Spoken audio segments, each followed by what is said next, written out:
We are live. Hello, everyone. We'll see how many people come on for part deux of this live stream. So let's see. We will see. Am I really live? This is kind of weird. Why is no one on? 6 people now. Okay, good. Here we go. I was like, is anyone watching? Okay, so let's give people a few minutes to come on. I'm still trying to make sure that this new link is posted and getting rid of the old link for now. So, oh yay, there's Scott. All right, so Scott, I'm going to bring you back on, and I'm going to be doing a few things while we're talking. So that is just because I want to make sure that this new link is out. Okay, so I'm posting right now, Scott, the your link. You can come on whenever. And of course, we only have 27 people watching right now, but I'm going to post all of this afterward. And so a lot more people will see it. Hopefully, because we're doing such a long live stream, it'll get a lot of views. But yeah, I couldn't publish more than 10 hours at a time. All right. So you want to talk about controversial stuff or movies and music? Do I have you muted? Let's No. see. Oh, okay, I hear you now. Great. Testing. I do hear you. You want to talk about controversial stuff or do you want to talk about music and movies and fun stuff? It's up to you. Okay, I actually have something that's maybe kind of both, and I'm very passionate about it. You may have seen me posting on Twitter about it. So I'm maybe crazy, but I think that James Cameron, I know that those Avatar movies make a lot of money and whatever, and I know that he gets to play around with all kinds of like cool technology and whatever. I just think that those Avatar movies are such a waste of his, call it brilliance or talent or whatever. But I grew up watching Aliens and the Terminator movies, and even a movie like The Abyss, for its flaws, I think there's a lot. There's a sort of a majesty to that movie and a wonder to it. And I don't know. I guess my question to you is, first of all, have you seen the Avatar movies? Any of them? Do you like them? And do you think that he should be making, when it's all said and done, he will have made like 4 or 5 Avatar movies? Yeah. What do you think about that? Because that seems to me kind of symptomatic of some of what we're talking about. Is it possible that that he's working on behalf of the government doing psyops? I didn't think about that, but tell me your theory. Well, Toward what end? well, we know how many. Listen, that guy who didn't hang himself. What's his name in New York? Epstein. Epstein. I was like, what? All right. First of all, I doubt if he's dead. Okay. Anybody, if people are willing to believe that he didn't kill himself, you may as well just go a little bit further and say, well, why the hell would he be alive? Because listen, I'm no genius. But if I had the videos that is claimed he had, right, which would make sense he would have, I sure as hell wouldn't just keep everything in my safe in my townhouse on the Upper East Side. You would have one. About 500 people around the world would have a thing and say, listen, just in case it ever seems like I got arrested and hanged myself, you go ahead and, send this off to, whatever, WikiLeaks, whatever the hell the equivalent would be. Yeah, right? yeah. You send it all over the damn place and you will have $1 million put in your bank account the next day, totally legit. In fact, I would give somebody like that $50,000, $100,000 a month, or what this guy had an unlimited amount of money. And so the idea that that guy's dead, I find hard to believe. But okay, so James Cameron, what makes you think that he's a filmmaker? What makes you think he's not on behalf of the government creating propaganda? Right? Maybe. So I'm gonna like, obviously I don't buy the premises, like, honestly, but I think it's interesting what you're saying, just as the thought exercise. What would the purpose of the Avatar propaganda be? Is that what you're saying, that Avatar, like those Avatar movies, would be propaganda? Well, I don't know. Well, it's not exactly made for American audiences, right? I mean, it's made for. Oh, you mean kind of like the anti-imperialist sort of like theme, like Yeah, anti-colonial? yeah. Okay, okay. I was like, what are you talking about? And environmental themes, I guess too. When I was in college, I had a lot of friends who wanted to be actors, and I also had a lot of friends who wanted to be journalists, right? And they took a lot of the same classes, right? They did. They Mhm. took like these Mhm. theatrical classes, learn about acting, and people think that if you call somebody an actor, it means that they're studying Shakespeare. No, there's all sorts of ways that people are able to be an actor. It's like, if you go check yourself into a Marriott, right? And you get Mhm. off the airplane, you go to the Marriott, and like, hey, hi, how are you? Nice to see you, right? Right? And then the Mhm. second you leave, they're in the back and their smiles right off their face. Okay. Mhm. Mhm. And so some of my friends who wanted to be actors actually got jobs as journalists on the news, and so it's I mean, it amazing. seems like it's the same it's a similar set of skills, although I know one is based in fantasy and one's supposed to be based in truth, but I mean, I see what Yeah. you're saying. But people watch CNN, they watch the news, and they think that these are journalists and that they have some kind of camaraderie with these Mhm. people. And it's like, no, they're just reading a script. They probably couldn't care less about what they're saying. This is the role that they're in. And Mhm. so I saw the first Avatar. I didn't know there Mhm. were others. There were others after that one. I saw the first one. It was with I don't even Yeah, know. so my Fucking feeling sorry, my feeling about the Avatar movies is that I thought that the first one, when it came out, the technology was impressive, and the storyline was okay. Yeah, it was just a retread of the same old tire storyline that we've seen many, many times before. But the Avatar thing was cool.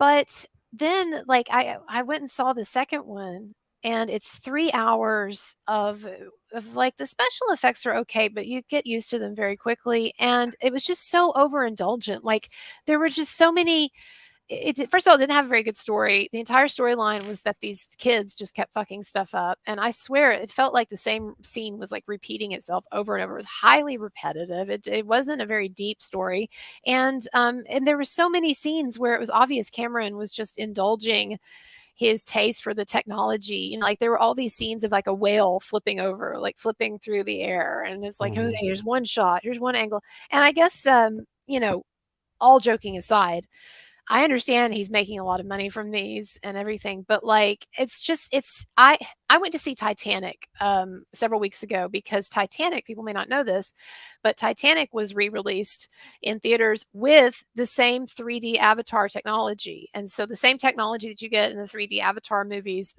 James Cameron remastered Titanic and re-released in theaters for 3D and with the same kind of technology, so you're getting the Avatar experience, but when watching Titanic.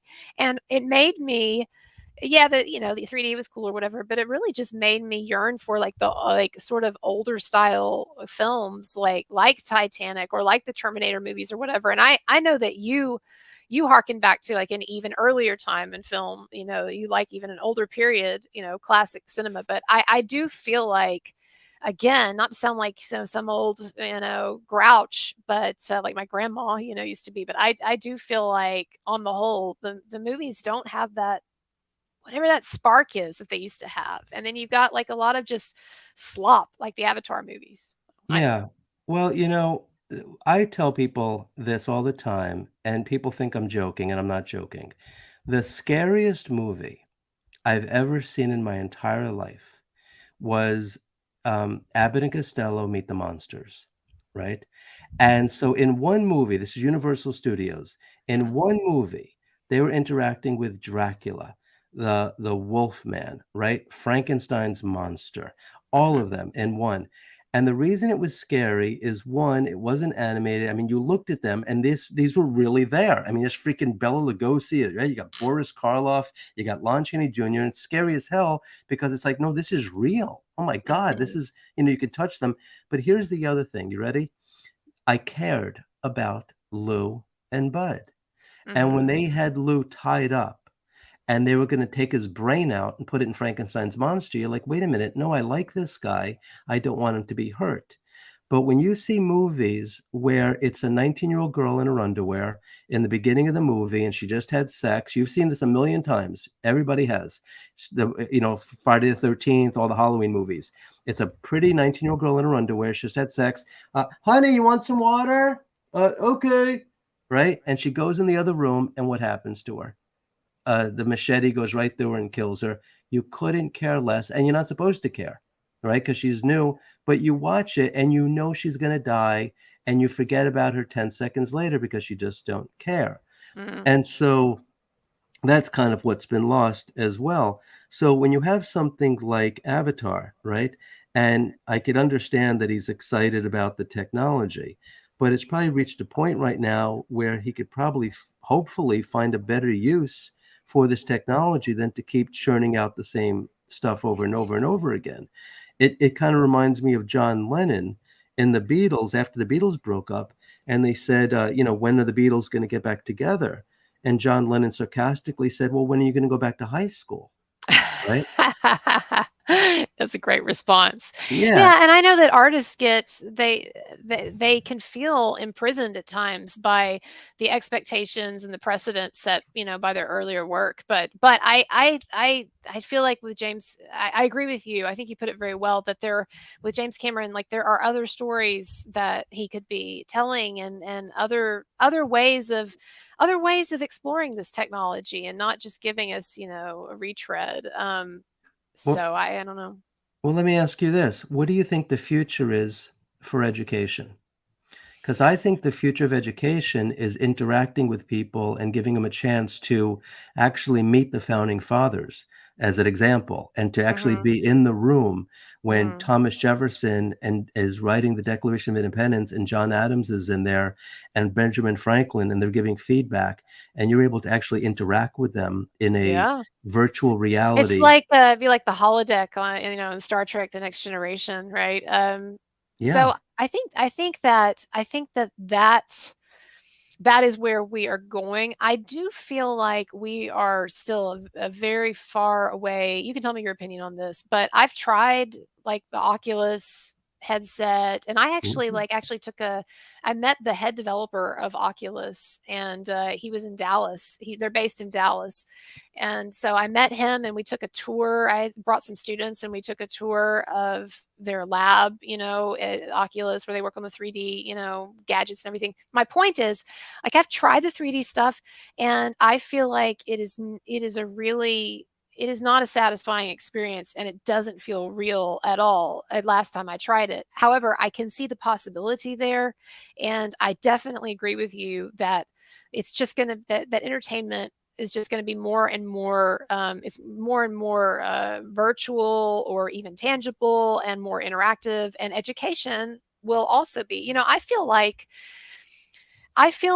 obvious, and people know this, that you can get an education now just from YouTube or from Mhm. online. Like, you don't have to have, a college professor, a teacher leading you through it, although it can be helpful. But what people are going to college for is like I think is the social experience for some, and then also to be able to put that on their diploma, because it's seen as a kind of a finishing school, and there still are a ton of jobs that require that, right? But I think, asking what education will look like one day, like, I definitely think that it would be moving towards something that is like decentralized, and something where it's a lot more of an individual experience and virtual experience. So I do agree with you on that. Like, that's where we're going.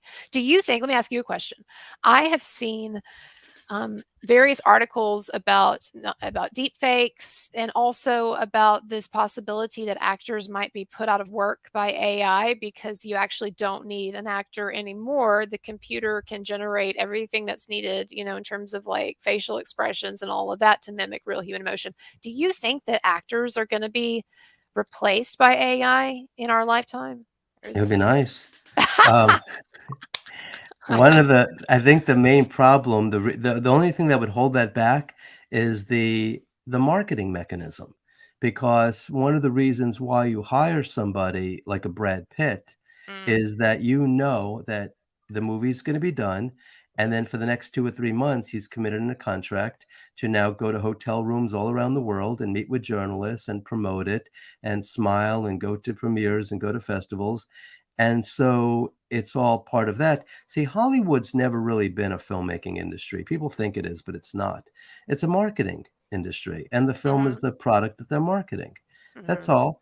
And so, and how we know this is because you've seen a lot of shitty movies. So as everybody, their job isn't necessarily to make a great movie. It's to sell you a damn ticket and go sit down and go watch it. Now, hopefully it'll be good because they want you to see it multiple times and tell people about it.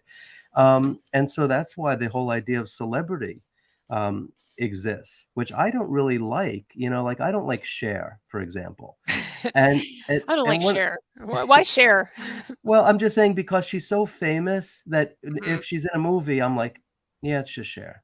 It's just, you know what I mean? It's like I I know what can't you mean, get yeah. lost. Yeah, I want to get lost a little bit in the I feel that way escapist kind of with experience. Gaga. Like I liked her in some of the movies that she was in. Like I liked the one with Bradley Cooper and all of that, Star is Born. But I also like am always aware, like when I was watching Gucci, House of Gucci, like I feel like I'm always aware it's Lady Gaga. But anyway. Yeah, I know. I feel exactly the same way. And it's like, now, if you really like a character, if you really like somebody, that's a different story.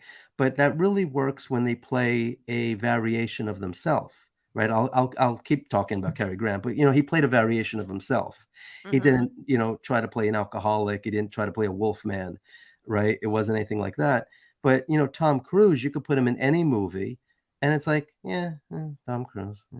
It's like, yeah, they're calling him a different name, but come on. Right. No, I agree with you. I agree with you. And I actually love Tom Cruise, and I think like his acting, and I don't know, in personal life, the Scientology thing obviously sketchy, but Mhm. I actually love him when he's in the right roles where he can channel that Tom Cruise-ishness, right? Or that intensity. And I've seen him in just do incredible work in non-action films too. Like I don't know if you've seen the Vietnam movie Born on the 4th of July. Yeah, And yeah, so mhm. that like there are scenes in that. He's such an amazing intense actor. But I know what you mean that like he he's not the type of actor where his acting just like melds where he's a chameleon. He's not a chameleon. Like he's always like there's that Tom Cruise thing going on. And Mhm. when it and most of the time, maybe almost all the time it works great. But you are definitely like aware of him. So go ahead. Yeah, I mean, you watch something like, There Will Be Blood. Did you ever see that? Yeah, yeah, that's a Oh, great boy. movie. Yeah, or Gangs of New York, right? And so, and what was, Daniel Day-Lewis, right? Yes. And you sit there and you're He's like, a comedian. I mean, a chameleon. Yes. "Yeah." And you're Yes. like, "Is this real? Holy Right. fuck, this guy's scary." Right. Right? Right. I No, mean, he's just like, that's "I don't wanna be right. in the same room as him, holy shit." Yeah. And everything he does is so incredible that it's difficult to believe he exists. And, but yeah, that guy is great. So, yeah, I have a great appreciation for people that have that incredible amount of skill where they could take you and introduce you to a different type of character, right? And make Mm. it so believable. It's not easy to do. No, and the thing with, this I think that so Bill Maher, I was watching his show and a while back, and he was making the comment that he didn't think acting was very hard.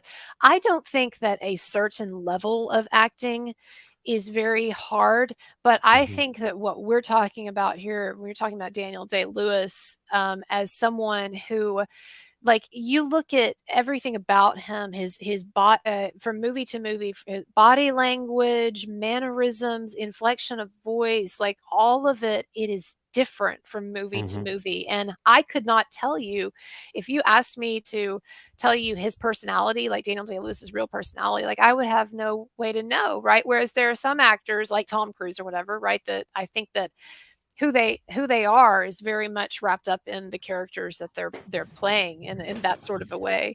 I don't know a lot about acting theory, but I know that I took a class one time in theater or theory of theater or whatever, and it got into these different perspectives on acting. And of course I know you're familiar with method acting and a lot of people are, but this question of like should an actor try to become that character to where and break down the wall between character and self and just really immerse themselves psychologically in it, or should they do a more sort of classical performance, and that like that age old story about Dustin Hoffman was like, oh, this character is so intense, what do I do, what do I do, and mhm. Olivier was like, it's called acting. I Yeah. love that story.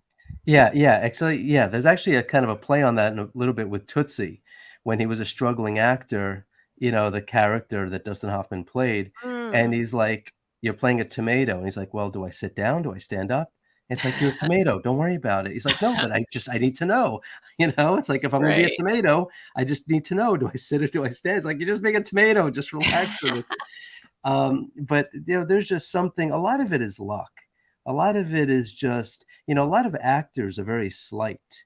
A lot of people don't realize Yeah, they that's really true. appear big on camera, but A lot of if them are you shorter, yes, or yeah, that's right. yeah, I mean, I've stood next to actors and it's like, and they speak so low because the microphone is right on top of them and they're speaking practically in a whisper. So it is a craft, right? But at the same time, it's kind of a little bit offensive to probably a lot of people who are serious about acting that so many people can just easily do it without any effort at all, right? Right. No, yeah, and I wouldn't. Yeah, I mean I that's mean, yeah. like, take the Beatles, for example, right? That's my Beatles reference, second one for the night. But, these were just like some rock and roll dudes from Liverpool. And they're like, "You want to be in a movie?" And like, "How would we be in a movie?" Like, "Dad, don't worry about it. You'll do it. You'll be fine." Right. And so it's like, these are guys that don't know anything about acting. But meanwhile, they carried, two movies, Help and a Hard Day's Night. Right. Of course, they Right. played, variations of themselves or essentially played themselves. But a lot of it is charisma, right? And you have to not be self-conscious in the slightest bit because your job really is to kind of make a fool out of yourself, isn't it? And to have that part of your brain. To expose yourself, yeah, in a lot of ways. Yeah. I mean, you see movies where, and it's mostly women, right, that are naked. And you think to yourself, how the hell is this possible? But there's just, some people are self-conscious and some people aren't, right? Sure. And so I don't even know what to attribute that to because it certainly isn't like, "Oh, screw it, it's my job." No, you have to have something in your mind that is like being a swinger, right? Mhm. Imagine you're going to a club and you're gonna walk around completely naked, right, or the nudist colony, and not give it a second thought. It's like it's not even a thought in your mind that, "Hey, I'm naked." Well, I mean, for some people, maybe it is, but for other people, it's a different part of their brain that's operating, and, that's one thing I think that can give people a lot of awe for actors, because I think most people couldn't imagine, making a fool out of themselves the way they do, Right. right? Right. I mean, That's your true. job is to whatever the hell the director tells you to do, jump up and down like a frog, sing, whatever it is, you have Right. to do it, and it's perfectly reasonable. I mean, take somebody like Johnny Depp, and you would think he would be too cool to do some of the silly things that he does, but it's like, no, this is what you do. This is, what the character needs to do, and, it's actually amazing with Johnny Depp that he has the career that he does. Did you ever wonder why he has a career that, for a pretty long period of time, kinda sucked, right, as far as financially? Like, he tried to be a star, and it really didn't seem to be working for him, Mhm. and he was doing a lot of independent films, and what I thought was actually brilliant about that is that he seemed to make decisions where the name of the character, is the of the movie is Mhm. his character as well, right? Mhm. You think about how many movies Johnny Depp made where the title of the movie is also the name of the character, and he's playing that main character, Mhm. like an Edward Scissorhands or the Yep. rest of it. Yep. And whereas so many other people, they get lost in an ensemble. Like, you can watch what was that movie with, I was talking about it yesterday, The Outsiders. Remember that movie, The Outsiders? And you Mm-mm. had Tom Cruise, you had Patrick Swayze, you Never had saw it. C. Thomas Howell, you had Ralph Macchio, you had Rob Lowe, right? But outside of Soda Pop and Ponyboy, I don't know if I could think of any other names for any of the other characters. Well, I never saw that, so I don't know what you're talking Oh, about, but okay. but Disregard that. that is a but I mean, it's a well-known film. I know a lot of people love that one.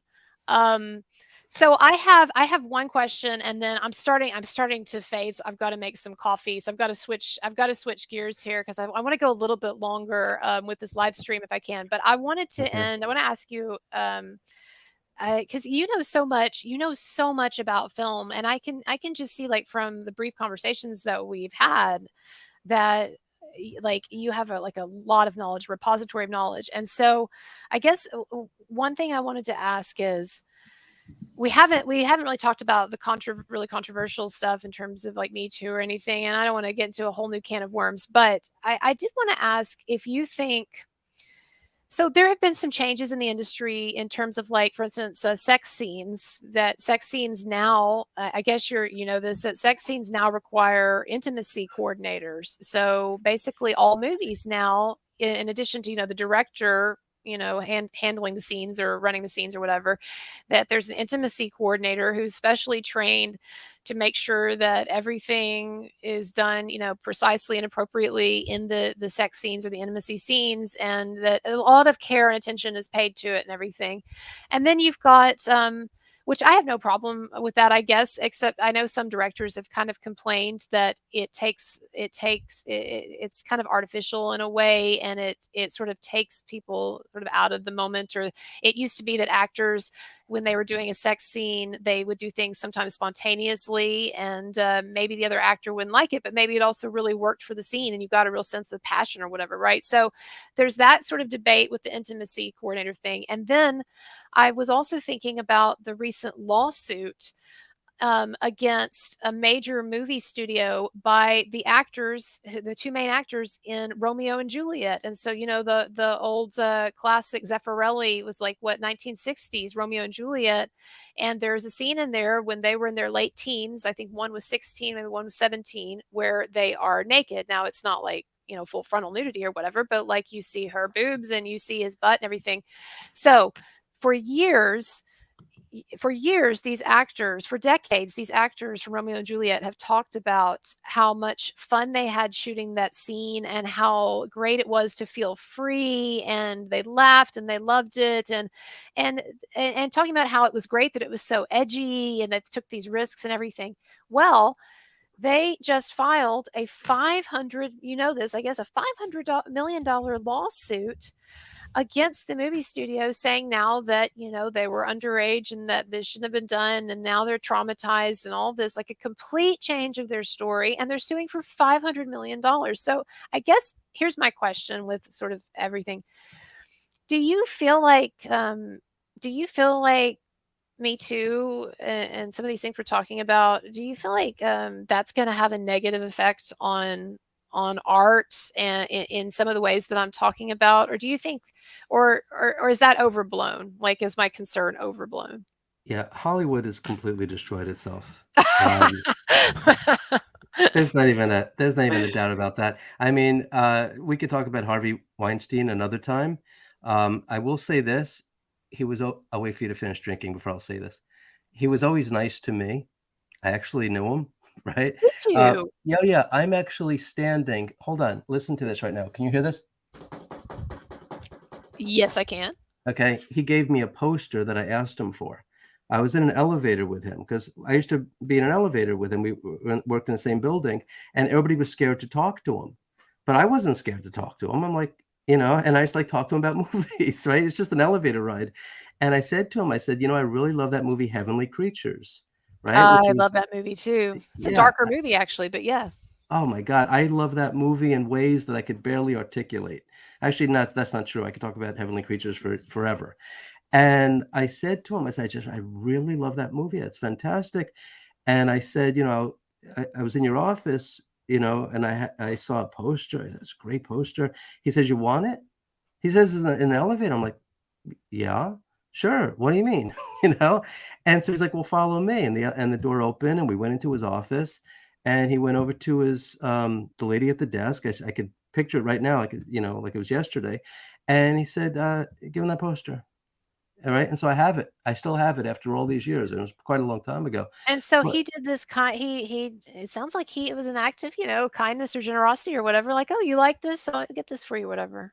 yeah, yeah, yeah. Well, I mean, I wasn't afraid of him. He was probably Sure. appreciated the fact that I had the balls to talk to him. I mean, And I that didn't you were ask him for appreciative anything. of the film. I mean, Harvey Weinstein is a guy, I get the sense that he really loved, I know he's in prison now, but, like, he really loved film, and he really loved being a producer and all of that, and I, I think it's interesting to hear you share a story like that, or to say that he was, that he was toward you, he was a nice guy, because I think that one of the things that's so tragic about these Me Too cases, and I'm talking about tragic about the legit cases like Harvey Weinstein, who did legitimately bad things, is that it does point out the complexity of the human psyche. That isn't it a shame that this guy who had a lot, Weinstein, who did have a lot of great qualities, obviously, to be able to become this giant producer, and was, kind of running Hollywood for a while, and we wouldn't have like Pulp Fiction and some of the other films probably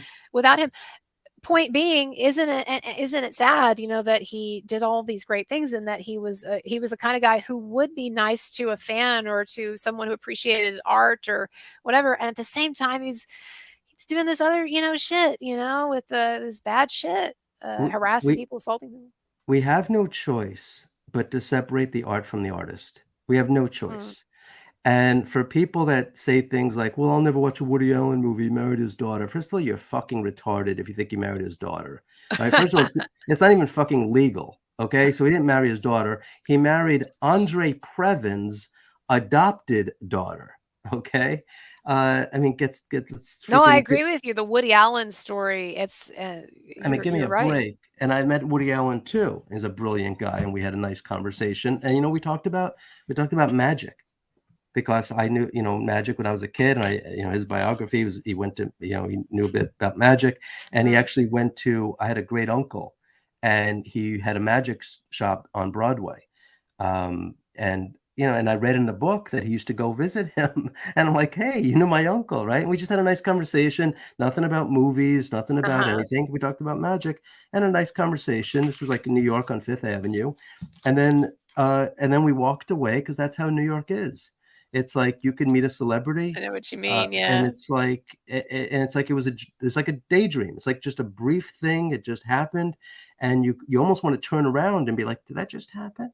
But that's just like another New I've York had people tell story. me that who lived in New York. No, that there's like this, that you see celebrities, at times, but there's also a casualness, or Yeah. to it's not a big deal or whatever. Yeah. No, no, no, because we don't care. Now, I don't know enough about the Harvey Weinstein story to even comment about it at all.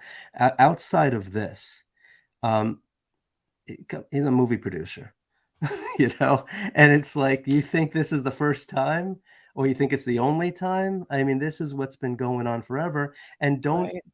don't ever think that actresses did not pursue that sort of relationship. I'm just saying, I don't know anything about this at all. No I know rules you're should not speak out saying on about me. his, you're just saying, Yeah, like, I'm apart saying from in the general. particulars of that, yeah. Well, and so there's one story, this is a story that I wanna talk about on my channel at some point soon, but there was a story in the news, like over the last few months, about a female actress, or an actress, and she's not a big star, but her name's Charlotte Kirk, and she has had some starring roles in some films. But anyway, basically there was this huge scandal because she had been, just blatantly targeting different, producers and directors or whatever, to sleep with them with the expectation that she would then get roles and stuff. And what happened was, apparently she was getting hooked up with certain guys or sleeping with certain guys, but then she wasn't getting exactly what she thought she was going to get out of the deal. And so then there was, like, it just turned into this big thing. But what it did expose is that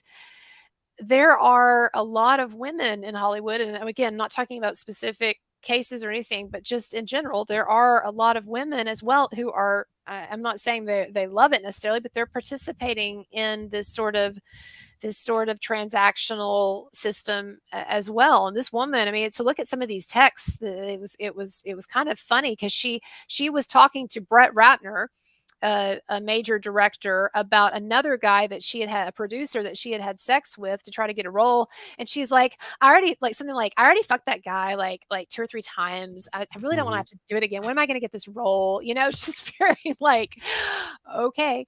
So I agree with you. There's a whole aspect of Hollywood that, apart from the particulars of Weinstein, that's It's a party atmosphere. It attracts a particular type of human being, right? A lot of them are dorks, right? But they just happen to be really smart, right? The writers and stuff like that. oh yeah, yeah, right. And so it's like they just can't believe their good luck. It's like, holy cow, I'm getting paid how much money to write these, scripts. And meanwhile, they didn't have any friends in high school. And so it's kind of like Revenge of the Nerds in a lot of ways, right? But you watch a movie like, did you ever hear of Rebel Without a Cause? Remember Oh that yeah, movie? sure. So the director, he had a place at the Chateau Marmont, right, in Mm-hmm. Hollywood, and he was having sex with Sal Mineo and Natalie Wood, both of whom were teenagers, and he was like in I his know that 40s, story. Yeah, I right? know that story. And Natalie Wood is dating Dennis Hopper.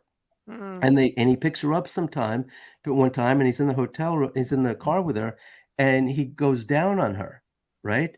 And she stopped him, right? He's like between her legs, Dennis Hopper, he's like what, 19, 18, 19 at the time. And she's like, no, you can't do that. And he's like, why not? And she said, well, because he just came inside of me, about the director. So this is the relation. Jeez. These are So the that just conversations.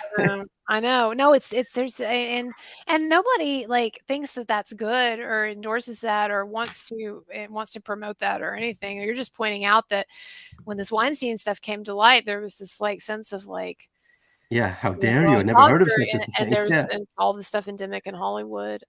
Okay, Well, well, look what Corey Feldman talks about. I oh, mean, Corey Feldman. they right? They pass boys around like they're freaking candy, Well, I you mean, know? Corey Feldman, I'm somewhat ambivalent because on the one hand, I do believe like there's a lot of like bad shit going on. On the other hand, like he's also like said so many lies and crazy shit. I don't know what's going on with him, but I definitely believe that there's seamy stuff going on in Hollywood.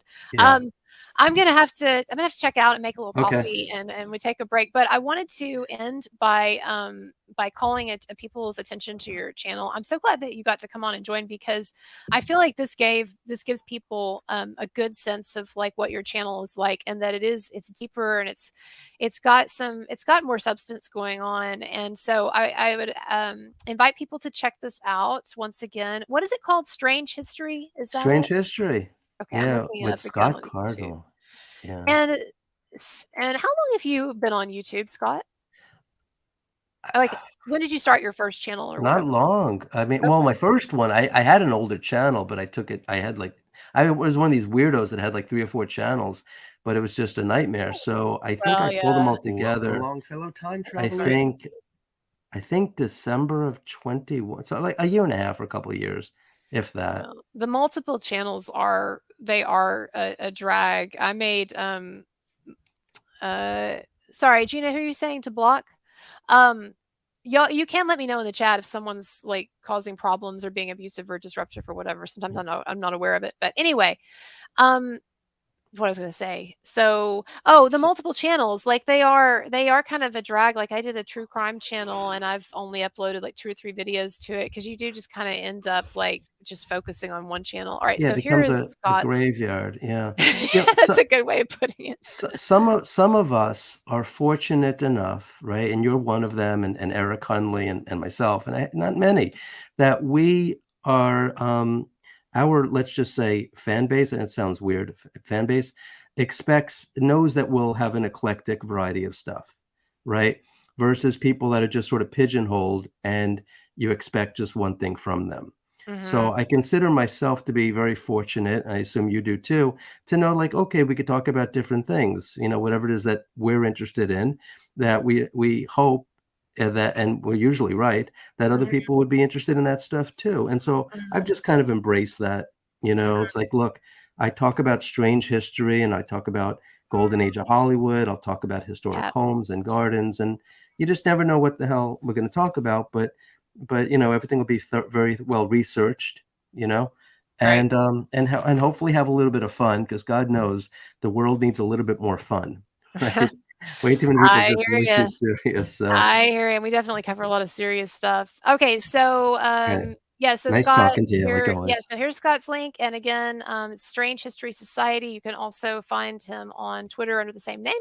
And Scott, when I repost this or when it's over and I finally post it, I'll put your Mhm. link in the description in the comments too, so people can find it. All right, that's cool. All All right, right, we got to thank hang out you again so another much. time.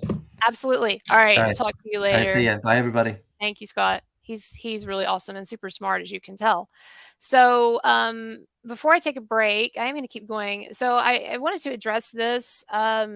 I think you had asked an earlier question about joining the stream. So basically, my policy, tonight, I don't want to bring anyone new on the stream. I've only been bringing on people that I've done streams with before, and nothing against you, and and I appreciate you watching, and I appreciate your interest. But if you are interested in joining in the future, then we can talk about, I like to talk to people a little bit before I bring them on the stream. Not that I think you're going to do anything crazy or whatever, but there's just an issue. I have had experiences before where I'll bring people, or I'll let people on a stream that I've had no experience with, and in some way or other it turns into a problem. And so that's just kind of my policy, and especially since it's late at night and I just don't want to deal with anything. But I will say that that if you're interested, you can DM me or whatever about joining a stream in the future, and I'm always happy to have guests on and stuff. It's just, but it's not something I want to take on right now.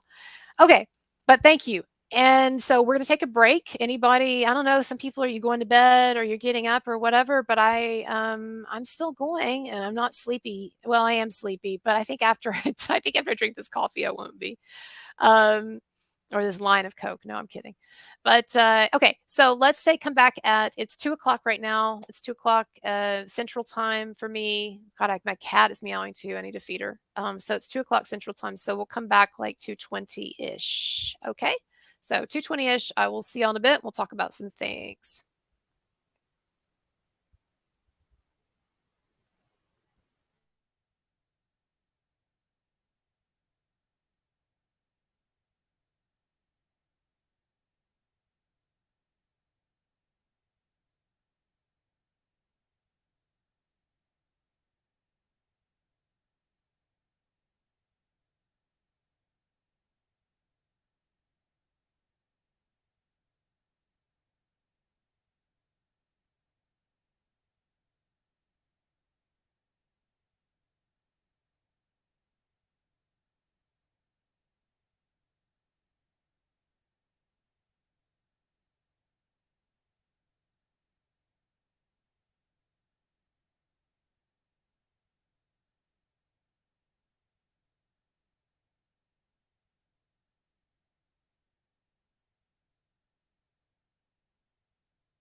All right. Thank you for waiting.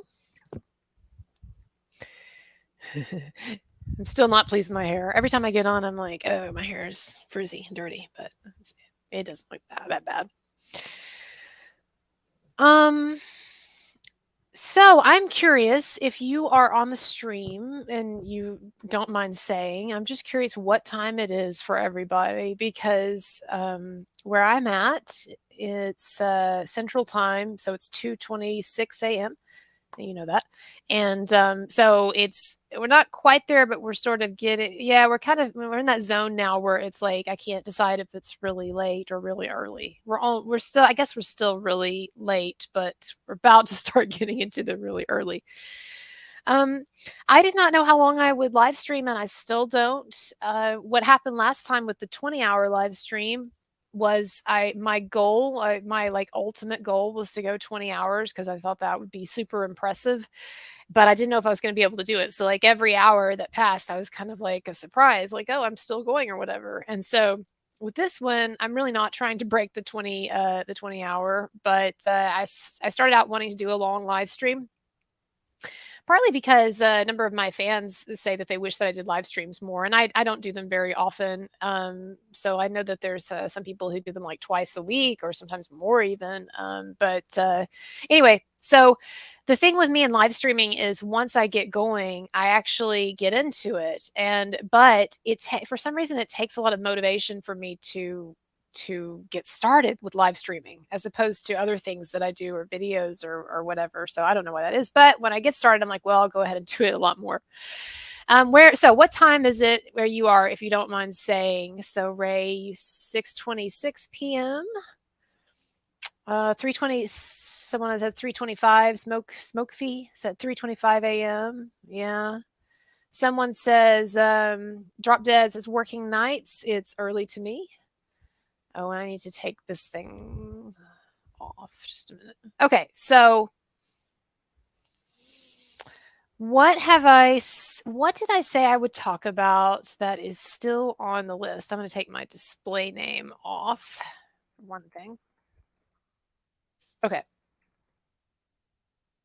And let me just say a couple of things with a little bit of like how procedure, housekeeping, whatever people like to say before they start saying boring shit about their channel that nobody cares about hearing.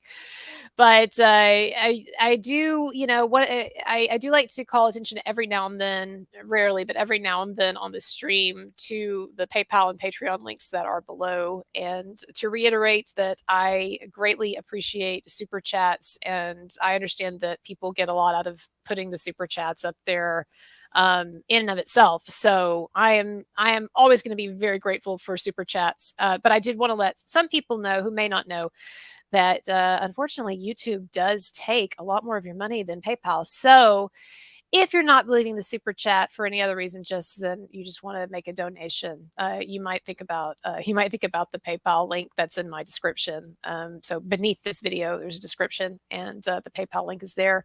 I was surprised by how much money YouTube does take. I mean, it doesn't take most, but it takes a lot, and not only out of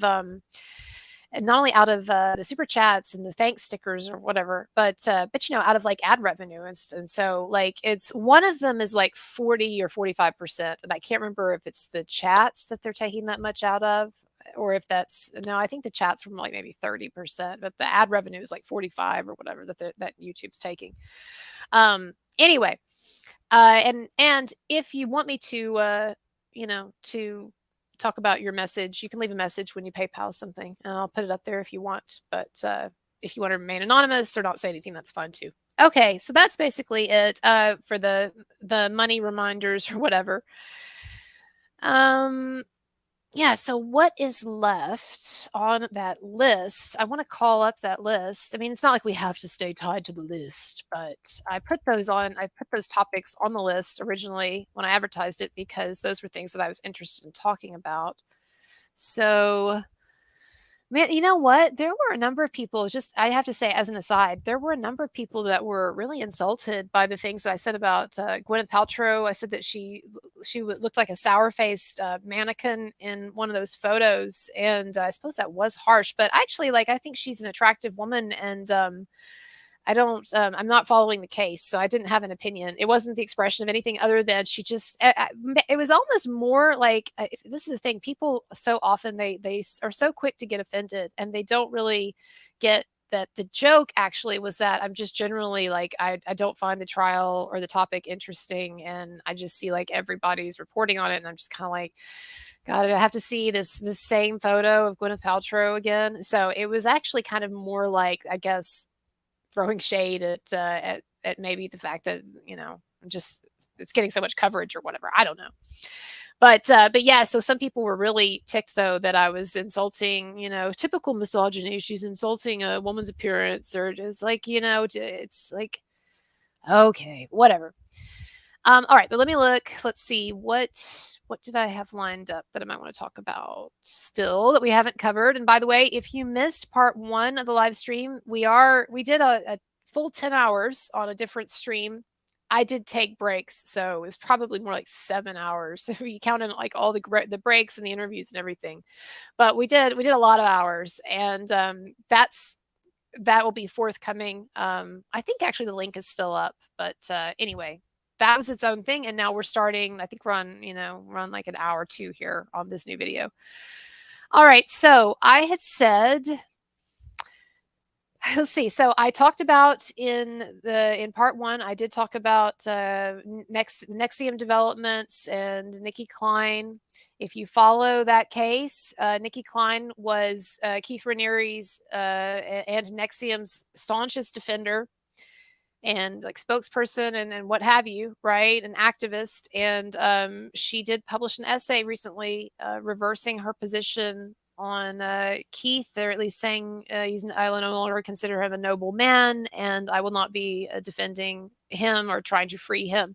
But she does still assert that there were a lot of lies told about NXIVM and a lot of falsehoods, and that and some injustices that were done in that whole procedure and everything. But my point is, I talked about all that in the first episode, the beginning of the first episode. We talked about Gwyneth Paltrow a bit. So I said that I would talk a little bit about the trans debate. And, some people warned me to stay away from that. I actually don't think that I'm going to say anything that's going to be really shocking to anybody. Here's sort of and I'm not talking about I'm not talking about the recent event. I don't want to say it because I don't want to get in trouble with YouTube. But yes, there was a recent really tragic event involving a trans person. I'm not going to talk about that just because, honestly, y'all, I haven't kept up with it. I'm vaguely aware of it, but I don't like to talk about things that I don't know much about. And you may say, well, what do you know about being trans? But I'm just saying that, like, this is something, that issue, the trans thing, I've given a lot of thought. And actually, let me tell you, okay, so some people know that I did get my PhD in English. And, I know I keep saying, like, well, I'm not bragging about it, but then I also keep mentioning it. But I keep mentioning it because it was a big part of my life. And there's a lot of experiences that I had in academia, particularly when you were getting your PhD in a liberal arts field. And particularly when you are in a like a top 20 school or whatever, I'm trying to explain, like, there's a certain very, very woke mentality, because a lot of this stuff that has trickled into or that has flooded into the culture, positive and negative or whatever, but a lot of this stuff, it actually did start in the universities. And some of this stuff, some of these different ideas that we've seen become more prominent in some of these new social movements, and what we'd consider more woke ideas, like critical race theory, and also of like some of the more extreme aspects of the trans movement and different things, like. And a lot of the MeToo focus on victimization and lots of things. A lot of this was already in the universities a long time before, and particularly was popular in, for instance, like liberal arts departments, like I was, educated in. And then when I got out of grad school, I didn't get a tenure track job. Honestly, I wasn't a very good researcher, or I never really got into it or tried or whatever. I just wanted to teach. And so that's what I did for a number of years, I just taught a lot of classes full time.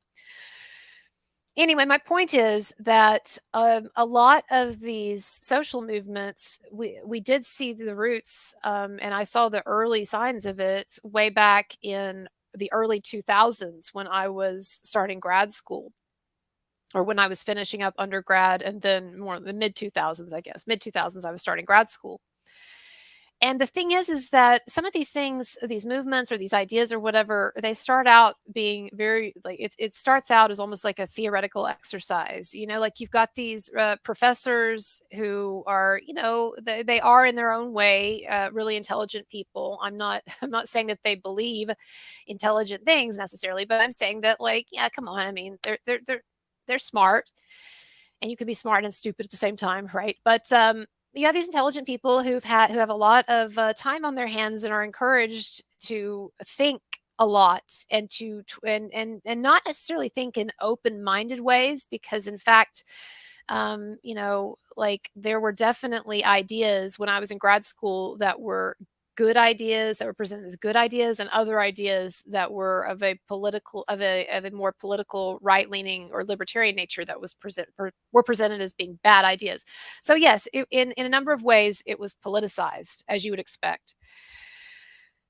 But I guess what I'm trying to say is, a lot of these ideas, they start as almost like hypothetical thought exercises, or they start with like professors who are really like just kind of like trying to sort of fuck with ideas. And so you might say, what are you talking about? Give me an example. Okay, well, so for instance, the idea that um, that gender is completely, or can be completely, detached from biological sex, or the idea that sex and our understanding of gender is 100% a social construct, that there is actually no such thing as a woman per se. And that idea, one of the most important figures in the emergence and the conceptualization of those ideas was a woman named Judith Butler. I think she's still alive. And Judith Butler, I believe she was an English professor or a literature professor, but within the fields of English in academia and the field of literature, there are these different sort of politically or socially oriented subfields. So, like, you could have, I guess what I'm saying is, you could have someone getting their PhD in English, but they might focus on heavily politicized stuff. They might write their dissertation on their experience as a trans woman, or whatever, right? And so this is just an aspect of certain liberal arts fields. And so the kind of mingling of a sort of like social cultural activism with what we would think of as more traditional, like teaching Shakespeare or whatever, right? And of course, if you take a Shakespeare class with one of these types of professors, you're probably not going to get a class that is focused on the deeper truths of Shakespeare, like the reasons why you think you would read Shakespeare. Like, why do you think? I'm sorry, I'm rambling a lot, but I'm getting somewhere in a minute. Why would you think that it would be important to read Shakespeare? I mean, it's a serious question. Okay. As someone who has taught a lot of Shakespeare and who loves Shakespeare, but also knows that Shakespeare, it's not something that, like, just everybody automatically, like, warms up to. There's a learning curve. And the first thing with Shakespeare is getting acclimated enough to the language, being exposed to it enough, or reading enough Shakespeare plays, or seeing Shakespeare plays enough that you stop hearing the language as a foreign, strange sounding expression. And you actually, when you hear it, you're actually just hearing like what they're actually saying. And so it's like rap music. When I first started listening to rap music, whenever way back where that was, I could not understand almost anything that they were saying, because it was the cadence and even the phrasing and the style of rap music was foreign to my ear, because I didn't grow up listening to it or whatever, and wasn't introduced to it until later, when I went to college, late teens and college.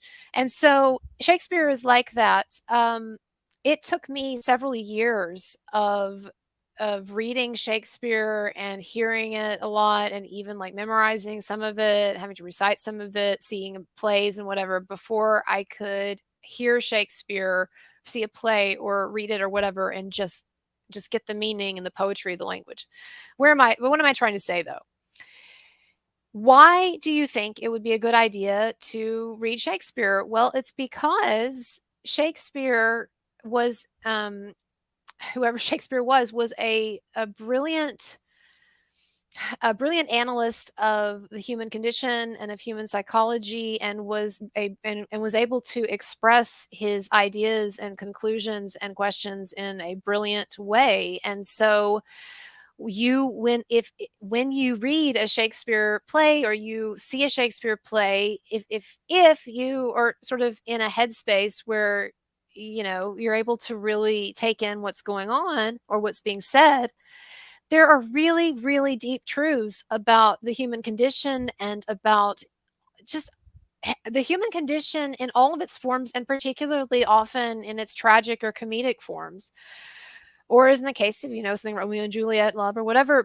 And it's very multi-layered. With Shakespearean characters and Shakespearean expressions, you're going to get like many, many layers of meaning with the wording, the phrasing, and so forth. So what am I saying here? If you were to take, though, an English class with the type of professor that I'm talking about, and I'm not saying all English professors are like this or whatever, but a professor who is really oriented toward a particular like political lens or a particular sort of activist lens, it's possible that you could take a Shakespeare class and really not ever get into the actual like deeper like truths and meanings. It's possible that you could spend your whole time in a class like that sort of deconstructing it and looking for like, well, in what ways could we say that there are some gay and lesbian homosocial themes going on here, or how is this showing us a dynamic of gender oppression, or in what ways is this marginalized character being obscured, and that sort of thing. That's not good teaching, and you do find that much more than I would like, or at least when I was in academia, that was my experience. However, you also, a lot more than you would think, you would find also a lot of traditional teaching, thank God, and so it's a mixed bag. But here's my point. Judith Butler she wrote a book called Gender Trouble, and she basically proposed the theory, and of course there were other theorists before her. Everybody's always building on someone else, but basically Judith Butler popularized in academia, and this was decades ago, these ideas that there's no such thing really as gender, or that gender has nothing to do with biological sex, and that we can't even really say what a woman is, and these types of things, right? And certainly a real promotion of the sort of fluidity of gender and non-binary perspectives and all of that. So this stuff, I saw early on taking English classes in college in like the late 90s and early 2000s. I was very familiar with all of these things. Like I took, entire classes that were founded on these types of ideas and whatever.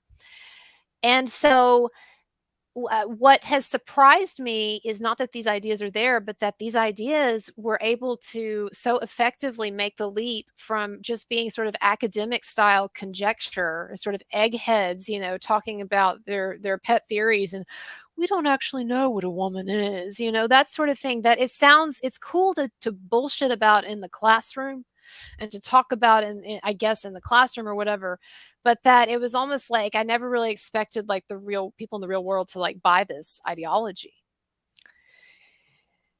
And so, that has been a surprise to me, is to see the way that what I thought was a very sort of kind of really out there set of ideologies and ideas and philosophies that I saw in academia way back then but then to see them like really, and same thing with like critical race theory and stuff, but like really taking hold. Now, I don't mean to imply, and let me get specific here, in any way that I am against people having the freedom to do whatever they want to do with their bodies. And so I am ultimately, I have a very libertarian spirit, and I'm for the autonomy of the individual, so much as possible.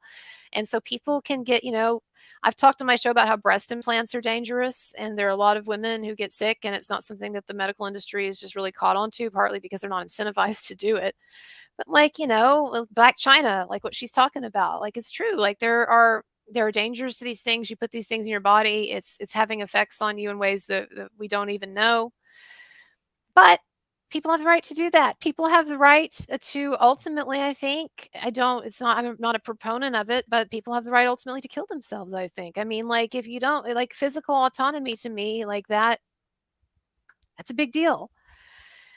And so if someone says, I am miserable in a woman's body and I want to get surgeries or to dress or act in such a way so that as much as possible I can approximate the image or the experience of this thing that I cannot fully be. I can't say that, like, I think that's, like, the healthiest way to deal with those feelings or whatever, but, like, that person has the right to do it. They have the right to do it, and I'm not gonna, like, get in their face or tell them, "That's I don't know," or what. I mean, it's not that's just not I'm not into getting into people's business that way. Where it becomes complicated, and I think a number of you agree with me on this, is like when we're talking about children and we're talking about an ideology that is being in various ways. And I'm not talking about like the drag queen story hour or whatever. I mean, I'm just saying, like, I'm not in the weeds focused on like some of these particular like stories, but I am saying that, like, in general, like, there is significant evidence that at least some, and a significant number of teens who are seeking these kinds of, like puberty blockers or hormones and, change gender or whatever, that that there's a significant number of them that are probably doing it as a kind of a fad, because we've seen like the numbers of people of young people choosing this or seeking this really exploded. And even proponents of trans surgeries and of, these body modifications and taking hormones, even like people who pioneered the field of this kind of body modification, they're even some of these people now are even sounding the alarm that as concerns children and teens, that we need to chill out, we need to hold on, particularly as, people go through phases in these ages. And I talked earlier in the live stream, I was talking about growing up with a narcissistic father and how I got it in my head that he did not love me as much in the way that I would like, perhaps because I was not a boy. And so I sought in various ways in some ways, to show interest in some of the more like masculine things that he was into, or that seemed masculine to me. And even down to like like the target practice with the guns. Of course, I am in Texas, so the attitude about guns. But I'm just saying, like, um, so I became kind of at various times in my youth tomboyish, and I went through tomboyish phases, and I went through phases where I was very ambivalent about my sex or my gender or what have you, right? And what happened is, over time, particularly once I got out of adolescence, like, those feelings, they resolved, and I've also found a way to make peace with them, and in fact to use some of those feelings. And I just wonder, in the cases of some of these kids who now, with their parents' consent, but now are taking hormones and taking puberty blockers, and they're getting, in some cases, these dramatic surgeries and stuff. I just wonder if that was really, if all other options had really been exhausted, and if that's a phase that maybe research seems to indicate now that a number of them would have grown out of. Now, I do think that it is clear that there is a certain segment of our society, and I think it's very small, actually, and I think that there's been an attempt to magnify the number of people who actually have this severe gender dysmorphia disorder. But I do think it's obvious that there is a certain small percentage of people in society who do feel this gender dysphoria to such an extreme degree that they feel sickened at the sight of their own, genitalia. They feel like they are aliens in their bodies. They feel like every day that they have to perform perform this gender that they are, or be the sex that they are, and every day they have to do that, they're basically having to put on a mask, or they're having to deny how they really feel inside and all of that. I mean, I think that there are some people who, small minority people, who feel that, and who feel that very deeply. And it may be that in the most extreme cases, it may be that having those kinds of serious modifications and taking hormones and everything with all the effects of that, again, I've said it over and over and over, but the body is a delicate ecosystem. It's just like the environment, and you go in the jungle, and it's like, well, you have to have this species, because if you take this species out, then there's this problem, and and then there's this problem. And so everything is like a delicate ecosystem. Well, the body is the same way. And you cannot tell me that taking massive amounts of hormones to the extent that you're trying to change your biological sex, like kind of the basic, taking hormones and puberty blockers or whatever to reprogram something as basic as sex, you can't tell me that there are no significant downsides to that. I'm sorry, maybe that's where I get thick-headed, maybe this is my own bias or blind spot, but I'm just not going to believe that. I'm just not going to believe that there's no downside to all of this. And one of the dirty little secrets, I don't know if it's dirty or whatever, but one of the secrets of about trans surgery, or in the trans surgery industry, is that there are significant problematic side effects that come with these surgeries. I was reading a list the other day. It was a list of the common complications that people have when they have what's known as bottom surgery, and they're changing from a male to a female, and or you know what I mean, as much as you can, right? And it was a list of common complications, and there's like how many people had these complications, what percentage, and then what the complications were. And like, I'm not going to say some of them, because they're disturbing, and like, these are not things that you would want to have. And if this is not just like normal surgery complications, these are indications that you are doing something to the body that has a kind of a monstrous, and I mean monstrous in the sense of not of like a monster, but like that you are fundamentally doing something really antagonistic to the body, that it's not gelling well, okay? And the body is fighting it, and you're trying to make something into something that is not. I'm not saying that people should never have this surgery, or that whatever. I mean, because people, there are people who will say, I know I'm going to have might have these complications, or I know it's going to be a rough road, or I know that I'm doing something super, super serious to myself, and it's going to have significant like downsides in various ways. But okay, I've seen all of that, and still I want to persist. Like, I'm very laissez-faire, libertarian. What ultimately do I know? So let them do that. Again, when children is a different thing. But I guess that my issue ultimately, apart from the issue of underage people getting these underage procedures, I guess that my larger issue is just that I don't want to restrict anyone's liberty, but I also, at the same time, I just don't think that enough attention is being paid to the downsides. And this has been borne out in stories, that have been reported over the past year, and we see that there has been a real effort, even at some of these medical organizations, to suppress certain perspectives, and to suppress voices that would try to say, hey, wait, maybe there's some stuff to be more concerned about here, or maybe we're encouraging this too much, or maybe too many people are getting these procedures, et cetera, right? And so I feel like that side of things is really, it's verboten. It's almost taboo. People think that some people would even say that I'm being a bigot just for discussing what I'm discussing right now. And look, let me just say this, okay? Biology, it is a miracle, and it's beautiful and all that, but it also fucking sucks, because biology is a kind of a cage. The physical world, and I don't know, maybe there are some young people who just no one's ever taught them this, but you will run up against limitations in the physical world.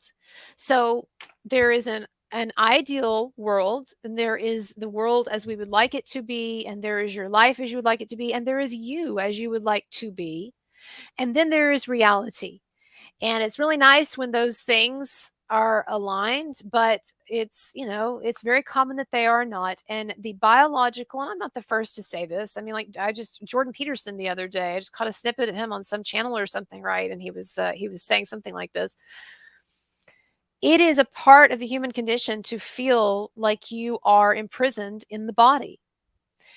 And it's not just gender. And believe me, like I said, when I was younger, I had a bit of a taste of what it feels like to feel like, I right now wish I were a boy, or I don't feel like the gender role that is expected of me is who I really am. Like, like I'll put on makeup and fix my hair or whatever sometimes, but like I actually don't like wearing makeup.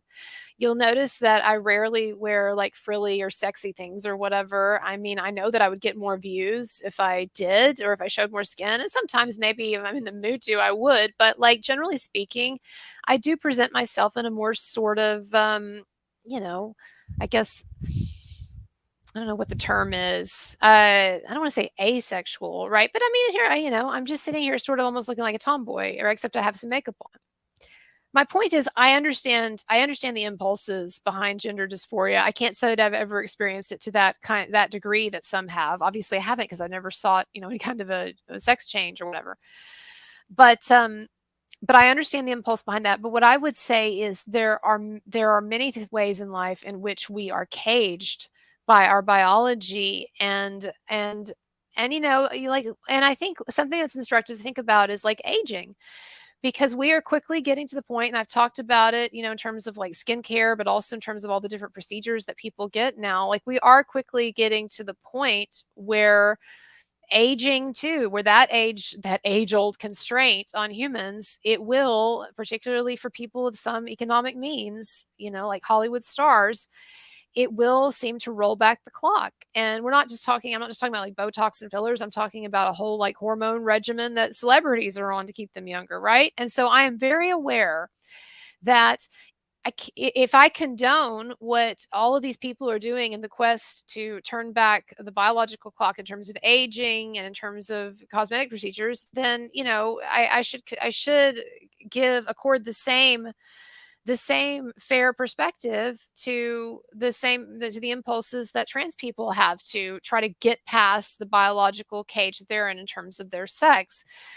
Where I would say that we would want to be cautious is that, again, there's the children thing, but also, um, I do think that some of these procedures and some of the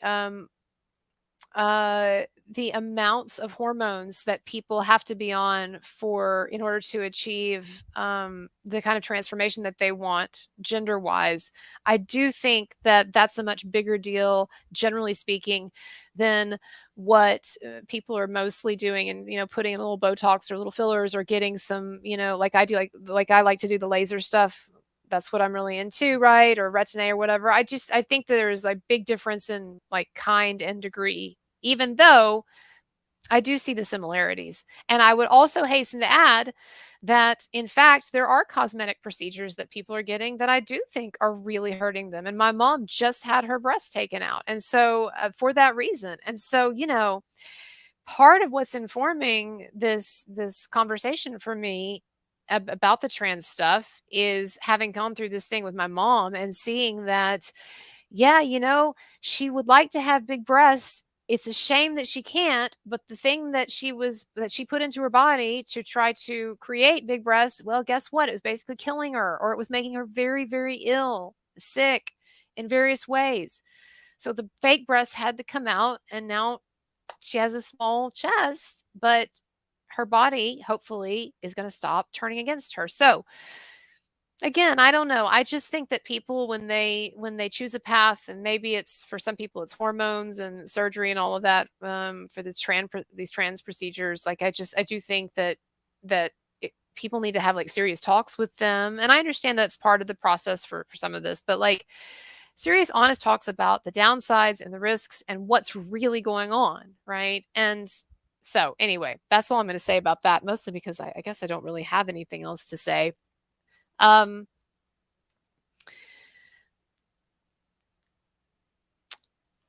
I was going to talk a little bit. I said in here on this list, I said skincare updates, and I don't even really know what that means now. I haven't done a skincare video in a while. So I do have people ask me sometimes when I occasionally like read comments and stuff about skincare regimen, and I'll always direct them to the one video that I did do about skincare. It was like 45-minute video, so it was pretty extensive. And I talk about what I think are the main things, and and not only from experience but also from reading about this stuff, and studying up on it, and actually having someone in my family who does this for a living, and who is the kind of doctor who does like anti-aging stuff and Botox and all that. So I'm a huge believer in basic skin protection and SPF, and I like to use a daily moisturizer that has organic sunscreen in it. Physical based sunscreen. But hats, sunglasses, whatever, and then Retin-A, or if you can't get Retin-A, you want something milder, over the counter retinol. And then stem cell. I do use an expensive stem cell cream, but you can make one container, one tube last for months and months. So yeah, you may pay a couple of $100 for it or whatever, but use it over time, space it out. It's not that expensive. But I use a human source stem cell cream. It's called Anti-Age. It's very strong. And then I get laser stuff done, and I used to do chemical peels, but I don't really do those anymore since I do the laser. So I'll do the laser, and sometimes microdermabrasion, which is where they have this little machine that it just kind of puts these. It's not anything deeper invasive, but it's these tiny little like little holes in your skin, and then they put stem cell cream on it on your skin, so it really like gets down into the skin.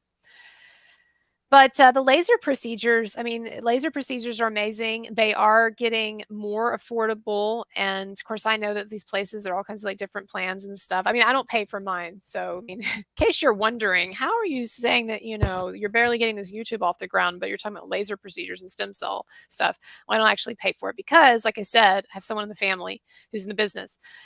But I do get a BBL. It's called a BBL Forever Young laser therapy, and I get it on the face and the neck, and there is real science behind it showing that it actually changes like the skin at the level like level of DNA, and like turning on certain things and turning off certain things in terms of the expression of genes and stuff.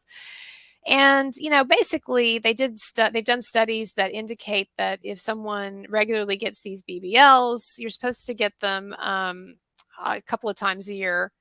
But even with just getting them once a year, apparently there's a big benefit. But they looked at, they tracked people's their aging over a 10-year period, and they had the control group, which is people doing normal stuff, and then there was a group that was getting the yearly laser BBL laser stuff. And so anyway, at the end of the 10 years, basically they found that while some facial volume had lessened, right, because you do lose facial fat over time and whatever, but that actual like aging of the skin, like wrinkles and sags and stuff, that there had been like almost no aging over the 10-year period that these people have been doing this BBL Forever Young stuff. So I don't know, but I'm doing it. I've been doing it for several years, and so we shall see. But I also do, I have decent genes. My mom looks really young for her age, so who knows? Who even knows, right? And we're all just kind of chasing things, aren't we? Isn't that really the sad truth? We can talk about degrees of things like, oh, is your trans surgery, is that more serious, or more potentially deadly or problematic, or is that a greater sign of mental instability than my,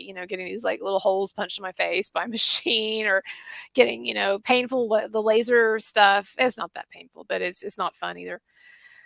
Who knows? Really, but it's like we all are, to some degree, we are chasing something. And human beings, we are a ball of needs and desires. And of course, I've talked about this before, but one of my favorite philosophers was the psychoanalyst Jacques Lacan. He was French, of course. They're all like all of the deep and like depressing and cynical philosophers. They're like either always French or German. The French because they like cynicism, and the Germans just because they're just deeply cynical people. No, that is the sense you get. No, but Lacan said that the human psyche is constituted around a lack.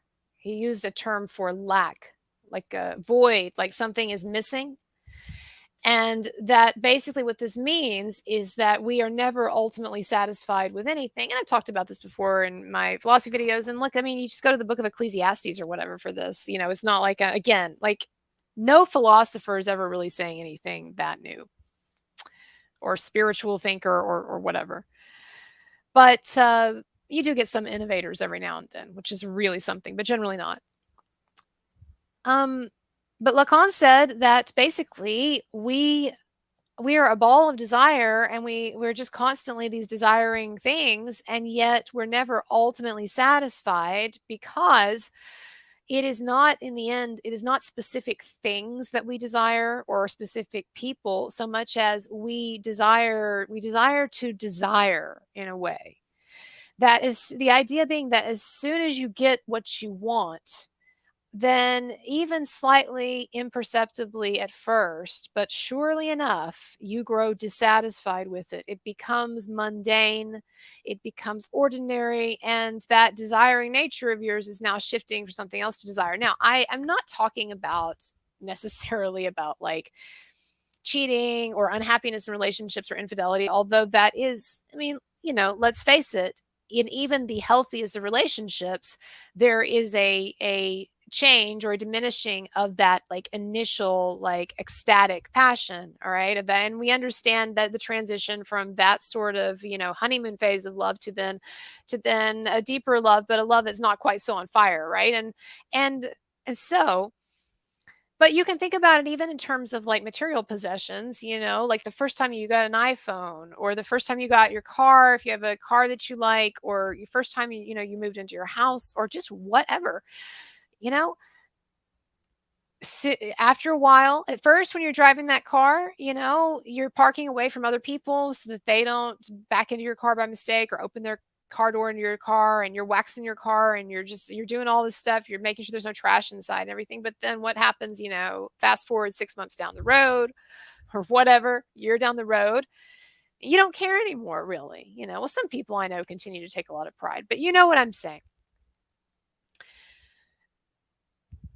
And so we are this ever shifting, desiring being. And yes, we are capable of shutting off that to the extent that we can make, for instance, make commitments. Like, I'm going to marry this person. And so I am committing that even, you know, even after perhaps my interest might wane a bit, I'm not going to go elsewhere, right? Like, of course we make all kinds of commitments, but I'm just saying everybody understands on a very basic level this idea of the recessive nature of desire. So what does it mean to be recessive? What does it mean to recede? Well, receding means like pulling away or hiding or going back, right? And so like we talk about like the receding, like a coastline, right? Like the receding tides or the receding waters or waves or whatever, right? Well, desire, according to Lacan and some of these other people, desire is recessive in the sense that as soon as you get something, your desire is shifting to something else. And so it's generally like just out of reach. And so what Lacan and others would say is that what motivates actually much of human behavior is this constantly shifting, never entirely settled feeling that we have a need that needs to be met, or we have a discomfort that needs to go away, perhaps, you know. And so, and if you think about your typical day, like how much of your day is actually spent sort of waiting to get to a different state, like, oh, you know, I'm hungry, so I'm waiting to eat. Okay, I'm eating. Now, what's the next thing that I'm sort of waiting for to happen, or that I have to look forward to, or whatever? I mean, you can see how this gets into a very cynical, in some ways, a cynical way of viewing things, but there is also something kind of liberating about that. And I want to talk about that in a moment as relates to Buddhism. But let me just say that there is an idea, and there's a similar idea to this in evolutionary science. And so, I was talking about psychoanalysis and I was talking about philosophy and Lacan's idea there, of the receding nature of desire and how desire is basically like a house of mirrors. Okay. This is my analogy for it. It's one of the few original things I've come up with, right? But desire is like a house of mirrors. So when you go into one of those fun houses, those house of mirrors, fun houses, and you look in the mirror, well, what you see is like a long trail of mirrors going back, right? Or like when you put a mirror in front of another mirror, right? You stand aside and you never get to the end, right? What you see is this long, it's a receding mirror effect of like mirror after mirror after mirror going back, back, back, back, back. But in ad infinitum to eternity, right? You can't get to the end of it. That is desire. Now, from an evolutionary biological perspective, this actually makes a lot of sense. And I heard someone, I think it was on the Sam Harris podcast, which I haven't listened to Sam Harris in a long time, but I used to listen to him more, the Sam Harris podcast. And he was talking about, this guy was talking about how it may very well be that human dissatisfaction, perpetual dissatisfaction, is necessary or is helpful in the development of species and of civilization, because the idea being that if we were able to be totally happy with our circumstances, like what incentive would people have had, to come out of the caves or to start building civilization or to start trying to acquire and build and change and create and transform, and all of those drives that in human nature are fueled ultimately by a kind of a restlessness and a dissatisfaction. And so that dissatisfaction at the root, in some ways, in the root of the human psyche, and that fuels, so many of our problems, because we as human beings, in various ways, we're doing all constantly looking for ways to fill that void. And yet, it could be that void and that restlessness is what what is required to progress, and that is one of the paradoxes of all of this. And I think that is why, and again, I'm not the only person to say this, only about 100,000 other people before me, but I do think that is why in Buddhism, and believe me, I'm no expert on Buddhism, right? It's a very superficial knowledge, but that there is an emphasis in Buddhism on the idea of renouncing desire, or at least of dealing with one's desire in such a way so that one's desire does not rule one. And so, the Buddhist idea of suffering is that, yes, there is like direct, like sort of uncaused suffering or whatever, like if I get sick or whatever and I'm in pain because of that, or, some accident happens, I'm in pain, but that a lot of human suffering, psychological suffering, comes from having desires that are not fulfilled, of having a certain idea of what one's life should be, of what one would like one's life to be, of what one's life could be, and of what one wants. And life falls short of that. And so one then feels suffering, because suffering is the experience of the gap between life as we would have it and life as it is. And within that gap, that is the lack, that is the sort of a great cause of interior angst. Now, you might say, well, all that's really depressing or whatever. Like, okay, so what's the point of that? How is that helpful? You're just telling me that I'm doomed for the rest of my life to perpetual frustration and dissatisfaction. Well, there are levels of everything. There are still some people who are more at peace than others, some people that are happier than others, some people have healthier lives than others or whatever. So it's not like you say, oh, well, just fuck it. But the value in this way of thinking is that once you realize, and this is one of the things that the Buddhists were getting at, is that once you realize that dissatisfaction is not a glitch in the system, or that dissatisfaction means that you've missed the boat, you were supposed to have satisfaction in this life and you got dissatisfaction, sorry. But rather that dissatisfaction, to some degree or another, it is a feature of the system. It's not a bug in the system, or it's not a fuck up. It's like it's baked in the cake. And I've talked about this before, but again, the Garden of Eden and that entire story or allegory, if we don't take it at face value, which I don't, because I just don't believe that all literally happened, but take it if you want at face value. I don't care, whatever. The story still works. Here's the point: is that God in the story of creation, the story of Garden of Eden, God sets up this entirely perfect situation. And there is no division between male and female. They're not even conscious that they're naked or that there's anything to be embarrassed about or whatever. So there's no real division there, in terms of like this feeling of unity and of transcendence and oneness and all that. There's that God walks with man in the cool shade of the evening or whatever, right? God and humans are together. Everything's in harmony with animals, and it's this great harmonic oneness, this whole.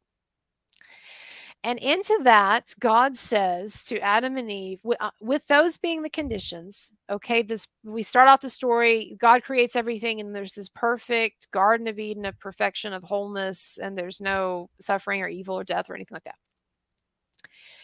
And God says, you can have all of this wonderful, magnificent Eden, but there's one thing that you can't do. Just one thing you can't do.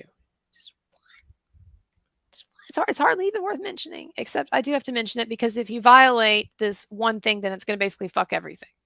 So you can do anything or whatever, go anywhere, whatever, but you cannot not eat of the fruit of the tree of knowledge. Do not do that. Fruit of the tree of knowledge. Now, as I've said before, y'all, what happens when you tell someone you can do anything that you want to do except there's this one thing and you better not do this one thing? What does that incline someone to do? Well, it's not uncommon for that prohibition to incline someone, in fact, to want to do that very thing. And I do not think, I think that it is highly symbolic that there was just one thing that Adam and Eve couldn't do, because what that's basically implying is that it's not so much about the thing in and of itself or what that thing was. It is about the idea of giving people an either or, right? And in so doing, what was injected into creation, into the world, what was injected into that was a kind of a splitting of an option to be one way or to be another. It was an understanding of here's what I'm trying to say. You went from this perfect satisfaction of all of their desires, right? They're totally at peace in the Garden of Eden. They're totally in harmony. Everything is as it should be. So perfect satisfaction. And then what was created? What was created was a division within that, a ripping into a kind of a creation of a space of lack.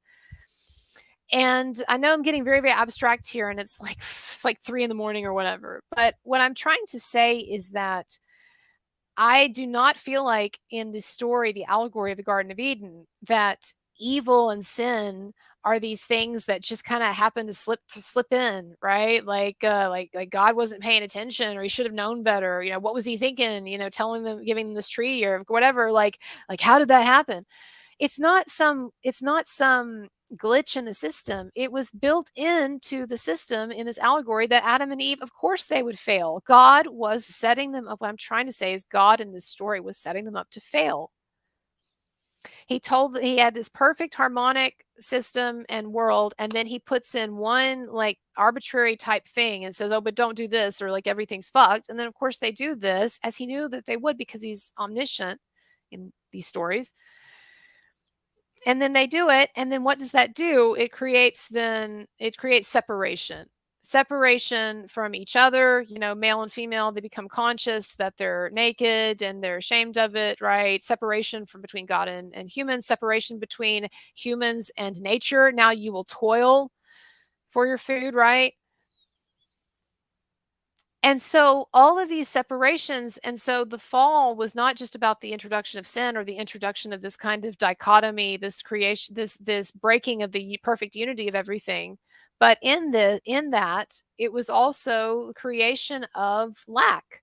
That from henceforth, after being expelled from the Garden of Eden, henceforth, people would struggle to have their desires fulfilled, or with those desires being fulfilled, there would come still dissatisfaction. And so, God says, yeah, women, you will have desires for your husband, but then out of that is going to, come the pain of labor, right? And then you will toil for your food, you will desire food, but you'll have to toil for it now from now on, and just all of these things. So anyway, that goes very far afield. But this idea of dissatisfaction, of lack, it's a very interesting and deep idea in philosophy. And so I guess how we got there is I was talking about the trans stuff originally, and then I just started talking about dissatisfaction, perhaps. All right, so let's see what's going on in the chat. I haven't checked there lately. Oh, are y'all in a theological debate? Donna Kawana. So then why fled the earth? The earth was populated with the offspring of Adam and Eve after he told them to do forth, be fruitful, multiply. It's always interesting, debating Old Testament stories or whatever. Oh man. Sarah says keep talking. All right. So how much longer can I go? Well, so this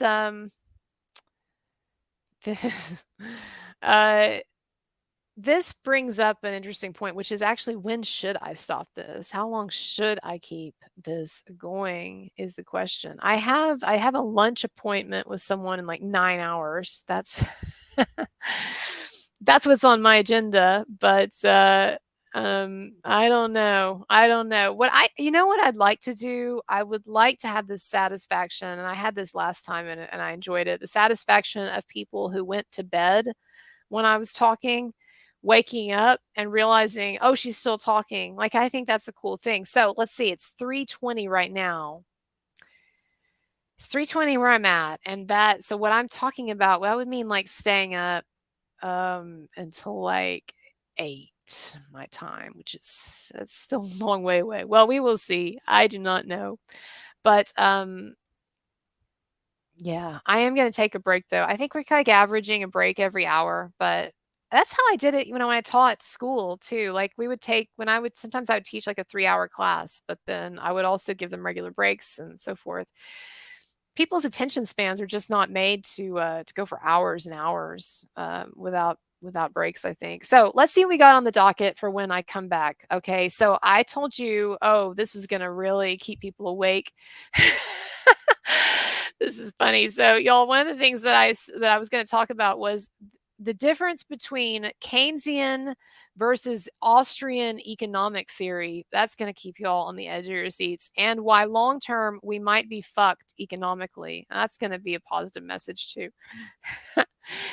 I tell you what, I will tell you when I come back. Okay, what if I could boil down for you? I used to do this when I taught.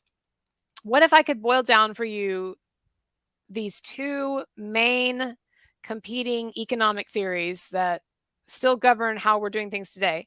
If I could boil those down to a really simple metaphor, which is, and it's going to sound strange until I explain it to you, which is heroin addiction. Something that, despite my many vices and frailties and failings, and even in the substance abuse department, as I've said, it's one thing that I managed to avoid, despite having a number of friends though over the years who did have this addiction. It was something by the grace of God, I knew that I didn't need to try, and thank God that I didn't. But I have known some people who have struggled with this addiction over the years. And I actually have had, I had a friend die of it. And we've all known people who've OD'd and stuff. But anyway, my point is, actually, when I teach, sometimes I will teach economic theory in classes that I've taught before. And you might say, wait a minute, you're an English professor. What are you talking about? Well, first of all, English professors can pretty much teach whatever the fuck they want. That's sort of part of it, because you can always tie things in to a novel or a movie. So what I used to do, I used to teach the movie Margin Call. Has anybody seen the movie Margin Call? It is actually one of my favorite, sort of economically focused, movies. I'm trying to find a picture of it to bring up. So, because I think you might be able to get this, like, on Netflix or whatever. Oh, yeah, and it was one of Kevin Spacey's later appearances. Let me hold on a second. Let me see if I can call it up.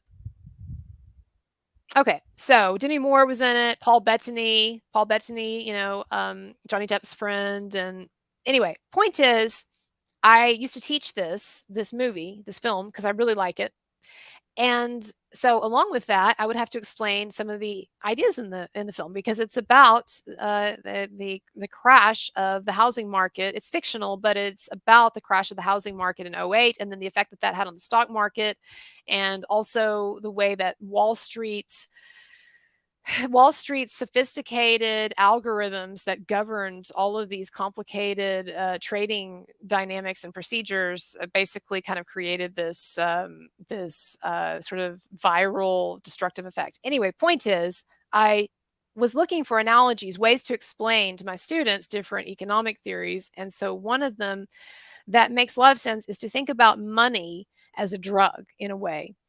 And so what the government, is trying, well, I tell you what, why don't we talk about it and we'll come back. But I promise you, I will talk for a few minutes about this and I will make it interesting. And at the end of this, you will come away from this understanding the difference between Keynesian and Austrian economics. So you have that to look forward to, but not all. I did also tell you that I would talk about skeletons in my closet. So the idea was that I was going to tell you, like, some of the bad things that I've done in my life, and I don't know, this seems like a really bad idea, actually. I'm not sure what I was thinking. Was I high when I developed that idea? No. Actually, it's a provocative title, but it's mostly things that I've talked about before anyway. But as sort of a late night fodder, we could talk about some of the mishaps that I've gotten into in my youth. And anyway, what else did I think? I was gonna talk about, perhaps, why does the media suck now more than ever? There's sort of deeper philosophical reasons. I, was going to talk about, um, what else? Well, that's basically it. Oh, the meaning of life. Nothing big or anything. We can close with that. So, I don't know. I don't know how we're gonna fill the next few hours, but I'm game to keep going. So, I am starting to ramble. It's a good sign that I need to, take a little break, and I don't know. I don't know if I should drink more coffee, but, take a little break and regroup and come back. So, whether it's late night for you, or it is morning, or whatever's going on, or you're in some kind of, like, cryogenic, frozen state or whatever, or you're Andrew Tate and you're tweeting from solitary confinement, um, I will be back in a moment. So it is 3:30 a.m. my time. So let's come back at 3:45 ish, and I will read your comments. I know I kind of neglected them, partly because I'm getting tired, but I'll read some when I come back. All right, so 3:45 return. I will be back.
Right, so I am back a little earlier than I said, but okay. So my plan is I do need to. I took an hour-long break a while back when I got dinner, and I think probably we're coming up on a time while I'll need to take one more because I would like to go until like 9 a.m., but I don't know if I can go straight through without like taking a shower, getting something else to eat. I don't know. So anyway, my point is though I want to talk about some things, and then in a bit I'll have to take a longer break. So that, like I said, I want to keep going to morning. I think it'll be cool, and some people wake up and see that I'm still on. So I was going to talk about economic theory. This might seem like it's going to be the most boring thing in the world, but I'm going to make it interesting, and it's not going to last very long. So, class, so there are two main competing economic theories. There is Keynesianism, and it's named after John Maynard Keynes, who was a economic theorist who came up with these ideas. And then there is classical economics. It is also sometimes known as Austrian economics, because one of the main proponents of this classical theory and also sort of the Austrian update to it, he was an Austrian named Hayek. And so you don't need to know like a lot of complicated stuff. Basically, this is what you'll want to know is that our government and pretty much all other governments in the world follow a Keynesian model.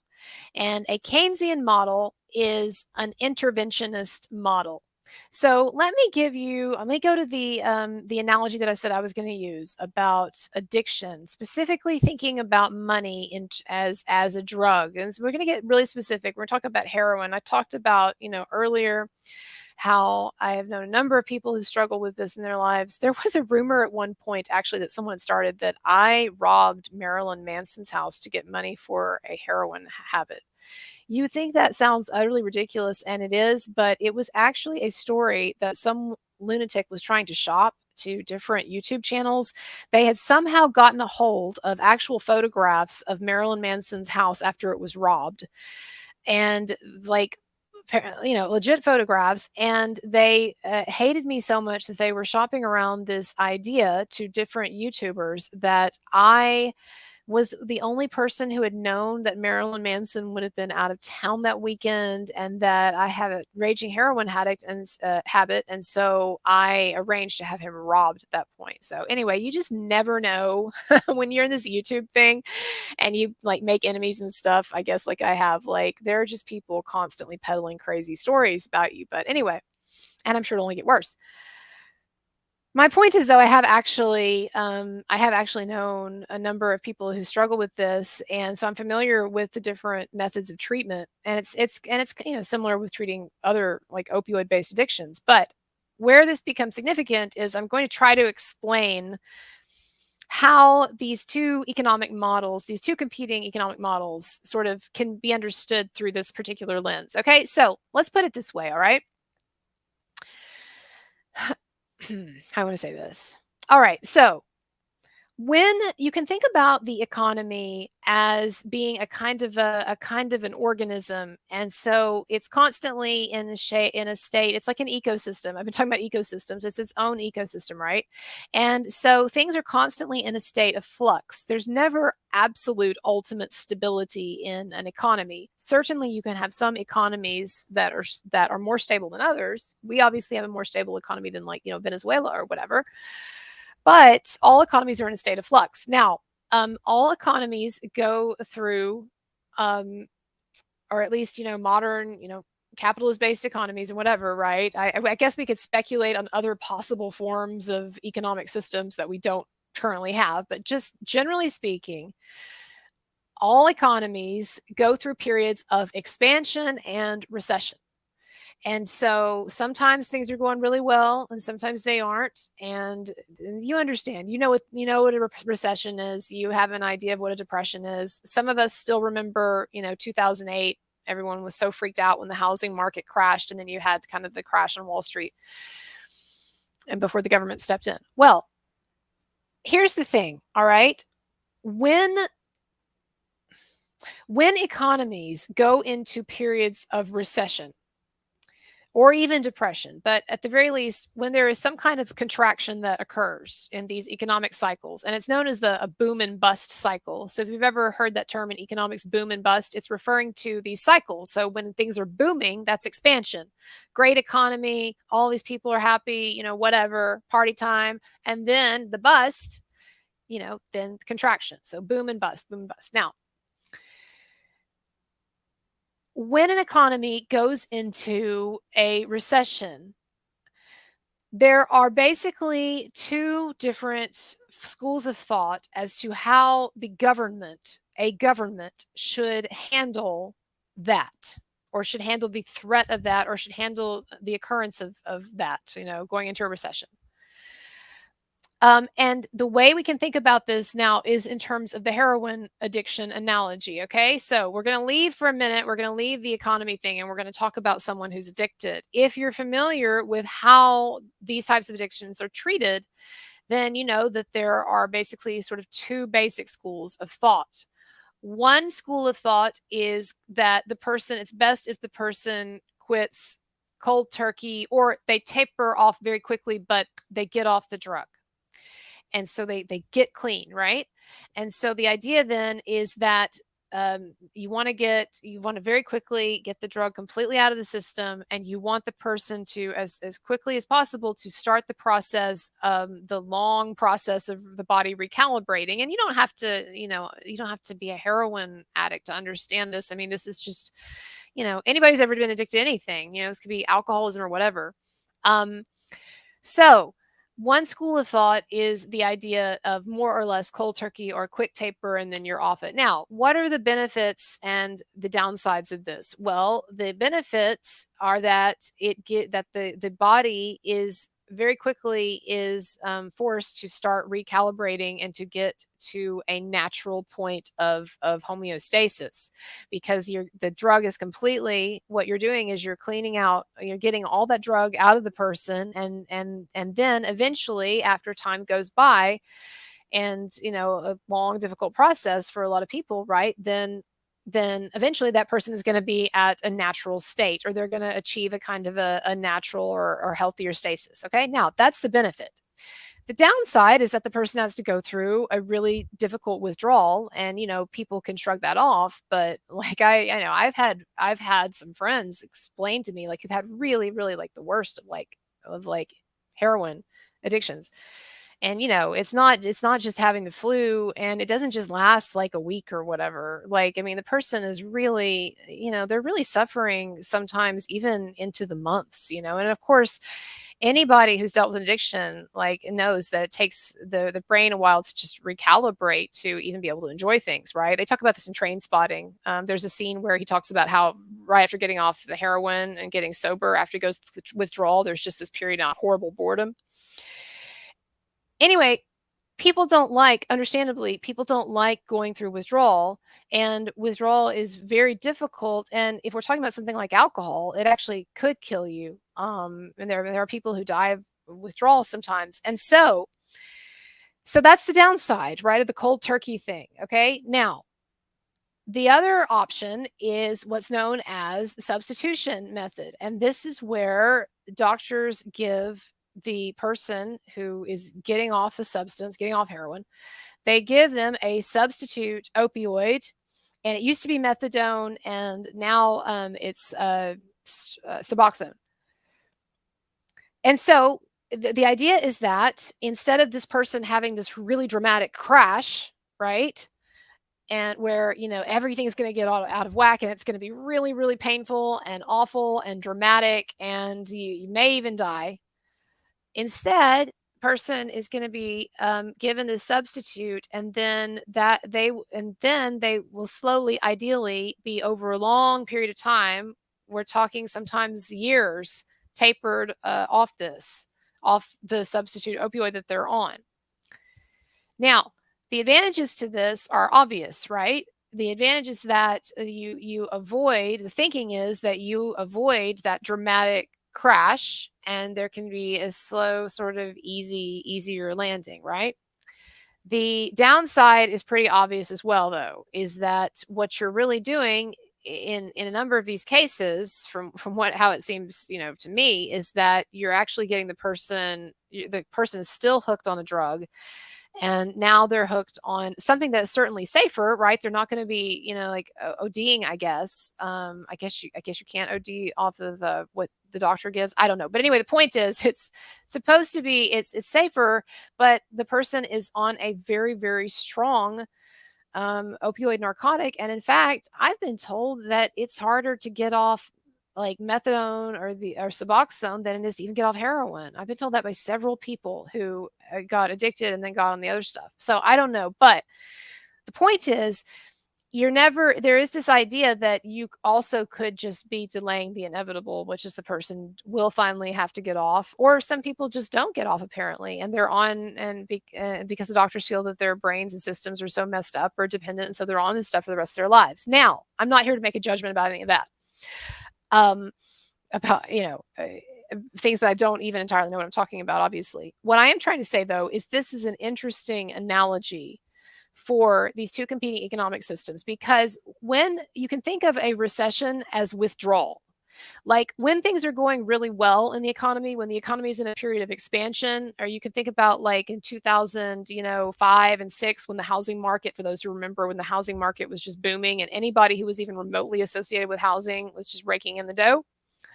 I remember watching The Real Housewives of Orange County, and this was right before the Great Recession of '08 hit. This was like in 2005 or 2006, when things were just banging in housing and real estate and anything connected to it. And I remember watching The Real Housewives of Orange County, and they had all these different people, who were just so, oh, we're so rich and blowing and going and partying. And then, of course, after the Great Recession of '08 hit, you see a number of those people who were in housing, like Slade Smiley. If you ever watched that show, like he was making a bunch of money, doing housing related stuff. And then, like, just completely, couldn't even pay his child support after a while, right? Because the bottom fell out of the housing market and the construction and anything related to it. Well, here's my point. You can think about when the economy is expanding and what's going really well and people are making a lot of money and whatever, the stock market's really high. You can think about that as like people are at the party, they're imbibing or they're taking drugs or they're getting wasted or whatever, but they're having a good time.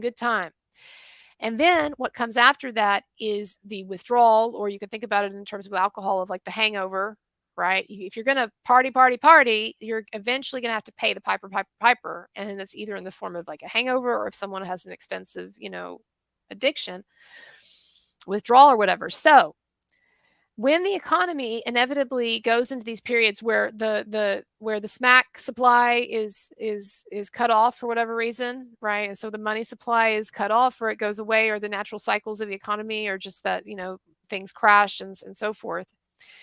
When that happens, then the government is faced with two different, overall, two different perspectives on how one should deal with this. The classical perspective, or the Austrian perspective, this would be the equivalent of, more or less, of the cold turkey method.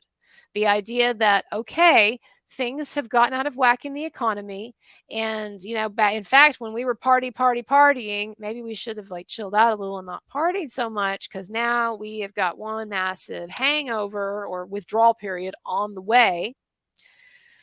I'm not, by the way, equating hangover with withdrawal exactly. Okay, so somebody's misinformation. What's she talking about? No, I'm just talking about the after effects of partying too much in one form or another, whether it's not serious like a hangover, or it's like serious withdrawal. So the Austrian approach, the classical economics approach, and of course, this is a gross generalization that I'm making here, but you can think of it roughly as a kind of a more hands-off, free market, laissez-faire approach. So if we're going back to like Adam Smith, who is seen as being the father and the initial sort of philosopher of capitalism and of modern capitalism, and the idea of the free market and the invisible hand. You may have learned this in school. The invisible hand theory is the idea that economies are naturally guided by market forces, that they have their own sort of ecology, right, going on, like I was saying about, like delicate systems and stuff, and that almost like a natural organism, if an economy is left to move freely and if we're hands off, if the government will be hands off with the economy, then the economy on its own, through market forces, free market forces, it will achieve ultimately a stabilization. So you have to go from this perspective. Yes, you have to go through some pain. That, it's going to suck when the stock market goes down, or when, the housing market crashes, or when people made a lot of bad investments and now they're having to feel the pain of that. Like, these things are going to suck and they're very difficult. But the idea with the more classical, more hands-off approach is that the answer is not government intervention. Not that they don't believe in any government intervention, right? I'm just talking about really heavy government intervention. And so that, yeah, you're going to go through a painful period, and we'll try to, there's some ways that you can mitigate the pain or the damage, but you got to go through withdrawal. You got to go through the hangover, right? To achieve a new equilibrium. And the idea being that if you don't go through that, if you find some way around it, or if you throw some money at it or whatever, then you really are just papering over the problem. You're just extending the amount of time that you're ultimately going to still be on this drug or whatever. Now, what is the other view? The Keynesian view. So the Keynesian view is the dominant view. It is the one that our government has followed for a while, and other major governments do. So everybody is more or less Keynesian, even though there's certainly critics of it. Keynesian economics is like the substitution and taper method in addiction management. So what the Keynesian model prescribes is that the government in various ways gives more smack, or gives substitution smack or whatever, to the economy. And so basically the idea is to keep the money supply going, to put through various mechanisms, some complex, some not as much, but to various ways to put more money into the system to keep things liquid. And there's various ways you can do this. You can do like stimulus packages, where you're actually perhaps sending a check directly to the American people, or to the public, like what happened during COVID, once or twice. The idea, again, you're going to give people this money, then they're going to spend this money, and so it's going to kind of grease the wheels of things. It's going to keep the economy going. It's going to keep us from crashing. So it's like you're tapering, right? It's like, we're going to keep giving you, just like we give you a synthetic a substitution opioid to kind of taper you off. We're going to try to taper this economy down by doing things like QE, if you've ever heard of quantitative easing, all right, or saying that the government is printing money or whatever. Like, a lot of these things are sort of metaphors for the idea that the government is injecting money, liquidity, whatever, into the system, or credit, is extending more credit, because the idea is you give more credit to people or to institutions or whatever, then maybe they won't freeze up. Maybe they'll invest more, they'll build more, they'll do more. So you're just trying to keep like the party going. Okay. That's what you need to understand. Keynesian economic theory is about keeping the party going and avoiding a hard crash landing. Now, in theory, this would seem to be, the preferred method, since it seems like you're avoiding the pain and the heavy crashes of the more classical hands-off approach. However, there is a strong argument, just like there's an argument when we talk about the addiction stuff, as to whether it's a good idea to keep people on a very powerful drug indefinitely. There's an argument that we're only kind of delaying the inevitable like reset with the economy, or the inevitable reset has bad political connotations now, because people talk about the Great Reset. That's not what I'm talking about. I'm talking about that ever since, let me put it this way, ever since the Great Recession of 2008, our government has been in various ways spending an incredible amount of money, or injecting an incredible amount of money into the system, into the economy, in various ways, in a way that is unprecedented. You can look at the national debt, for one thing, or you can look at the yearly deficits, and you can see like how when you get to 2008, things just start going up, and then when we get to COVID, it's just like, whew. So we are now at a point where it is unprecedented, the degree of debt that we're going into, and also the the amount of smack, metaphorical smack that the government has been injecting into the system in various ways. Now, how much longer can we do this? Well, that's the big question, right? Like we could continue to run up a bunch of debt for maybe decades or whatever. I mean, Social Security is about to go bankrupt if we don't. We've got another 10 years, I believe, before Social Security officially gets into the bankrupt zone, or it's no longer in the black. And so, what are they going to do? Are they going to raise the retirement age when the main voting block is elderly people, the most dependable voting block? And I'm not attacking the elderly in this, right?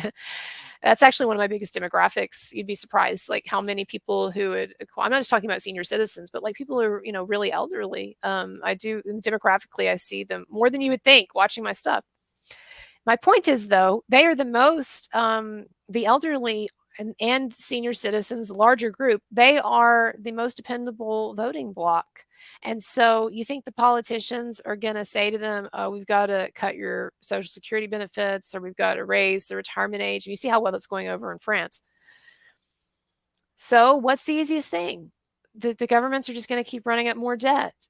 Now, can one run up a national debt indefinitely with no repercussions? Well, I guess we'll see. I guess we will see, because we are in relatively uncharted waters. And yeah. So that'll be interesting. Can we keep doing this without some bad shit happening? And then, of course, the other thing is not just talking about the national debt, but also talking about how much money. And by the way, Diana Eimer, thank you. No, I'm sorry, that's not the last name. But D, yeah, Diana, thank you for your donations. I appreciate it on PayPal. The other thing, y'all, is that with all of the money that our government in various ways has been putting into the economy since 2008 and then just accelerating post-COVID, it does have an effect on inflation. Okay, so here's the thing. Too much money, too much liquidity in the system, too much cash, what does that do? It raises inflation. It makes the value of things go up, right? And that's why just printing money or giving people money or QE or things like this are not always a silver bullet, because everything has a downside.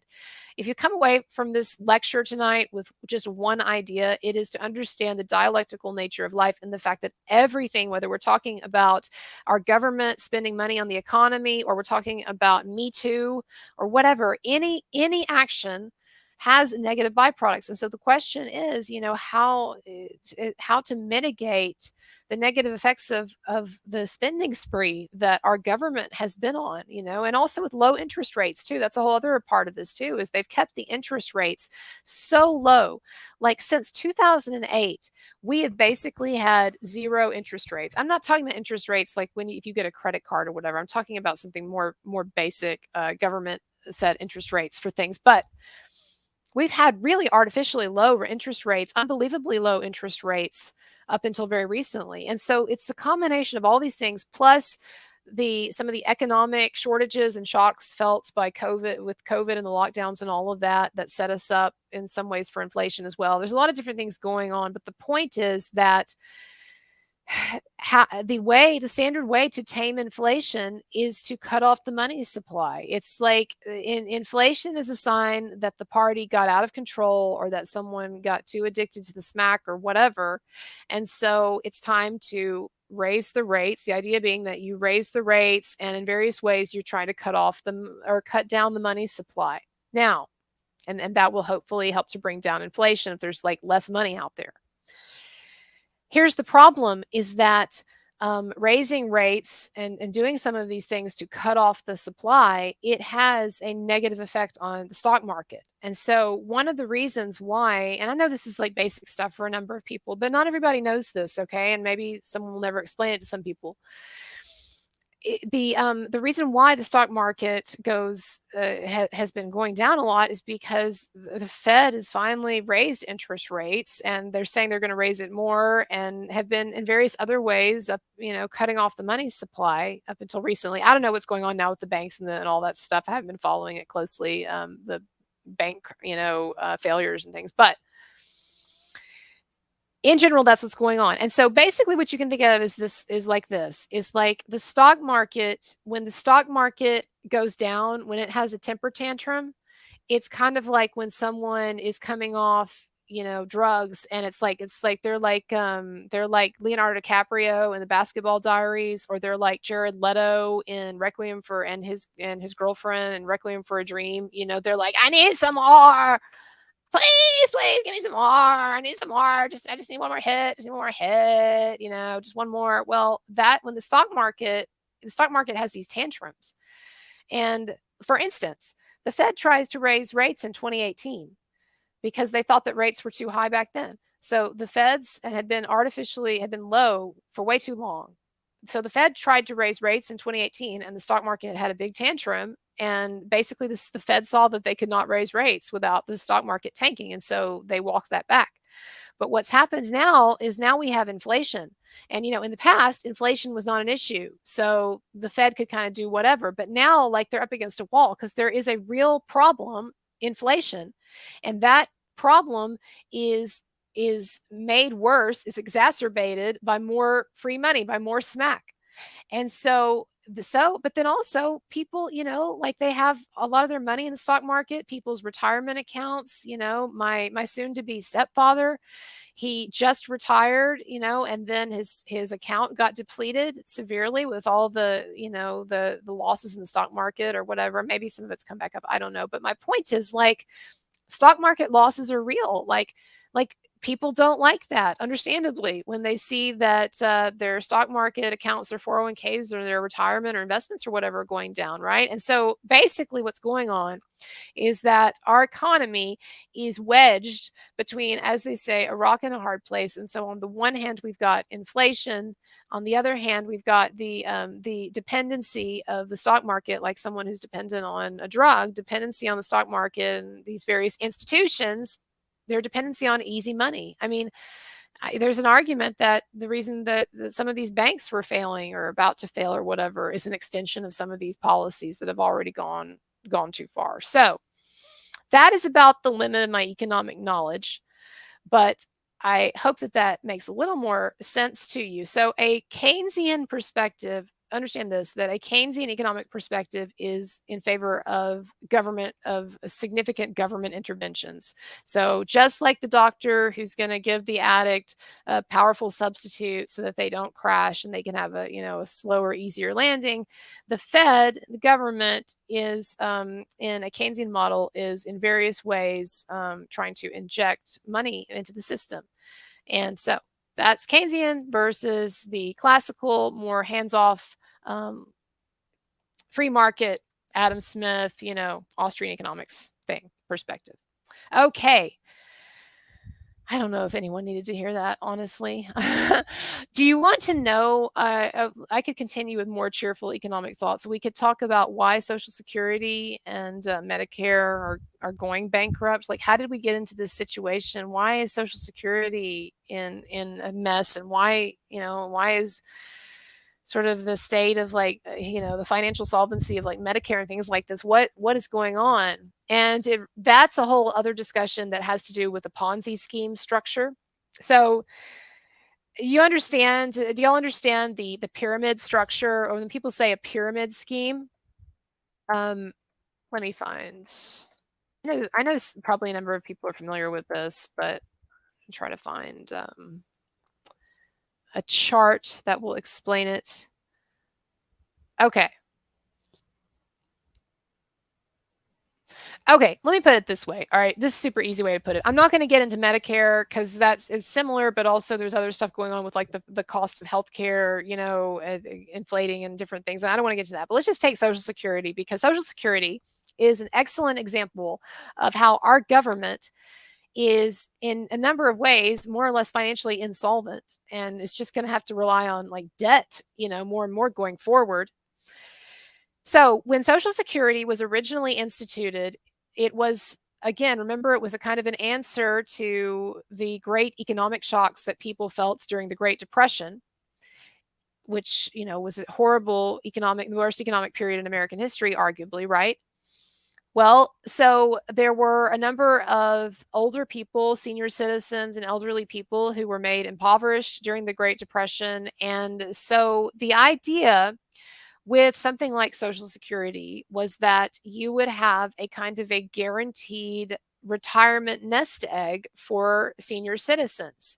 In that, you would have a certain amount of money that would be drawn from the paychecks and salaries through Social Security taxes and stuff of Americans, and that would be put away. And then when they would reach retirement age, this was the ideal thinking. When they would reach retirement age, then which back then, well, I'll get to that in a moment, but when they would reach retirement age, then they would have this nest egg and they could start drawing on their Social Security. Now, unfortunately, there was a big flaw in the design of the Social Security system, because see, if they had just stuck with their retirement idea, where like everybody, as they're working, they put money in, and then when they retire, they get that money. So like basically the government forcing people to have a retirement account. That would have been a more what's the word, sustainable dynamic. However, being politicians as they were, the people who created this stuff, it's like FDR and others, but anyway, because they were politicians in a democracy have to often cater to the immediate demands and needs of their constituents, or else they get kicked out of office. And so what was going on is with Social Security is people didn't want to wait an entire generation to start getting benefits. In other words, there were elderly people now, people that were already too old to work, or people who were already retired, or people who were seniors or whatever.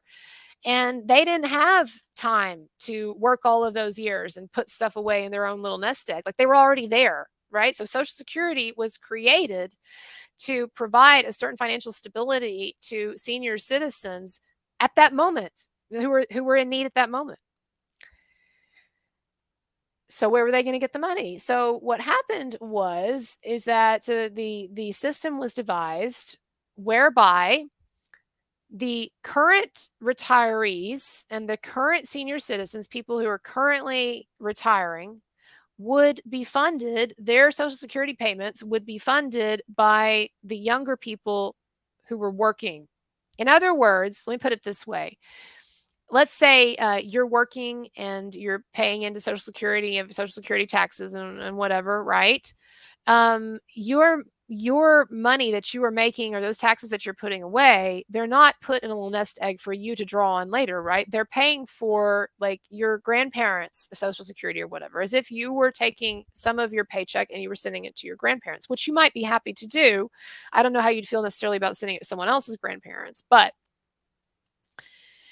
now you can see why they chose this system, because they wanted immediate gratification and immediate assistance, for seniors and for people who were in poverty and struggling and whatever. And also, like I said, seniors the most dependable voting bloc, and so it was also a way to curry favor with the most dependable voting bloc, and still is to this day.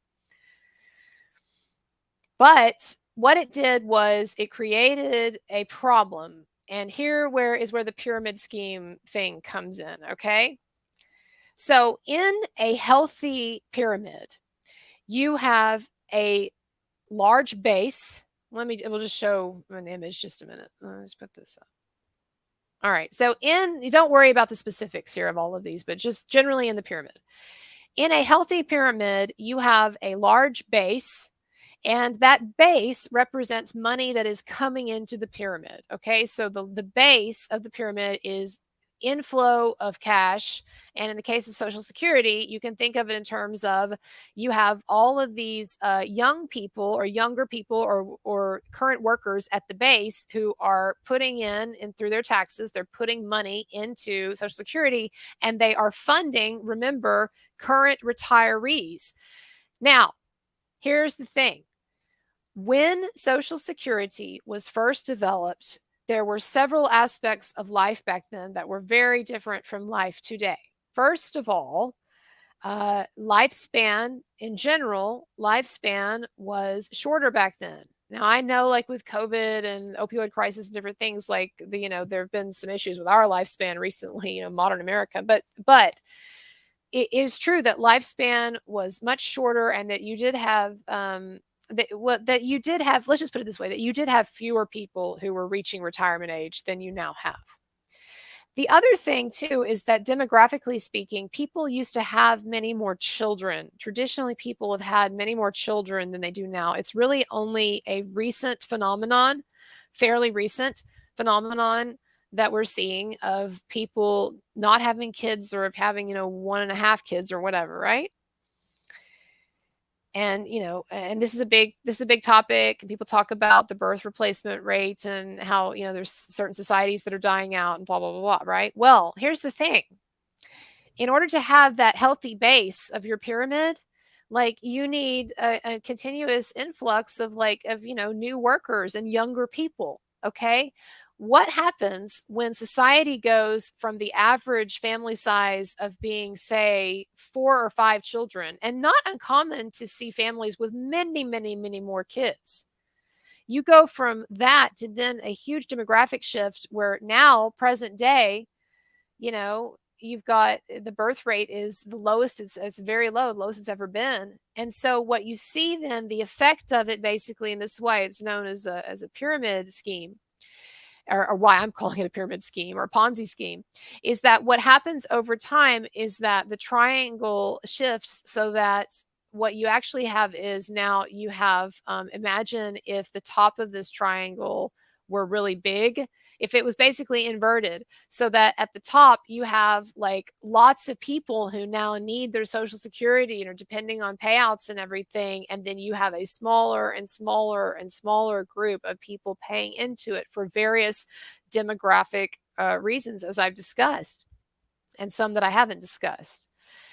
And this also is a challenge to a degree with Medicare, and then of course with Medicare, and you have other things as well. But my point is to say that when people say that Social Security is a pyramid scheme or a Ponzi scheme, like, that is not just a rhetorical flourish. And yes, it's more complicated than that, and there are aspects of it that I haven't talked about or whatever. But basically, it is going bankrupt. We'll have to run up a lot more debt, because I doubt they're going to raise the retirement age. The politicians can't do anything difficult now. And of course, I understand my senior citizens would be pissed, because they've been told their whole lives that they were paying into this thing, and they have been paying into it, but they've just been paying for other people. And it's never fun to be one of the last people in on a pyramid scheme, right? You want to be, if you get into a pyramid scheme or any kind of multi-level marketing thing, I was talking about Nexium earlier, but if you're an Arbonne lady or whatever, you want to get in, more on the ground floor, where you can have other people beneath you, right, doing the work for you, so to speak, or whatever. And so, the people who get in on those pyramid schemes toward the end, it's it's a problem. So anyway, that was a lot of rambling. My goodness. Someone says, the robots will not pay into the system. Yeah, I mean, well, you put AI on top of everything, and then who the fuck even knows what what we're headed for in this world, right? Who knows? The world in say 50 years, it could look so different from what it is now. Some of these things that we're talking about could be even just antiquated notions. There is a credible theory that we are going, and I actually do believe it eventually, that we are going to eventually move into a post-labor society, meaning that people will not have to work, and that the economy, because of technology and because of technological advancement, and because it will be able to provide more than enough of everything that we need or whatever, this idea of having to work to make money, to get food and to get things, will become antiquated, and we will move to a post-work society, post-labor society, and that actually, in theory, that sounds cool, that people that, that if people want to spend their time making a YouTube channel or whatever, right? People can do whatever they want creatively and they would still get an income. The problem is there's going to be a very rough transition to get from where we are, traditional economy, to whatever that is. And I would imagine that there's going to be like, there's going to be like a lot of sort of pain involved in that, and anxiety and political turmoil and all of that. So, but it is an interesting question. All of these things are very interesting to think about. I wish that I had taken economics more seriously and had paid more attention to it. I didn't start thinking about these things until much later in life. And, a lot of this stuff I wish I knew a lot more about. I have just a very rudimentary knowledge of certain things. And, but better late than never. And I do wish that I'd paid more attention to those certain classes in college or certain things that I'd read. But doesn't everyone feel that way? And by the way, last thing I want to say before we go to a break, I do talk a lot of shit about academia and about college. And I do think that academia, in a lot of ways, is really messed up, trapped in its own like extreme woke ideology and political correctness run amok. And I do think that there's way too much bullshit being taught in colleges, particularly in certain college classes that are more politicized or whatever. But it's certainly, it's overpriced, it's bloated, we could do much better in our society, and I would not even recommend that everybody goes to college. But I will say this, that for a lot of people, school, whether we're talking about college or we're talking about high school or whatever, school is one of the few times that they're actually going to read some of the great works of literature, or that they're going to be exposed to sort of thought-provoking films or philosophical treatises or whatever, right? Because that stuff still is getting taught, not as much as I'd like and not always in the way that I would like, but people are getting exposed. And that is one of the ultimate values of college, is that it is a time period where people are forced not only to look at literature, but biology or whatever, taking classes and just focusing on actually hopefully learning or imbibing, through osmosis, something. I don't know. But is it worth spending, 50 grand a year? That's where I taught at TCU, TCU, Texas Christian University. And I don't teach there anymore, but I taught there. And tuition, by the time you pay tuition and room and board, it was like 50 grand a year. And there's no possible way that I could justify that. I mean, even if I were like obscenely wealthy, like I would still feel like that was just too much, but people spend it all the time. And I mean, there's probably people on the stream that you're sending your kids to a really expensive college like that, or people are paying their way through or take out loans or whatever. Right. But I do think academia is deeply flawed, and I do think it's way too expensive. But I also, I understand why people are still going to college too, right? So I don't know. All right. So it's almost 4:30. So I think my goal, like I said, is that I really want to I want to be on when people are waking up or whatever. So I need a little recuperation time. So I am going to go ahead and take us offline for an hour, or well, I'm going to keep this on if you want to talk to each other or whatever. But I'm going to take a full hour. We'll come back at 5:30 a.m. My time. So it'll be 6:30, 6:30 Eastern, and people will be starting to get up and whatever. So they'll see I'm still on. I don't know. This is stupid, some of these things that I get enthusiastic about. All right, so an hour. So I'm going to keep this on. I will be back in an hour. 5:30. Yeah, 5:30. Yeah. All right. So see you in a bit. Thank you, and bye.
All right, everybody. It says that I'm live. I should be here. So I can hear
Sorry, I'm back.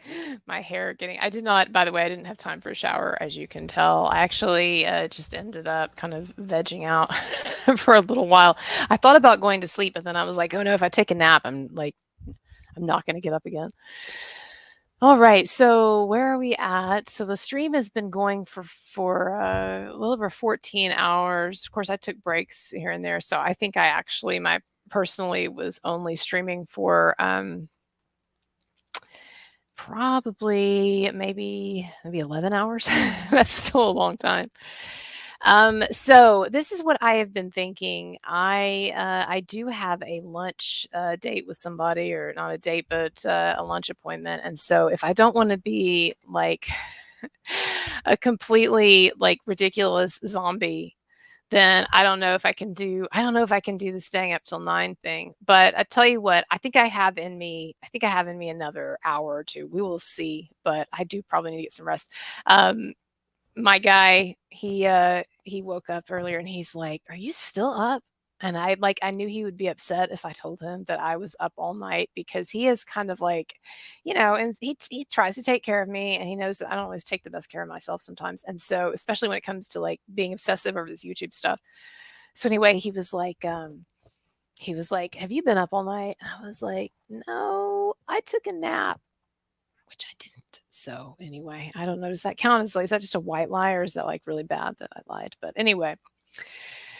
So, hello everybody. Someone says half awake and almost dead. Yeah, I think that's the right feeling. Especially, I definitely the hair continues to be a point of some fixation on my part, because every time I come back, it's a little bit wilder. Who was that actor in Back to the Future, with like the crazy hair? Christopher, what was his name? Anyway, that actor. Anyway, crazy, Marty. That was such a great movie, by the way. They don't make those anymore, movies like that. Back to the Future. Okay, I don't know what y'all been talking about while I've been away. Maybe not much. We've got 57 intrepid souls with us right now, so I guess we'll continue. So last time I did the Marilyn Manson, it was a Marilyn Manson focused live stream. And so I talked pretty much the whole time about the Marilyn Manson case. That was like I'm going to unplug this for a minute.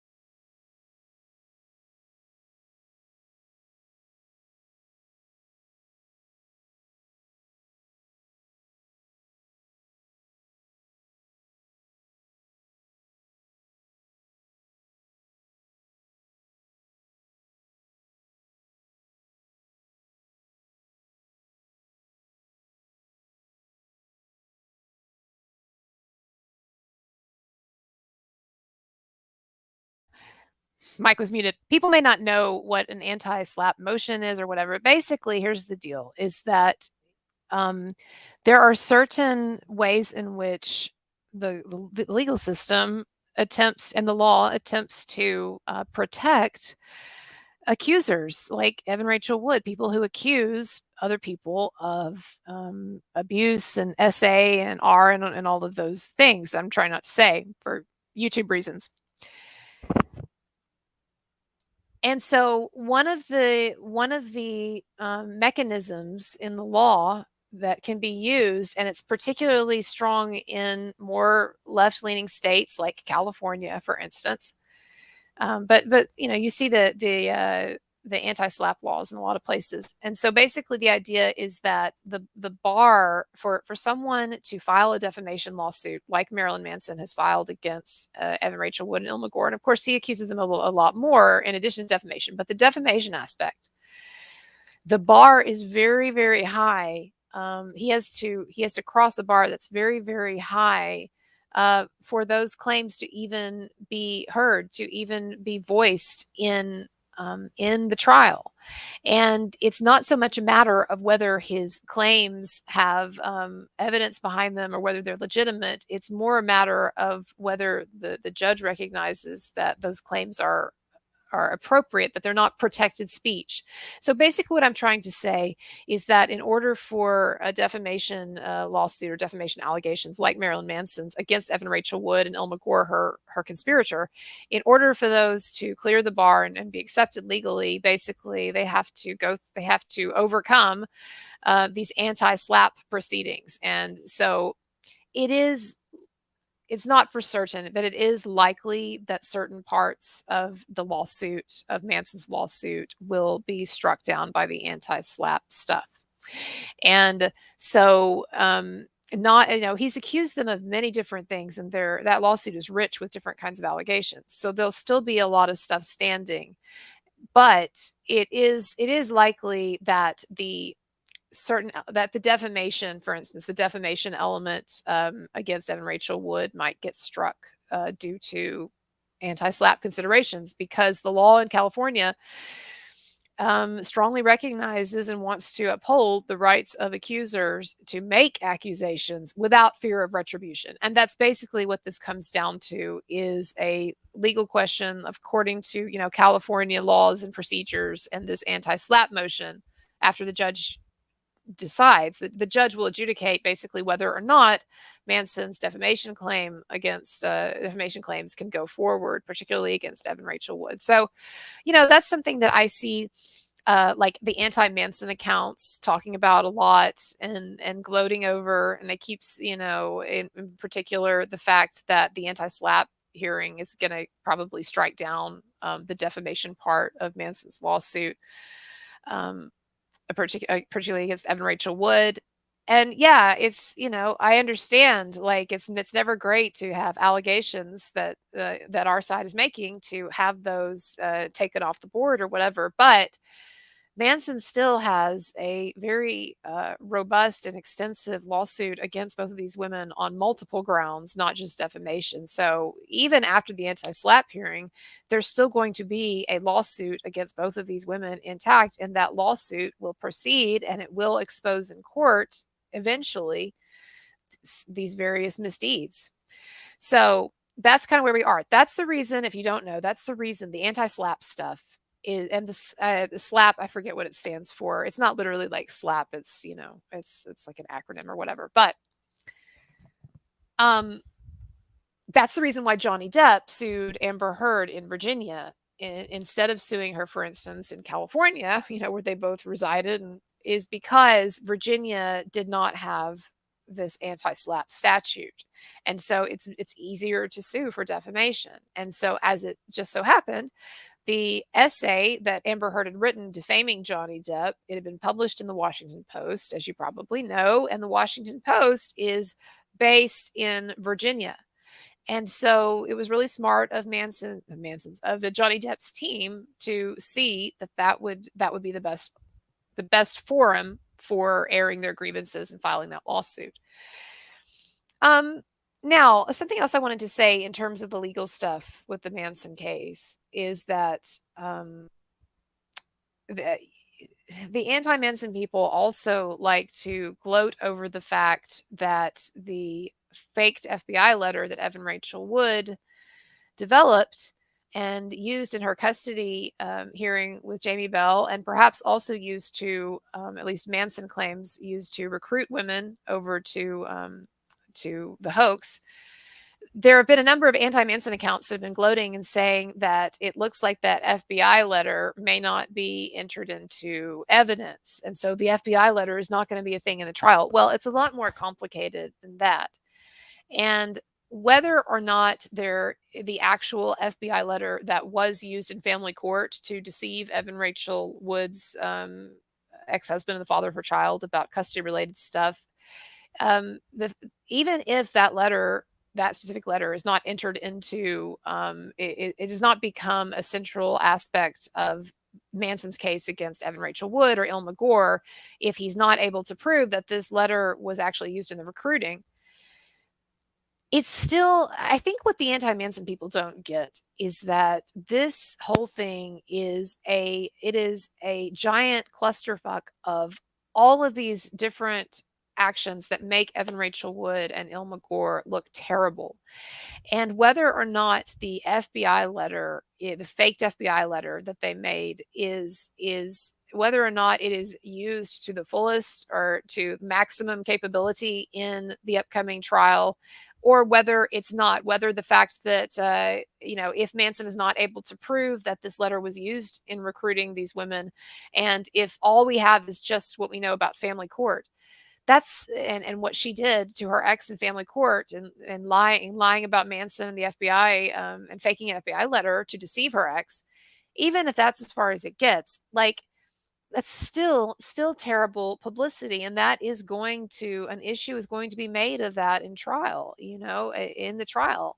And the fact that she would falsify, fake an FBI letter, and then and say all these untruths about these claims about Marilyn Manson and about the investigation surrounding him, and that she's an essential witness and all of this bullshit.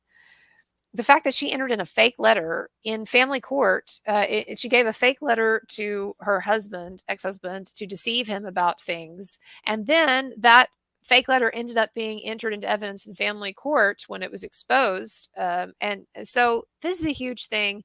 It is on record in family court. It is not a matter of interpretation or whatever. The only matter of interpretation is that Evan Rachel Wood claims that she thought it was a real letter.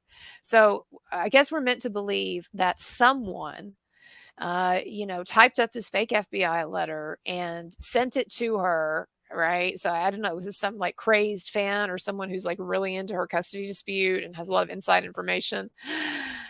This person, so what we're meant to understand is that this person, this FBI letter just shows up, and Evan Rachel Wood doesn't know who wrote it or how it got there, and she just takes it at face value, and that's how this whole silly thing got started. Never mind all of the evidence that Manson has submitted, including the sworn deposition or statement of a woman that Evan Rachel Wood and Ilma Gore actually used in trying to cover up the whole FBI fake letter. I mean, it gets so complicated, but basically my point is that there are other people involved in this now, and witnesses who can attest to this shadiness. It's not just the letter that we have, but we actually have, like, there's this whole sort of network of shady and unethical and frankly unbelievable activities that Evan Rachel Wood and Ilma Gore were engaged in. So anyway, that's kind of where we are with the legal stuff, is that the anti-SLAPP hearing is coming up, and you can expect my hair to look bad. No, you can expect that there will probably be some disappointment coming from the anti-SLAPP hearing. Maybe not, but you can expect that. But the majority of his case is still going to go forward, and it's still going to be a huge case. Frankly, what I think is the most important thing, the most important consideration as regarding this case and the upcoming trial, and the trial could be over a year away still. We might be looking at multiple years of this stuff even yet. But what I'm more concerned with is there any way that we can get this thing televised? Because I have heard that there's an option that it may be televised, but that for certain reasons it's not likely, but it could. And I just know, having looked at the Johnny Depp Amber Heard thing, that if we had not, and other people have said this too, if we had not been able to see it for ourselves, then the mainstream media would have fed us a different story, and we would have not gotten the truth in that. It was the fact that the society, people were actually able to see what was going on and make their own conclusions, and to see, Amber Heard's behavior on the stand and the lies and, all of that. So the idea that the Manson case, the defamation and reckless conduct and all of that, that this trial against Evan Rachel Wood and Ilma Gore, the idea that it's not going to be televised, it won't be televised, and that we'll be depending on the mainstream media to tell us what's going on, I don't love that. Fortunately, there will be also in the room, there will be other people. I plan on attending, every day of the trial. I think there'll be other people there as well, reporting on it in good faith and trying to get the word out. And so I hope to be or will be able to do that. And so I'll be glad to do that, but it's not the same thing as having it televised. And there's just, I don't even have to tell you, there's just something so powerful and so immediate about trials being televised. And also, it does get people more involved. It gets people paying more attention and looking at the evidence. So I guess what I would say to all of you who are on Manson's side and are rooting for Manson in this and for truth is, whether you believe in God or not, everybody pray that God will let this thing be televised. So I want even atheists on their knees on this one. Now, hold on again. I'm going to try to fix my hair.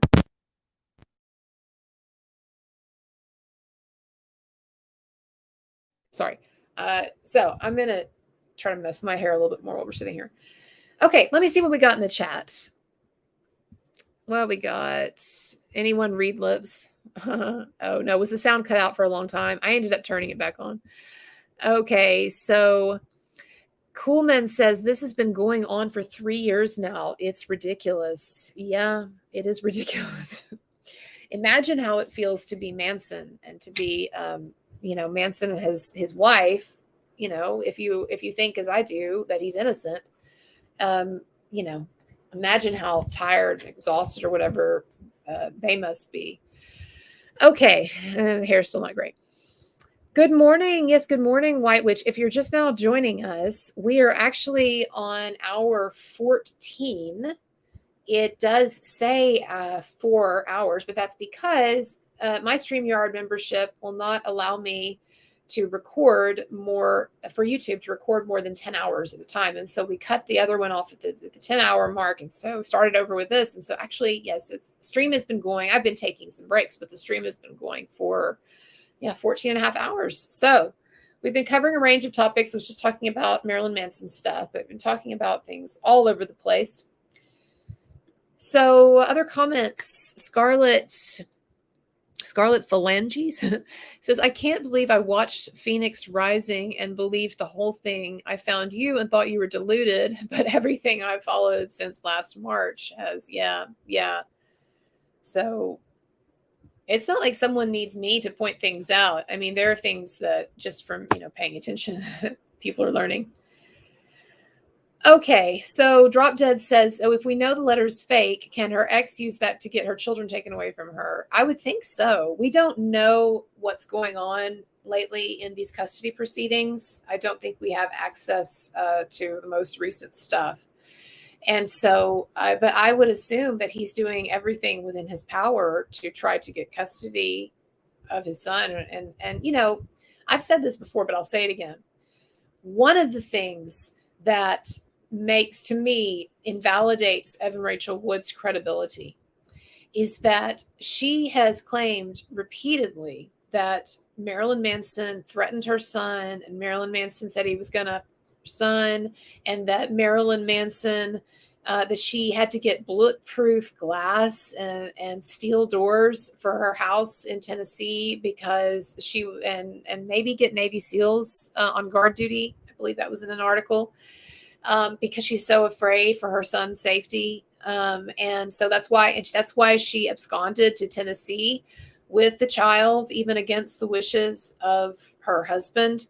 I mean, basically more or less a kind of a case of almost like, child kidnapping, except, the father didn't raise hell about it. Like if the situation had been reversed, let me put it this way. If the situation had been reversed, it seems like it would have been like an Amber Alert situation or whatever, right? But because it's the mom who is being shady or who is removing the child, without the father's approval, and is withholding the child from holidays and all that, because it's the mom, then she can get away with more, right? You can even get away with perhaps falsifying an FBI letter. Anyway, my point is, I don't know what's going on with the custody stuff lately, but I would imagine he's doing everything that's available to him. And this is what I was trying to say. Evan Rachel Wood, one of the things that's so shady to me about her is that she makes all these claims about her son's safety, and she's terrified for her son's safety. And yet she put her son in Phoenix Rising, and not just like one scene, but like multiple scenes where her son becomes a focal point. like a major element of part 2 of Phoenix Rising is her with her son in scene after scene after scene. And I understand that she didn't show his face. You see the back of, you see the bangs and up, or you see the side, or you see the back, or whatever. But like, if you're that worried, if you are so worried about not only Marilyn Manson attacking your son, but also if you're worried about crazed Marilyn Manson fans and supporters attacking your son, it would seem to me that the very last thing that you would want to do would be to put your son front and center of a hit piece, a major hit piece documentary in which you spend the entire documentary trashing Marilyn Manson, this person that you are supposedly terrified of, and your son, and you're terrified for your son. So let me get this straight. You, Evan Rachel Wood, you had to take your son all the way to Tennessee against the father's wishes because you were so terrified of Marilyn Manson and his followers being provoked into somehow harming your son. You're so terrified of it that you then decided, you thought, gee, I am really terrified that something's going to happen to my son connected to this Marilyn Manson stuff. I'm really terrified that these people are going to get provoked. I am really terrified, that that all of this attention is on him, and and all of this. I'm so terrified that I'm so terrified of provoking Marilyn Manson and his followers into rage against my son, and I so want to shift their focus from my son, that I'm going to make my son a focal point in multiple scenes in this major hit piece takedown documentary of the man that I am supposedly terrified of and don't even want to draw his attention to my son. It makes absolutely no sense. Absolutely no sense. And it is one of a number of indications that Evan Rachel Wood is being disingenuous and that she is lying, because she's clearly not, when it comes down to it, not concerned about the safety of her son as it relates to Marilyn Manson and all of this. So not credible. Jazzy says, I remember watching your video with Andrea, and she was saying his lawsuit is well put to defeat the anti-SLAPP. I hope it does. She did say, well,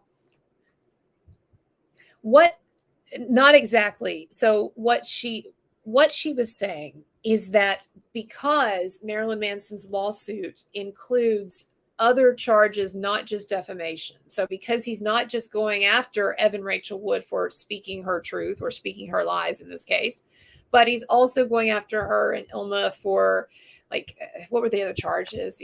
Computer fraud and like reckless endangerment, or anyway, there's a number of other things.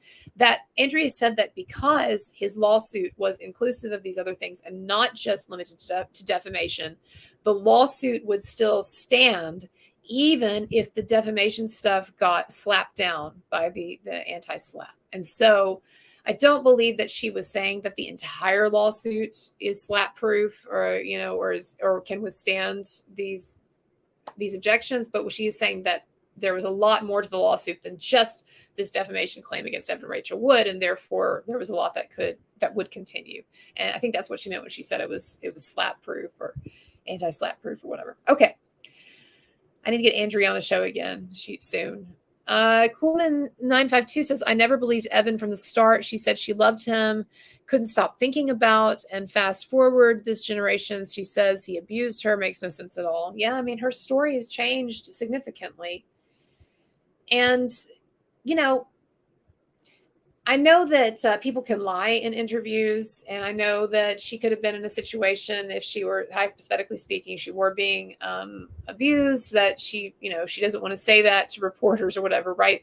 But it doesn't mean nothing that you have her on the record again and again and again praising Manson and defending him and saying explicitly it's not abusive, and I have all this freedom and it's the healthiest relationship I've ever been in, all that. Like, you can't say all of that stuff, and you cannot continue to say all of that stuff for years and years and years, even up until as late as like 2014 or whatever. You can't continue to say these things and then suddenly just say, oh, never mind. And you just like, it's just wiped, right? I mean, you can, but like, it's not credible. And we at least have to have some doubt about it. Like, it's just not, you just can't erase it. So anyway, yeah, she has been all over the place, Evan Rachel Wood. No, it's not confirmed that it won't be televised. We don't even know. Like, we're not even anywhere near to that point. And so that's not the question, or that's a question for a much later time. I don't know, maybe I'm being pessimistic, but it is not the norm to have trials like this televised all the time. And so I don't know. I felt like the Johnny Depp Amber Heard televising was surprising. I was shocked. So again, I'm not a lawyer. I'm not familiar with the legal system to this extent, but I do know there is a significant chance and probably a probability that it won't be televised. But, say your prayers, all you Manson atheists. Maybe if we can get enough Manson atheists, I've got it. If we can get enough Manson atheists to convert to Christianity, then maybe God will allow it to be televised. Answer our prayer. It's worth a try. So all of you Manson atheists need to convert. I like to tease the Manson viewers, the Manson supporters sometimes about the God issue, because every time I bring up God or my belief in God or spirituality or religion or whatever in a positive light, there's invariably some Manson people that are just disgusted and that hate it. I had a number of people when I did a video, Why I Believe in God. That was the video, or Why I Believe in God and what I think about evil or whatever. I had a lot of people, a number of people, Manson supporters, unsubscribe right then and there, like in protest. So, I mean, and I understand a lot. Let me say this about religion. And I really do encourage people, if you have any interest for whatever reason and what my beliefs are or what my journey has been, spiritually speaking, in terms of my beliefs about God and whatever, then you can look up the video. It's on my my philosophy psychology playlist. And anyway, it's titled like What I Believe About God. Anyway, I know that a lot of people have had bad experiences, including Brian Warner, have had bad experiences with judgmental Christians or non-Christ-like Christians or whatever, right? I've had those experiences too. But I've also had other experiences. And I think that one of the dangers that we face, or one of the temptations that we face in life often, is the temptation to take an experience that we had and then make it representative of or stand in for the whole, when in fact things are just often a lot more complicated. So yes, there are a lot of judgmental Christians, judgmental, fundamentalist types and whatever. You could even say that my mom is one of those, in that she believes that people who are not born again, not come to Christ, are going to be eternally damned. That's a super judgmental belief. Super judgmental belief. Super judgmental. And yet, my mom prays for Manson every day since I'm involved in this. She cares about what's going on, and she's become interested in justice, or at least, this particular situation. She prays for him, and she supports him. And also, my mom is a generous, very tenderhearted person that whenever her friends or family or anyone, is in trouble or needs anything or whatever, like she's going to be there.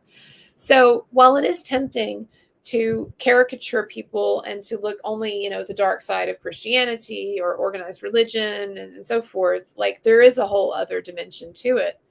And that's, the challenge in life is to view people for the totality of what they are, and not as caricatures.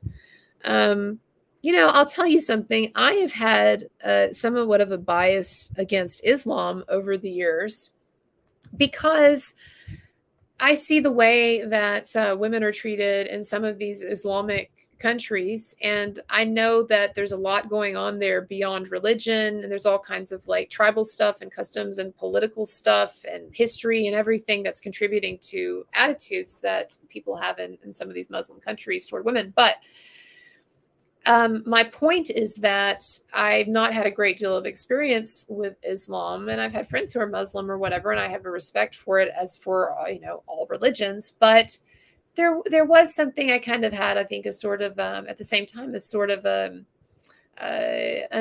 unease or a skepticism or whatever. But you know what? On Instagram, and I think, well, let me just say, and I think partly that's because also I was kind of falling into the trap of seeing Islam in a sort of a more of a caricatured way, as I'm thinking about the most extreme examples, right, or the most disturbing aspects of certain cultures and so forth. But I'm on Instagram, and one day on Instagram, this thing is not even plugged in, but I guess you can hear me. I'm so out of it now. I'm so tired. Okay. One day on Instagram, randomly you'll get things that come across your Instagram page, so to speak, or when you're scrolling. And it was a religious figure, an Islamic religious figure. I don't even know like where he lives, or like what sect he is what sect of Islam or he is or anything like that. But this guy, this Muslim religious figure, he has these different little snippets from sermons on Instagram. And one of these just kind of randomly came across I came across it one day on my feed. And he said some things that were very, very modern and very enlightened. And he was saying some things that were and very enlightened toward, a more sort of Western or sort of feminist perspective towards women and towards divorce. And I thought, wow, that's it's not like I didn't know in my mind that there were tons of moderate Muslims and that the extremes that I saw depicted in some of these documentaries or whatever did not represent Muslim culture. Like I knew all of that, right? But there's something instructive about and enlightening about actually, watching someone in a sermon expressing some beliefs that you agree with or that kind of surprise you for being so modern or whatever, or so open-minded. And so I followed that guy then on Instagram, and I started checking out his stuff regularly. And I messaged him the other day and I said, I don't know you and I'm not, religious or anything, but I just want you to know that randomly coming across your sermons or whatever, it makes me feel better about Islam or more open-minded about Islam and get past some of my own prejudices or whatever. And so, I don't know what the point of that is, except to say that, it's easy to look at the worst parts or the worst representations of a religion and say that that is the whole, but it is not the whole. It is certainly one part, and it's one part that we can have a problem with, but it is not the whole. And so anyway, and as far as the treatment of women in some of these Muslim majority countries or what have you, like there are a lot of signs, actually, I do think, for positivity. For instance, what is going on in Iran, and I'm no expert, right? There is a great series, I'll tell you, if you're interested in the history of Iran, there is a great series on HBO, a multi-part documentary about the Iranian hostage crisis when a number of Americans went after the Iranian Revolution and all of that political upheaval and everything. You had a number of Americans who were taken hostage by the new Iranian government. And so anyway, and by the students and then backed by the government. And it was a long drawn out thing. These hostages were there for like over a year or whatever. And it was major media story and stuff. My point is, though, it's a really interesting documentary, and it's interesting because it gives you insight not only on that particular hostage crisis, but also it goes back and it explains, what led to the Iranian Revolution and why the current government is there and why it's so repressive and hostile to women. And anyway, so if you're interested, check it out on HBO. But here's my point. When we see what's happening in Iran, where the younger generations, men and women, the younger generations are just refusing to accept some of these old repressive ways of thinking. For instance, about the restrictions that need to be put on women's behavior, or women needing to for their hair to be covered, and that sort of thing. And so you have these protests in Iran.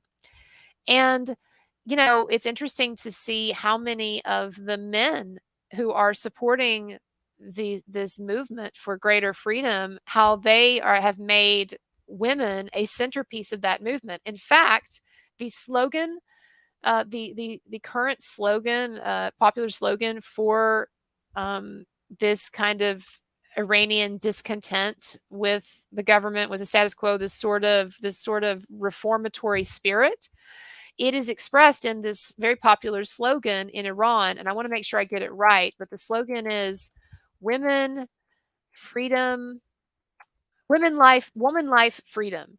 And so you see this on a lot of their banners and their posters and their flags when people are protesting, and you see it, online, and these websites and what have you, and posting it on Twitter, woman life, freedom. And so the idea of women, the idea that now in these pro-freedom movements in Iran, you have women's freedom and independence playing a big role. It's so different in some ways from what happened with the Iranian Revolution, where after the revolution, then women had to put the veil on and things got very repressive very quickly, right? People thought in the original revolution that they were bringing much needed change, right? When they overthrew the government and the Shah was installed, people thought, not the Shah, I'm sorry, the Ayatollah. People thought, oh, great, we got rid of that old guy and we got rid of his horrible, secret police and everything. And these new people this is where it's at, right? And so we're going to do whatever these new people tell us to do. And we're going to be a theocracy. We're going to be governed totally by Islam and by this particular, vision of Islam. And women are going to cover up and all these things are going to happen. And, what often happens in these situations is it's very much like the song meet the new boss, same as the old boss. And what you find in a lot of revolutions, not all of them, and not in the case of like the American Revolution, for instance, but what you do find with a lot of revolutions is that once the revolution takes place and the dust clears, you're often looking at a new boss who is just as problematic, if not more, and just as repressive and just as dangerous or restrictive or whatever, and power hungry as the last person, right? And so that's the cycle, it's the cycles of history. It's interesting. Zorbzod says, as I misunderstand it, if ERW and Gore win their anti-slap, most of Manson's emotional distress claims will also be gutted, not just the defamation claim.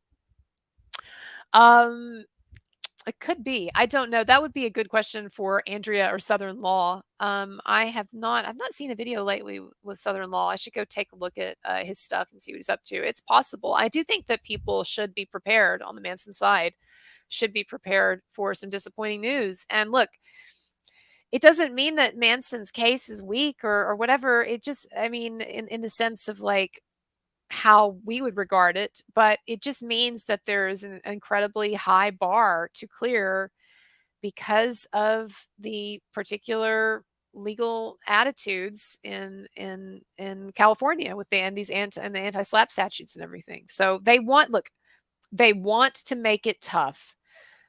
California and lots of other state governments and activists, they want to make it tough. They don't want people doing, let's just be clear, okay, let's just get real. They don't want people doing what Manson is doing. They would rather false accusers not be exposed.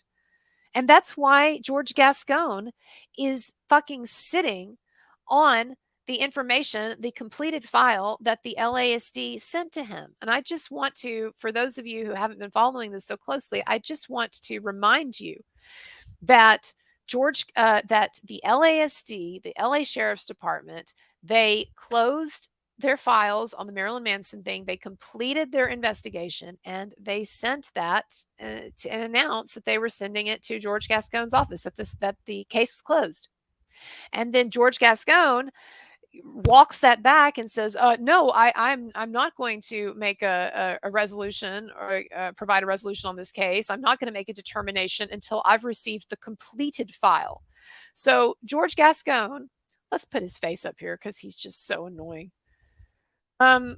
George Gascon, who by all accounts is a completely ineffectual DA. Like everybody, from what I can tell, like everybody dislikes George Gascon. Like no matter like what side they're on or whatever, everybody's got complaints.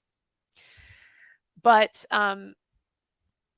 George Gascon, he literally is pretending, has been pretending that he has not received a completed file from the LASD, from the cops. In other words, the cops, the detectives, the LASD, they literally closed the case, completed their investigation, sent the file to Gascon, and announced that they had done so. And then Gascon just completely rebuts that and undermines that and says, yeah, I'm happy to make a determination on this case as soon as I get a complete file, as soon as the LASD finishes its investigation. So I just have to wonder, I'm curious, and if anyone in the LASD or anyone who's a part of that investigation is watching, I'm just curious how often it happens that the Los Angeles District Attorney blatantly, publicly undermines the police, his own detectives in that way, to completely contradict what they've stated. And look, if the cops, if they close a case file and they say they've completed their investigation and they send it to Gascon, and then Gascon says, I'm waiting for this case to be completed, I'm waiting for the completed file. So he's basically saying they're a bunch of incompetents. George Gascon, if we read this correctly, as I think, there's no other way to interpret it. George, oh, just a minute. I just noticed that something. never edited my name again. Sorry. Getting late and I'm getting off track. But here's the thing I'm trying to say. If George Gascon, he basically communicated to everyone a certain incompetence on the level of the detectives in the sheriff's department. Because look, if they're saying we completed this investigation, and it's kind of like you complete your assignment and you turn it into the teacher. If I complete an assignment and I think that I've done a great job on it and I feel like I've completed the whole thing and I finish it and I turn it in, I take it up to the teacher's desk and I turn it in and I say, look, I finished this, it's done.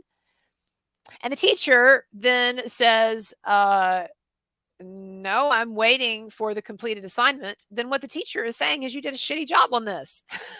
I mean, I've done this as a teacher. I've had people turn things in and I'll sort of in a bit of a wink way say, are you sure this is your final draft? I don't think you've given me your final draft. Because if you were to turn this in and get a D right now. So I think you want to go back to the drawing board, bring something else to me when you're ready. That's sort of the feeling I get from this, is like George Gascon is like, these incompetent dipshits. They said that they completed the investigation and they sent me a complete file, but this ain't complete. You call this an investigation? This is bullshit. You better, hey guys, hey, you dumb cops, you dumb detectives, you better go back to the drawing board. You better do some more investigating. All right. Because this is not the complete file. That's basically what he did. Like, how does that feel if you are a Los Angeles Sheriff's Department, detective, or if you were one of the people on this case who did this investigation over many months with what sounds like a quite a bit of manpower required at certain points or devoted to this. You did this whole investigation and you complete it, and then you're told that your work is not complete, that it was inadequate, and that the DA he's waiting on you. I'm just waiting any day now, guys. I want to close. I don't know why I'm giving him a Southern accent. Actually, it's a Cuban accent, but I can't do a Cuban accent. But guys, I want to close this case up. I mean, as Donald Trump would say, believe me, no one wants to close this case more than me, says George Gascon, right? You guys, I'm ready to close this case. If you just finish your damn investigation, if you give me like a complete file, you idiots, you incompetents. Keystone Cops. Yeah, so I think it's very insulting, and clearly what's going on is that George Gascon, I've said it before, George Gascon was given a complete file. The case has been closed. The cops looked into it. They know that it's a giant hoax.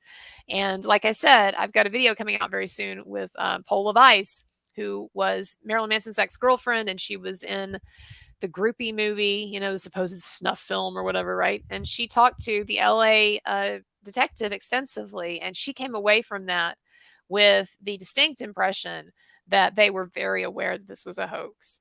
And he even said some things to her, like, because basically what happened is she found out from the detective that Evan Rachel Wood and Ilma Gore had been, and other conspirators had been lying and saying that she was underage in this film. You know, that Paula Weiss was underage in the Groupie film, and she was abused, and all these horrible things happened, and she might have killed herself, and et cetera, right?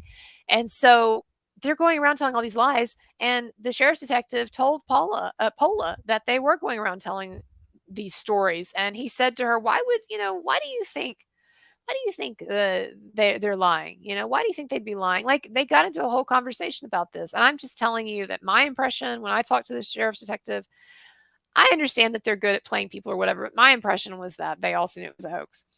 And I asked the sheriff's detective, I said, is there nothing that the government can do if people are running around perpetuating a terrible hoax like this? And what he said to me was that there were not a lot of recourses under the law, but that people in the sheriff's department would be, as he put it, would be very upset given how much manpower and how many hours had been devoted to examining these claims by Esme Bianco, because Esme Bianco, you know, filed a police report. Esme Bianco, Evan Rachel Wood, Ilma Gore, all of these, right? That so much time and police effort had been expended in this investigation that there would be people in the police department who would be very upset to know that considerable time and resources and manpower were expended for a hoax, for a sham investigation, for sham allegations. Do I think that's going to amount to anything? No, I don't think that.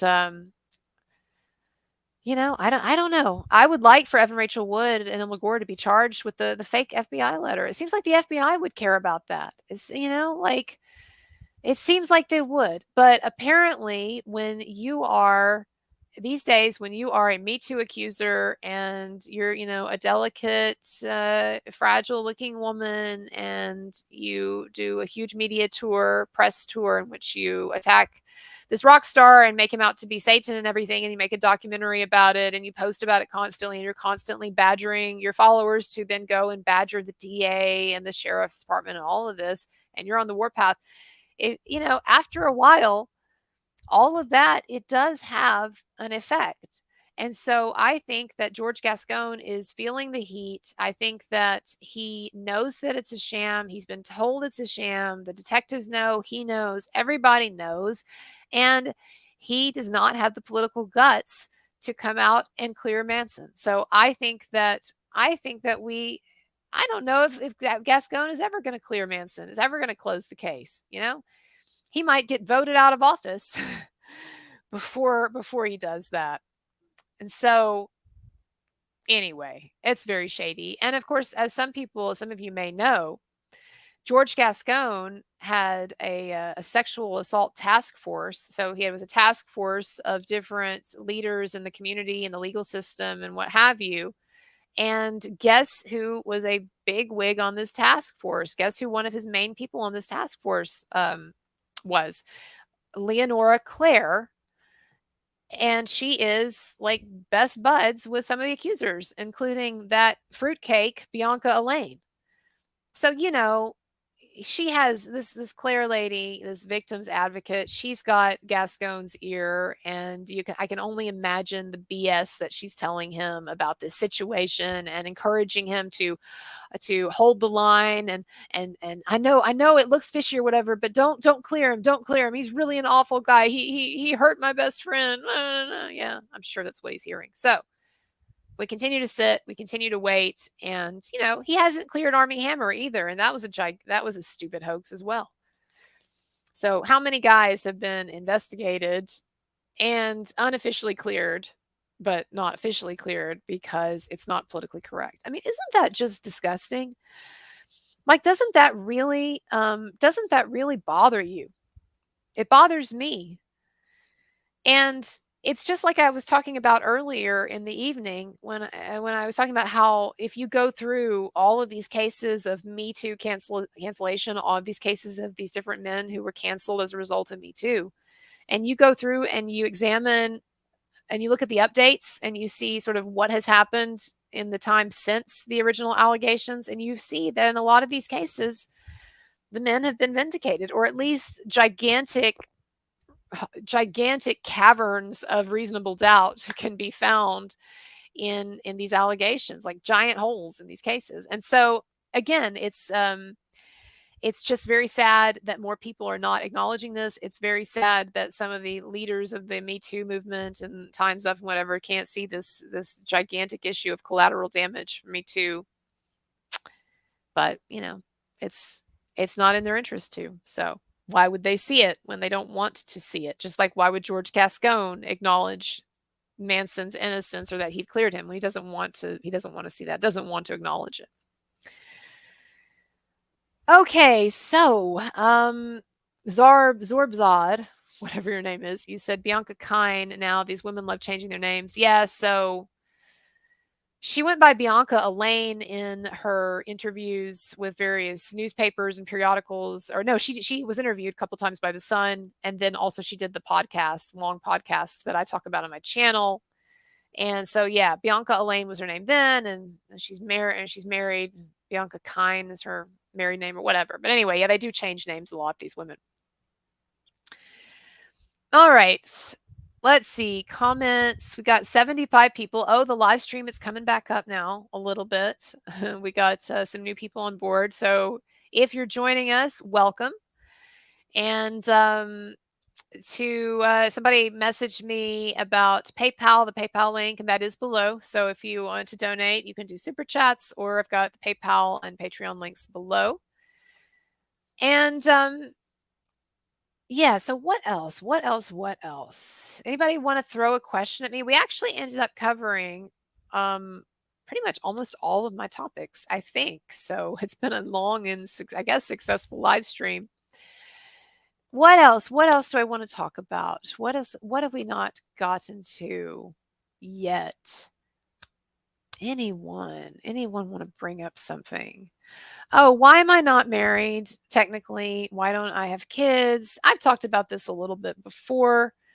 Because my parents had a bad marriage, I very early on got a bad taste in my mouth about it. It's a cliche, right? But parents had a bad marriage, and so I grew up, unlike other women who might grow up fantasizing about their wedding and their special day and what kind of, a dress they're going to wear and all of that. I, from very early age, thought that I wanted no part of marriage because the example that I had was not great. And so basically I looked around at my parents' situation and I said, whatever this is, I don't want any part of it. I don't want to end up like this.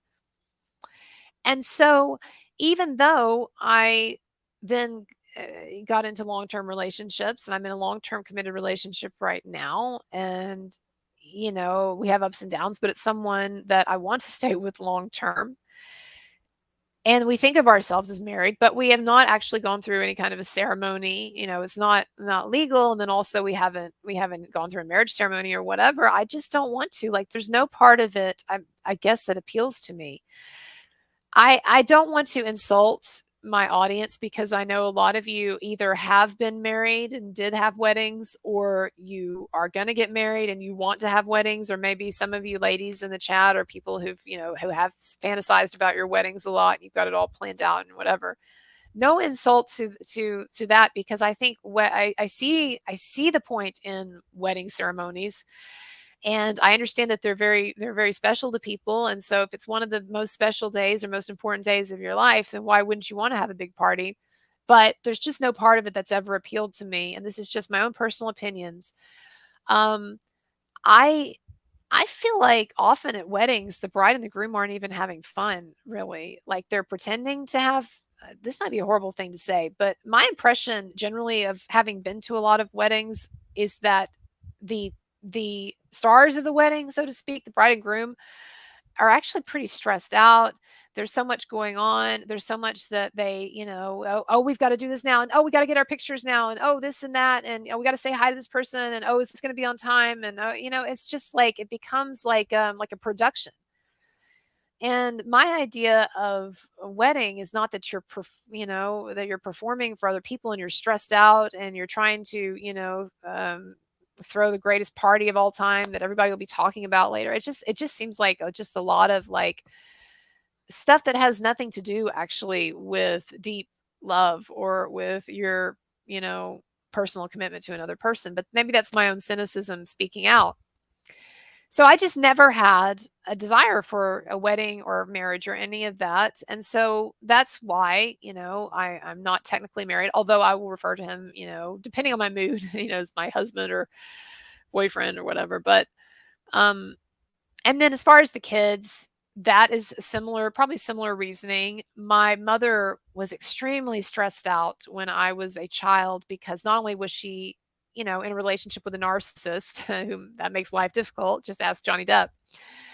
Not only was she in a relationship with a narcissist, but my dad. So this is just one of the shitty things that my dad did to my mom and to our family in a way.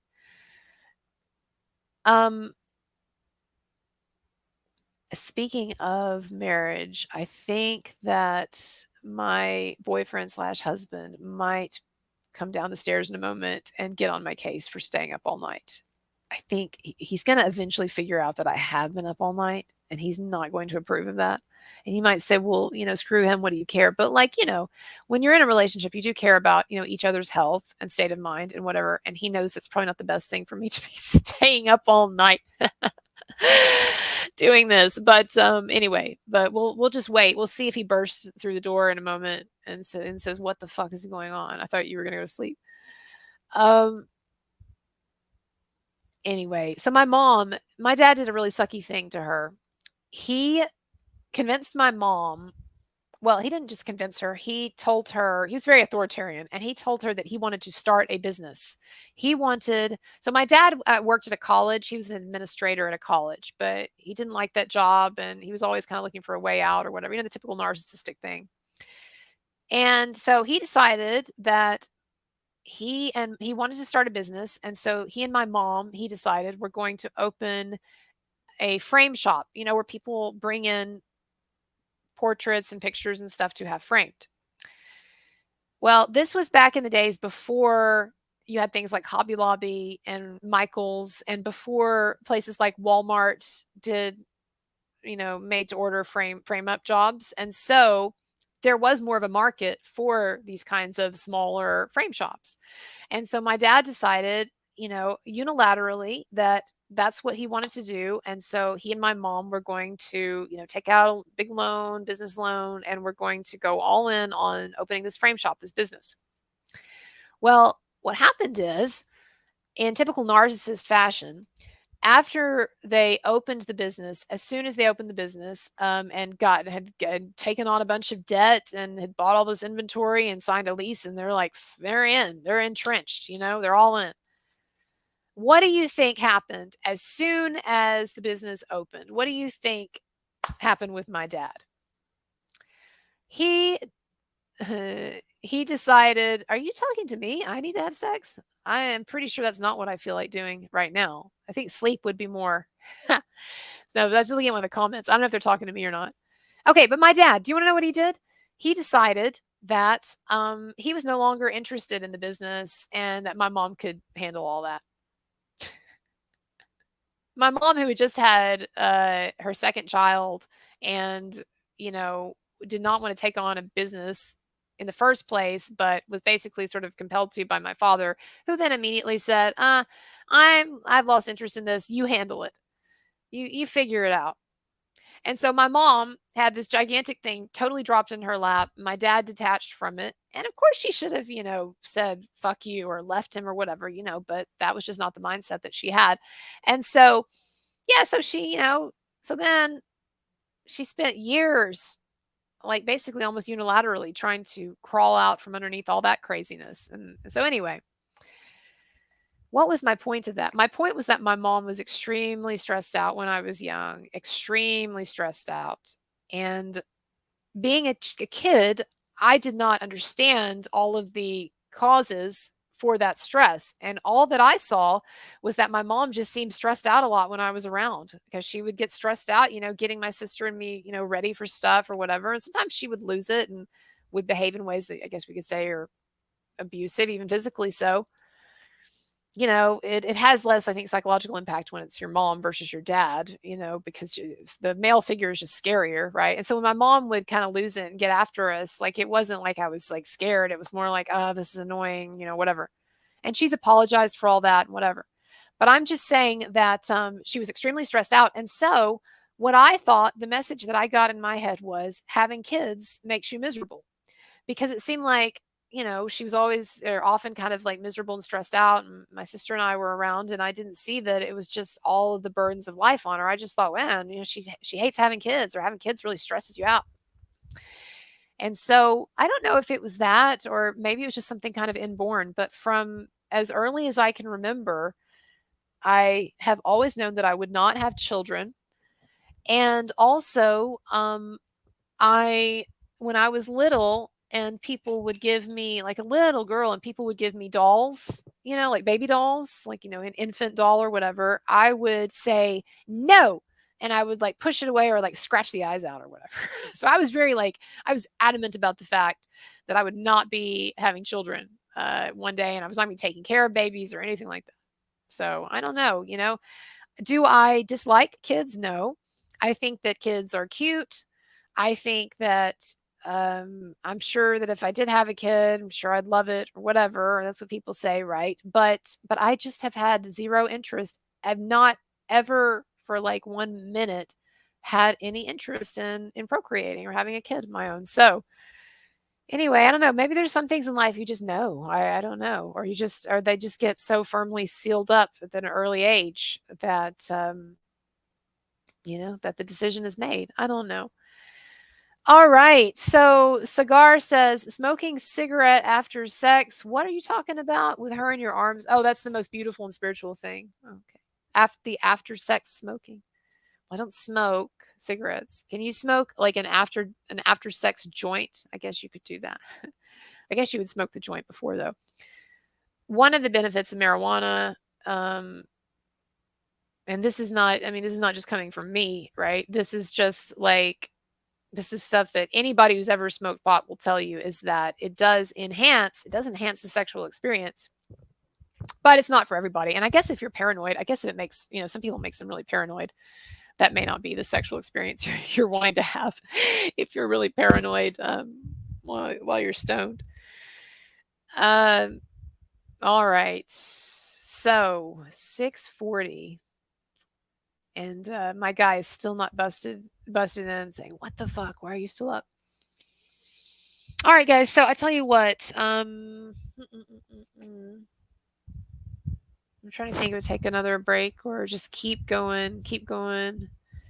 I tell you what I want to do with some of the time we have left. I want to make a little bit of a better like promotion to put up on Twitter and Instagram to try to get a few more people on the stream or whatever, now that people are waking up. And so I want to take like about 15 minutes, take a little break, and then also do a little bit more promotion online, get some people kicked back to watching this. And what I would ask is, if you're going to stick around during the break, since I've exhausted the topics on my list, what questions do you have? And think about it, and you can put them in the chat, or when I come back, you can ask me. But yeah, let me know what questions, what things do you want me to address that I haven't addressed? Anything provocative or controversial or just deep or just interesting. And I'll try to think about some things as well. I mean, there's a lot we could talk about. I was just having a really interesting conversation with someone earlier about the quandary that people who are polyamorous find themselves in a society where generally polyamory is anything but monogamy is really looked down upon, and where it's fairly difficult sometimes to find partners who would be okay with polyamory. And I was talking to this person about that. Not that I'm looking to get into polyamory, but like what we were talking about is that when you have, here's how I want to put it. Let's say that you have two people in a relationship, all right? And so let's say that one of those people wants to be monogamous and is strongly monogamous or wants to uphold monogamy in that relationship. And then let's say that the other person would like to have on some level some form of polyamory, like be able to date or have sex with other people, maybe with certain restrictions or whatever, but like the other person wants something with more variety. We tend in our society to, just generally speaking, I think society tends to see the person who wants monogamy as being in some kind of like a higher position, or that's a higher state of being, or that's a more correct attitude, or that's more socially acceptable at the very least. It's more conventional, right? And so there is a kind of a great deal of pressure that is applied often to someone who doesn't want monogamy, applied by society or even applied by the other person to sort of pressure them into conforming with this. This is a better way of living, or this, it's better to be monogamous, or there's something wrong, if you want other people, or it's a betrayal or whatever, right? And what we were talking about in this conversation is the way that people who do not want monogamy or want something outside of that is often a sort of difficult thing to work out in relationships, because it's often difficult for someone who wants to have an open relationship, not impossible or whatever. And I know it's easier now than it used to be, but it's more difficult sometimes for that person to make their case, because monogamy is just seen as being like that's the standard. And so any deviation from that, you have to explain yourself, right? So to speak. And so we were talking about how, because of this situation, it contributes actually to people lying in relationships, and people saying, "Oh, I'm monogamous," but then not being monogamous. And I'm not blaming cheating on anyone but the cheater necessarily, but I am also saying that I think that the situations that people who want something other than monogamy, the situations that they find themselves in, in relationships or in society, it's rather sort of constrictive. And so you get these situations then where one person wants monogamy and one person wants polyamory, and the monogamy sort of seems to win out by default or guilt or whatever, right? I'm in a monogamous relationship. I'm not wanting to open it up, but it's like, but I think about these things and I look at some of my friends who are in situations like, I don't know, like, what do you do in a marriage when the sex has died? I'm not asking. I really am not. I know people say asking for a friend or whatever. I really am not asking for myself, because my relationship, it has a lot of problems. I'm going to be honest about with you and say that. Um, Perhaps the majority of them self-generated by me. But one of the problems that we don't have is we don't have greatly mismatched sexual desire. We're both on the same page. We pretty much have this same sex drive, and we have, even after being together many years, we have sex regularly. So I don't know if there's more information maybe you wanted to know, but like, I don't feel like the sex is our problem, is one of our problems. But I have friends. And by the way, that's not to say that things are like the same as they were when we first started dating or whatever. Like, when people tell me that's kind of bullshit, I'm like, I can't believe what you're saying if you're going to say bullshit like that.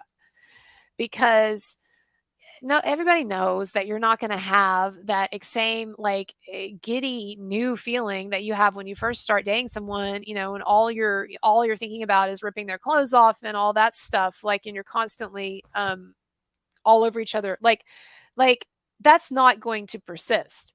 But what does persist, and I can use my relationship, as flawed as it is, and it's very flawed. And there's sometimes, even lately, where I feel like, we're hanging by a thread or whatever. He wouldn't like me to say that publicly, but also he doesn't watch any of my videos, which that's another issue, perhaps. But literally has never watched a video of mine. But he finds this sort of stuff kind of annoying.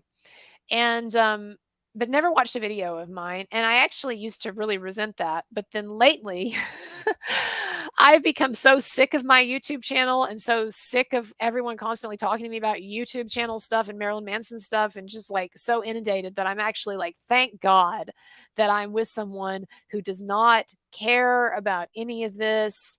Like, he doesn't want an innocent man to be canceled, but like, he doesn't care. He's not invested. Like, he's not even like, the celebrity thing means nothing to him, right? Like, when I told him that that Johnny Depp watches my channel, and that I had heard from people who talk to Johnny Depp that he's he's a big fan of me and everything. Like, I told my guy that, and he was like, "Oh, that's nice." And I'm just like, he's totally unfazed by all this stuff, and doesn't want to talk about the YouTube thing or any of this drama or whatever. And I used to hate that. I used to resent that, because I was like, well, this is how dare he? This is my thing, and he's not interested or whatever. But now I'm so grateful, because it's like, oh, there's someone that I can talk to who's not involved in all this shit, who doesn't care about it. I don't have to talk about Manson stuff. I don't talk about YouTube. It's like, it's so nice. Well, anyway, here's my point. What was my point? I was talking about my sex life, I think. So it's not going to be like all the butterflies and everything that it was, when you first started. But we have been together now for like 11 or 12 years. I don't even know how long we've been together. That's sort of that's how long it's been. But we have been together a long time, and like, it is. I just want to say to people who are in marriages or relationships with dead bedrooms, I just want to say that it is in fact possible, and possible without some great expenditure of effort. Even, it is possible to have a healthy and satisfying and regular sex life in a long-term relationship. So that is not a myth. Like, I don't like it when people say that being married or being in a long-term relationship means that you're not having sex. Like, that's just not, first of all, it's not supported statistically. And not everybody is in a situation where the bedroom stuff dies. But I will say this: there are a number of people that I know personally, right? And also, if you go online, you see people talking about this. There's a whole Reddit page called Dead Bedrooms. And if you ever want to see people who are a lot more miserable in their relationships or unhappy than you think you might be, go check out some of the stories. But here's what I'm getting at with all of this, okay? What I'm getting at is, I'm definitely personally familiar with a number of people who are in these kinds of dead bedroom situations. Or maybe it's not a dead bedroom, but maybe it's a situation where, yeah, they're having sex, but like, it's clearly for at least one person, it's clearly just not doing it for them anymore, or whatever. That is a hard situation to negotiate, because well, it's a hard situation to negotiate, just period, right? And I guess this is what I'm trying to say. I feel like there's so much sympathy when someone cheats. And again, like, I haven't cheated on my guy, all these years. So I'm not trying to make excuses for anything. I'm really not. But there's all this sympathy when someone cheats for the person who's been cheated on, and understandably, and everything. I've been cheated on before in a previous relationship, and so again, I know it feels horrible and whatever. But there's always so much sympathy and understanding for the people who are cheated on, and yet I do think that not enough serious consideration is given to the predicament that people find themselves in, who have desires outside of their partner, or for whom things with their partner, it has gotten pretty dead sexually. Or and I guess what I'm trying to say is, society seems a lot more invested in upholding this idea of of compulsory monogamy, or that that's the best way, and that you're some kind of a deviant if that's not good enough for you. Or oh, it's just sex. Why do you grow up? Why do you care so much about sex? Like you'll hear people say this sometimes, like especially if, say, a couple splits up and then maybe one of them ends up dating someone, younger or hotter or whatever, and people make quips about, oh, it must be for the sex. Or maybe people split up because they've lost, the passion, or they have a dead bedroom or whatever. And then there are always these people on the sidelines who will say things like, oh, grow up. Love isn't about sex. Okay. Love isn't about, the butterflies in your stomach or whatever. Love is about commitment. Why do these people, let me ask you a question. Why do these people, so many people who defend marriage or promote marriage and promote monogamy and all that, why do they make it sound like a prison sentence? Like, I'm serious. When people say relationships are hard work, I know they're hard work. I'm in one. I've been in one for years. But when you get that somber tone in this expression, or when I'm reading your writing and that's what's coming across, it's hard work. Don't expect to have sex. Don't expect to have like an easy relationship. Don't expect things to be smooth. Don't expect grow up. Why do you care about sex? Why do you care about eroticism? That's not what's important. I just hate those attitudes. I'm not endorsing cheating. I think these are all extremely difficult things to navigate, extremely difficult. And that's why, so many people don't navigate them well. But this sort of attitude that sex is like no big deal in a relationship, or shouldn't be after a certain point, people need to grow up. I'm sorry, but sex is the thing that distinguished that relationship to begin with. Okay? If you are living with someone and you are doing fun things with them and you eat meals together and you hang out and you go to movies and you have stimulating conversations and all of that, but you're not having sex, then what you've got is a roommate or a best friend, but it is not that other thing. And I'm not saying that you can't have a romantic relationship that's celibate. And I'm not saying that you can't have romantic love without sex. I'm just saying that I have really almost no patience for people who take this attitude that, like, well, it's just sex, or it's just your erotic life, get over it. You give that up when you turn 25, people grow up, right? And it's like, come on. Because it was the erotic element that initially, unless it was an arranged marriage, that initially drew people together. Okay. Maybe for some people who are more asexual, it's not literally the thought of, oh, I can't wait to have sex with this person, or I really want to have sex with this person. Maybe it is something that's less sexual, but that's sort of romantic, eroticized, or whatever. But attraction and chemistry, these are sexual dynamics. Even if you are not literally having sex, these are sexual dynamics. And I just get so exasperated when people take this holier than thou tone when someone is having legitimate struggles with their marriage or their relationship, or a dead bedroom, or mismatched sex drives, or the romances and eroticism or whatever is gone out of the relationship. And people say, well, that stuff's not important, or that's not really what it's about. It's about hard work. Yeah, you make that sound real appealing. You make marriage sound real appealing. Hard work. And it is hard work. I know, I get it. But like, I don't know. I guess what I'm coming to here, the point I'm trying to make, and then I'm going to take a break because I'm really on a ramble. Sorry, y'all, the Adderall is wearing off. No, I'm kidding. I actually get in trouble on Twitter sometimes for speaking out against Adderall. Wow, that could be a new topic when we come back. I can make half of you really angry really fast by talking about Adderall and Vyvanse and all that stuff.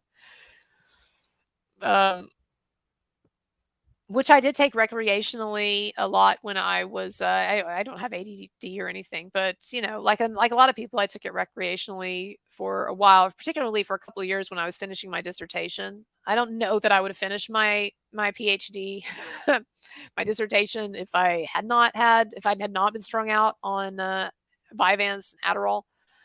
But it was definitely not good for me, and health-wise, physically, I'm sure. And thank God I kicked that, got over it, or I just kind of stopped using it after I finished the dissertation. So that was good. But anyway, maybe I'll come back to that later. But I guess what I'm saying about all this relationship stuff is I often think that there is not enough of an appreciation, even though we say relationships are hard work or whatever. Like, I feel like there's often not enough of an understanding of the situation that sometimes in some relationships there are no good options. And while I don't think that cheating is good, and I am not cheating, have not cheated, would not appreciate that being done to me, whatever. At the same time, I do think that there are lots of situations where there are no great options, right? Because let's say that someone is in a relationship with a dead bedroom, or they're in a relationship with someone and they have a dead bedroom, because the other person is turned off of sex or whatever, or is gone cold or what have you. That person, the person who still wants to have sex, or the person who their end of it has not died, like, their options are, if they still love the other person, to stay in this sexless relationship or this sex minimalist relationship, and to stay in it and to not cheat on their partner, and to try to get their partner to improve their sex life. Do you know, y'all, how difficult it is to get someone into sex if they're not into sex? I'm not talking about like talking people into things. I'm talking about being, from what I have observed, being people in these relationships where one side has gone cold and is not into sex. You can't start a fire that's not there. I remember one time I was on one of these relationship Reddit sites, again, like sort of this morbid curiosity about looking at other people's problems and stuff, right? And there was a therapist who was talking about mismatched sex drives, or what to do when one person in the relationship, their sex drive has died, or they no longer want the other person, or they've gone cold. And this therapist suggested that the solution to this, to one partner going cold and not wanting sex anymore, or wanting sex like once a month or something, crazy like that. The solution to this was to put two magnets on the refrigerator, his and hers magnets. It's a heterosexual couple. And the idea was that they would each monitor their sex drives, and they would put their magnet oh god, I'm gonna start getting giddy now. They they would adjust their magnets on the on the refrigerator based on where they felt their sex drive was at the moment. And so, like, I guess, if one person was like, oh, I've got some morning wood this morning, so my magnet's going way up. But then maybe the other person's like, well, I'm not feeling it this morning, so my magnet's down here. And so the idea was that you would take out the verbal fighting, which seems to happen in these relationships where eventually, it just becomes like these frequent arguments about sex, that you would remove the verbal fighting, and that the magnets now would be a nonverbal way that you can that you can communicate to the other person what your sex drive level is at. And so basically what's going on is that the poor sex starved person, their magnet's like always up here. What imagine. And then they're probably like always looking at the refrigerator, like just waiting. They're like, has my sexless partner have they moved their magnet up at all? Like, is there an opportunity there? They're probably like checking that refrigerator like once an hour to see if that magnet is moved up. Oh, I like the Woody Allen reference there, 4D Man, Annie Hall. So I guess what I'm saying, y'all, is that this conundrum of what people do when they're in these these asymmetrical relationships in terms of asymmetrical sex drive, or where one person's sex drive dies or whatever, this is there's not good answers generally, and it's hard to navigate. And that when you're in a situation where a therapist is telling people to use magnets to try to determine, when they might have sex. And so what I'm saying is there are not a lot of good options, because you cannot generate sexual desire in someone when it's not there. What you can do, let me tell you in my observation, because I have seen this in like some other relationships, like girlfriends of mine and stuff, like talking about their relationships. And by the way, it's not always the man who wants sex and the woman is disinterested.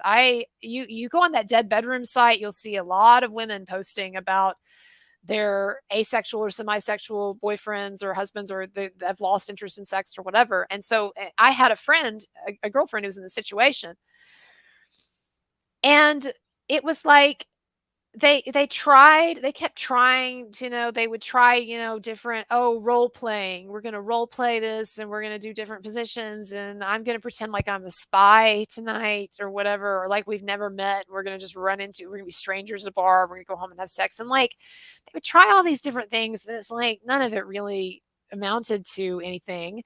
And so, and how do I want to say this? And so what basically ended up happening is that they were spending all of this time trying to sort of create ways to encourage more sexual activity or more sexual desire, but it just wasn't there on one of their parts anymore. And so I guess ultimately what I'm saying is there are no easy answers, because my friend still loved her husband. She loved him and she was committed to him at that point. But like his end of the sex stuff, and it wasn't a physiological problem, it was just his end of the sex stuff had died. And so it was like her choice was, I leave this man that in other ways, I love, and he's a good man, and we've made this commitment to each other. But I leave him. That's one option. Or I stay with him, and I am deeply sexually and erotically unsatisfied, or I stay with him. We have this love stuff, and then I cheat on him. And she actually did choose the third option for a while. And again, and people, when I tell this story sometimes, anonymously, obviously, but I tell the story sometimes and people are just like, oh, that slut, or what a horrible person, or whatever. And I'm like, okay, have you been listening to anything I've been saying for the past 30 minutes? Because that's really not the conclusion that we were getting to. And again, it's hard to talk about this stuff without people think you're justifying cheating and whatever. What ended up happening is she did start an affair, and she cheated on him for a bit with several different people that she was dating on and off. And then she started a really like a hardcore affair, in terms of she ended up kind of falling for the other guy. And so what really ended up happening is she fell for the other guy, and she once again was reminded of like what she should be feeling, or what she could be feeling, and what she could have. And so then things disintegrated with the other relationship. And I think he ended up finding out, but once he found out, he kind of realized that it was partly his fault, or he realized that this didn't come out of nowhere, and that there were plenty of warning signs, and so forth. So, they ended up getting an amicable divorce and everything. And they both married other people and that they're happier with, and they had kids and stuff.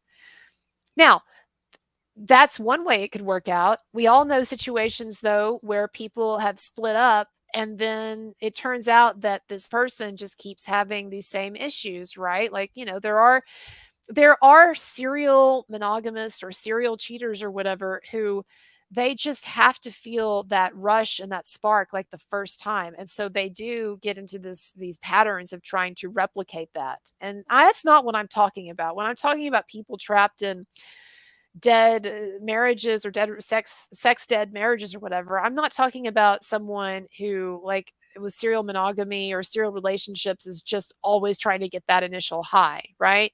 Chasing that initial high. I'm talking about situations where, there's really situations where we're not just talking about one person's sort of whims here, or one person's, sex obsessed nature, but we're talking about a situation where the relationship really has become sexually dysfunctional, has broken down almost irretrievably, right?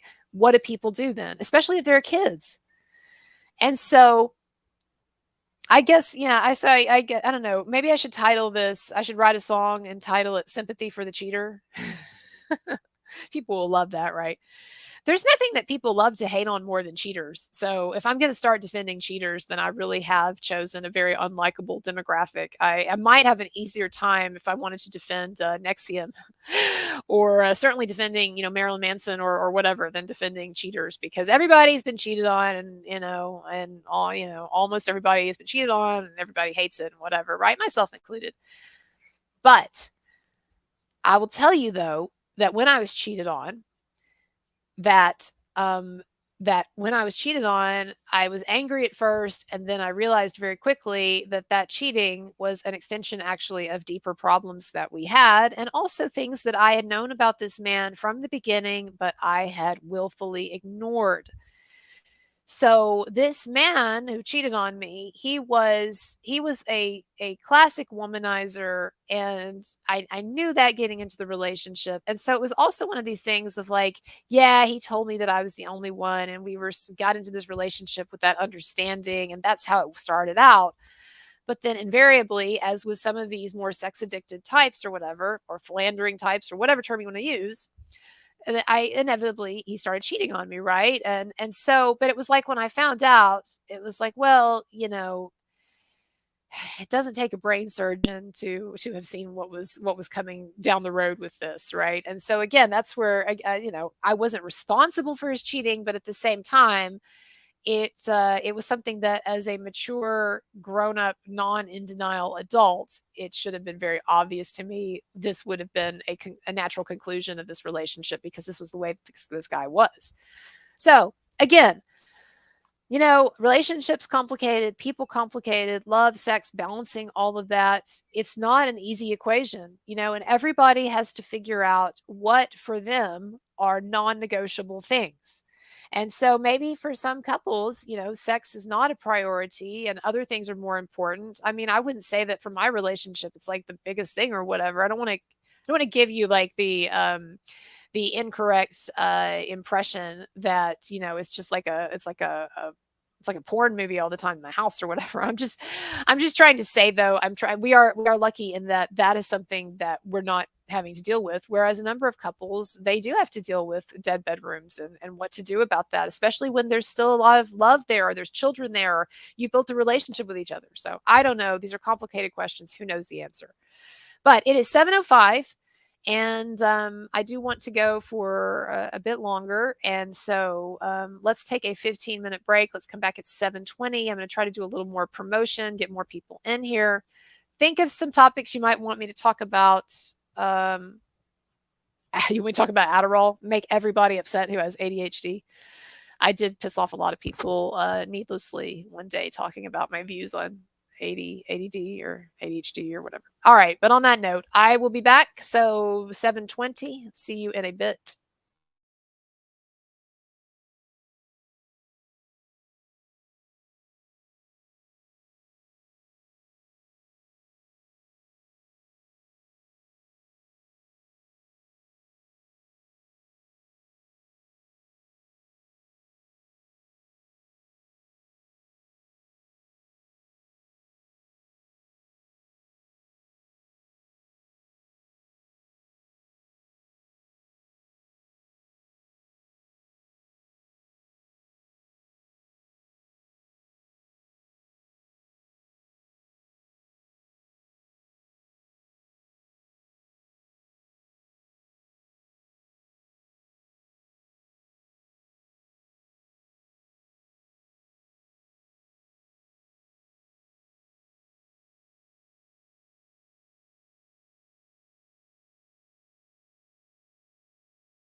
right, so here we are.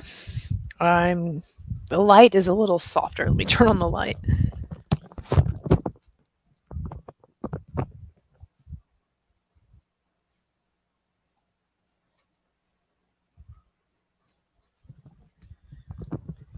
So, my so my guy is awake now, and he was like, "Did you get any sleep?" And I was like, "Yeah, I got a little sleep." What do y'all think? Are lies like that in a relationship acceptable? Let's talk about lying actually a little bit. So someone asked about Army Hammer.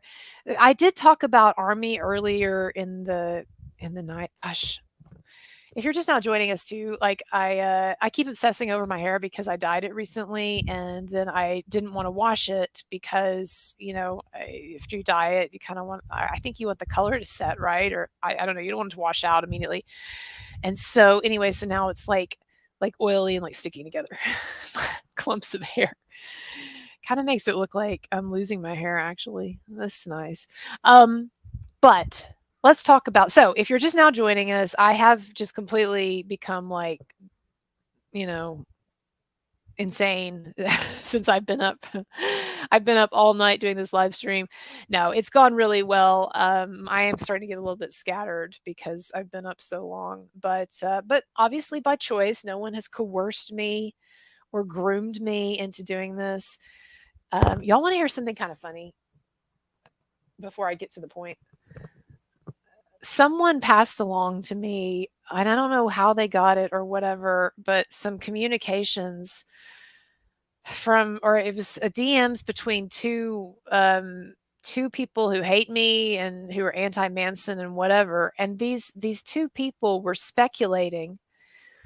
They couldn't figure out they couldn't figure out why I have been such a strong advocate for Manson and for Manson's innocence, because they know that he's not paying me.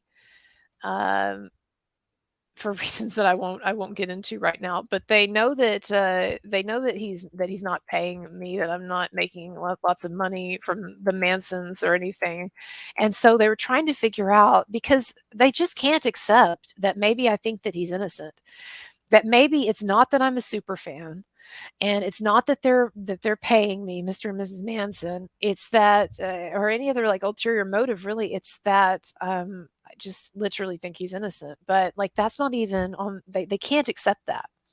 And so, in this conversation between these two Manson haters about me, I'm going to keep messing with my hair. About me, they were speculating that I had been groomed by Manson and Lindsay. Now, I'm a 42-year-old woman. Yes, I do look younger than my age, but 42-year-old woman.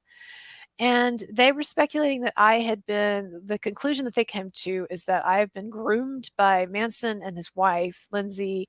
And I don't know if there's like literally like some kind of sexual menage a trois implied, or if it's like spiritual, or who knows. But like anyway, but I'm basically they think that I've gotten sucked in, and that I have been groomed and am now being exploited by Manson and his wife. And also that Manson and his wife have induced me to ruin my career, because their narrative is that I had this great teaching career, and then I started making YouTube videos and like I got fired or something for it. And those and now I'm unemployable after all the things that I've said. Which, as far as academia is concerned, is probably true, but that was one of the bridges that I crossed in my mind when I started this YouTube channel, was that I had gotten sick of academia. I was tired of teaching, and I was not going to go back to it. So it made it easier to do what I'm doing. So anyway, I'm trying to get back to the subject here. So the person who asked me out on a date, that's nice. And I'm not being like trite or whatever. I But yeah, no, it's definitely not looking to be going out on any dates. The romantic department is something that I'm not paying much attention to out there. Well, I'm trying to pay attention to my relationship, but I mean, there's really not any attention being paid outside of that right now. But if the situation deteriorates, I will let you know. If the conditions on the ground deteriorate, as they say in the military. Okay. So,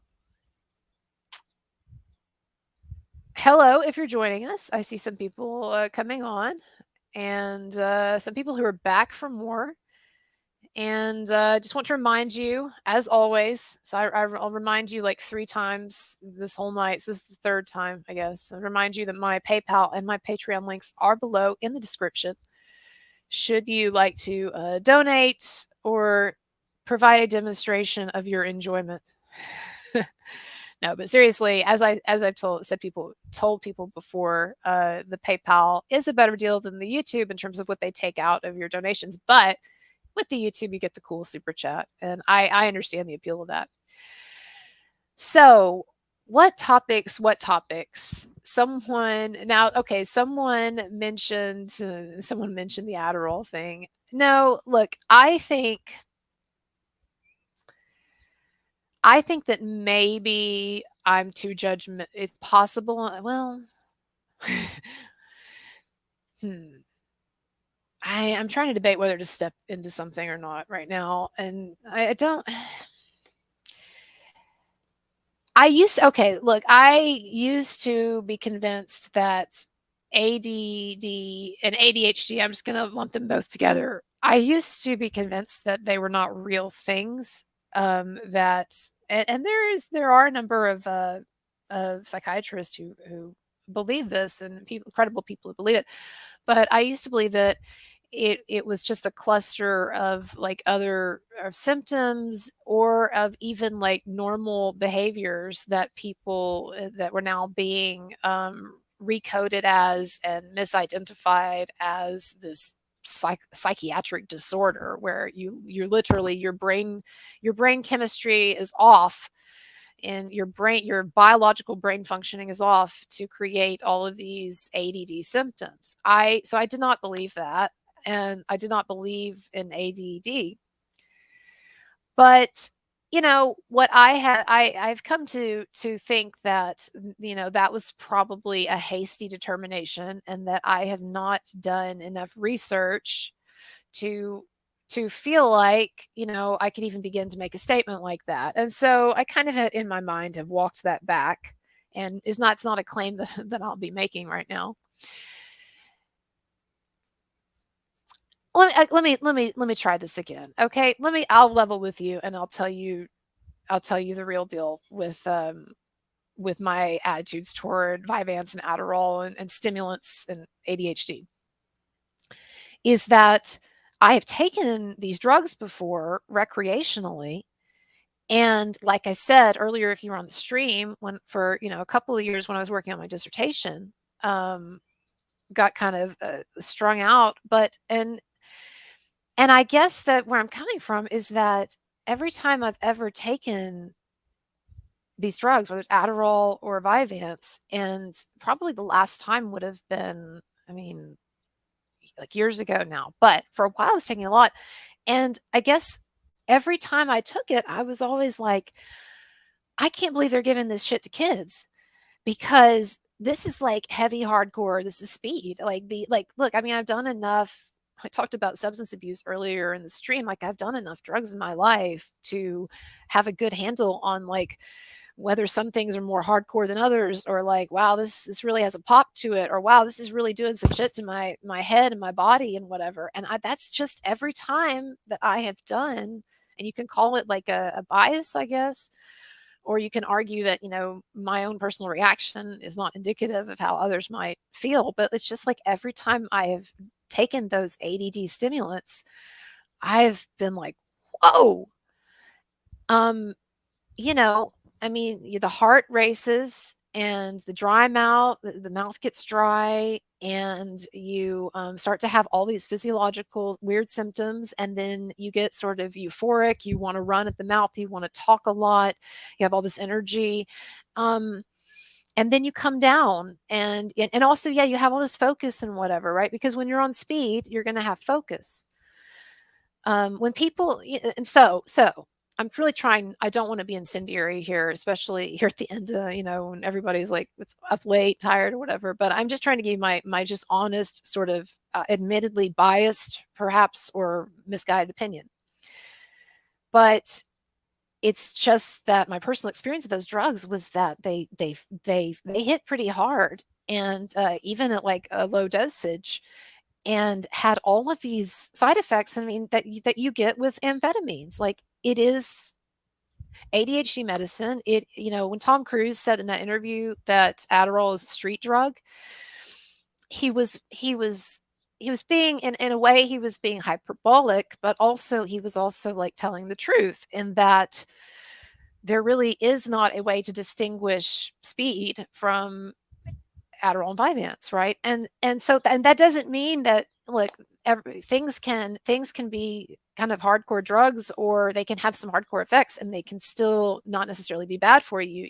So again, I understand that we're weighing the stimulants and the use of the stimulants and the possible downsides of that, against the fact that people who have severe ADHD, they tell me that their life, I've had people tell me that their life before getting on stimulants was just so different. One guy even told me that he was suicidal, or almost borderline suicidal, because the ADHD was causing so many problems with him. He was having trouble completing tasks, I guess finishing a school or whatever. And so people that I respect who claim to have ADHD or have been diagnosed with it, and they tell me that Adderall helps them and Vyvanse helps them. And it's like, so I don't want to be presumptuous enough to tell them their experience is wrong. But let me just say, there are some points of concern. Okay. So I don't want to, again, I'm not hyper educated on this, and I don't want to make claims about what other people are doing with their medication and whatever. But there's long-term research that indicates that what generally happens when people are diagnosed with ADHD and then they get on medication is that there is an initial early period where performance improves, and maybe like grades improve, and other measures, other like cognitive psychological measures. So sorry, I'm losing my voice. That's why it's kind of cracky. So there is like a period, maybe of months, or of initial, say, year or two, where there is marked improvement. And then what happens is it plateaus, and basically years down the road, there's no difference in outcomes between those who took stimulants for their diagnosed ADD and those who didn't. And I understand, statistics and studies, and we have to be skeptical of them, and they're imperfect, and they can be wrong, and all of that. But I'm just saying that it's not clear that that stimulants actually long-term do help. And this would make sense when you understand the dynamic, the phenomenon of tolerance, and how when you take drugs, whether legal or illegal, or prescribed or not prescribed or whatever, when you take something regularly, the body and the mind seek to establish a kind of an equilibrium. And so tolerance starts to build up. And so, and what this means then is that in order to get the same effect, people eventually need to take, twice the amount or 3 times the amount, or people can get, totally, whatever, where they're taking way too much. But even if people are not stepping up their Adderall or their Vyvanse dosage, which, by the way, happens a lot. This was another thing that's been studied, is that most of the time, according to research statistics reports, most of the time when people are put on stimulants for ADD or ADHD, that dosage has to be upped, and it has to be upped several times over the course of however long they're on it. And I'm not saying that's necessarily the end of the world or whatever. Like, I think that, again, I think there are legitimate uses for all kinds of medication. I think that there are tons of legitimate uses, as we know, for painkillers. And so, someone's in pain. I'm not going to give them a lecture about, the possible, addictive potential here, or like, if you're in legitimate pain, you need this, take it, right? Or the side effects, or whatever. But I'm I'm just saying that there's very mixed research on the results, the long-term results that people achieve by taking stimulants for ADD and ADHD. And also, there are indications that, we know tolerance builds up, but there are indications that the establishment of tolerance by, in the mind and in the body, that this also may be why it seems like it stops working after a while, or why people have to then up their dosage to get the same effect. Now, I've had people tell me before who have ADHD, they tell me, and I totally believe what they're saying. They tell me things like, I cannot function without my Adderall or my Vyvanse, or like, you should see me when I'm not on this. I can't focus, and I take this, like, I have to have this to focus, I have to have this to function, whatever. Well, there are some different ways of looking at that statement. And again, I don't say this from a place of judgment, because I talked earlier about, substance abuse issues in my life and in my past. And so it's like, again, this is not judgment. But when someone tells me that they can't function without a particular drug that they become accustomed to taking, that also sounds like addiction and dependence, right? And so, and again, I know what they're saying. They're saying, I had this problem to begin with. I had this severe ADD and ADHD, and it was hurting me and impacting me negatively in my life in various ways. And then I started taking this stimulant that I was prescribed, and I take it responsibly and as prescribed and all of that. And that helped these symptoms. So that, I understand that's what they're saying. I'm just saying, the statement that I get a lot, people tell me, I can't function without this thing. That to me, that could go both ways, right? That could be kind of iffy. If you take just a normal person and you get them on a regular regimen of taking amphetamines every day, then yes, they're going to miss those amphetamines, and it's going to be evident that they're needed.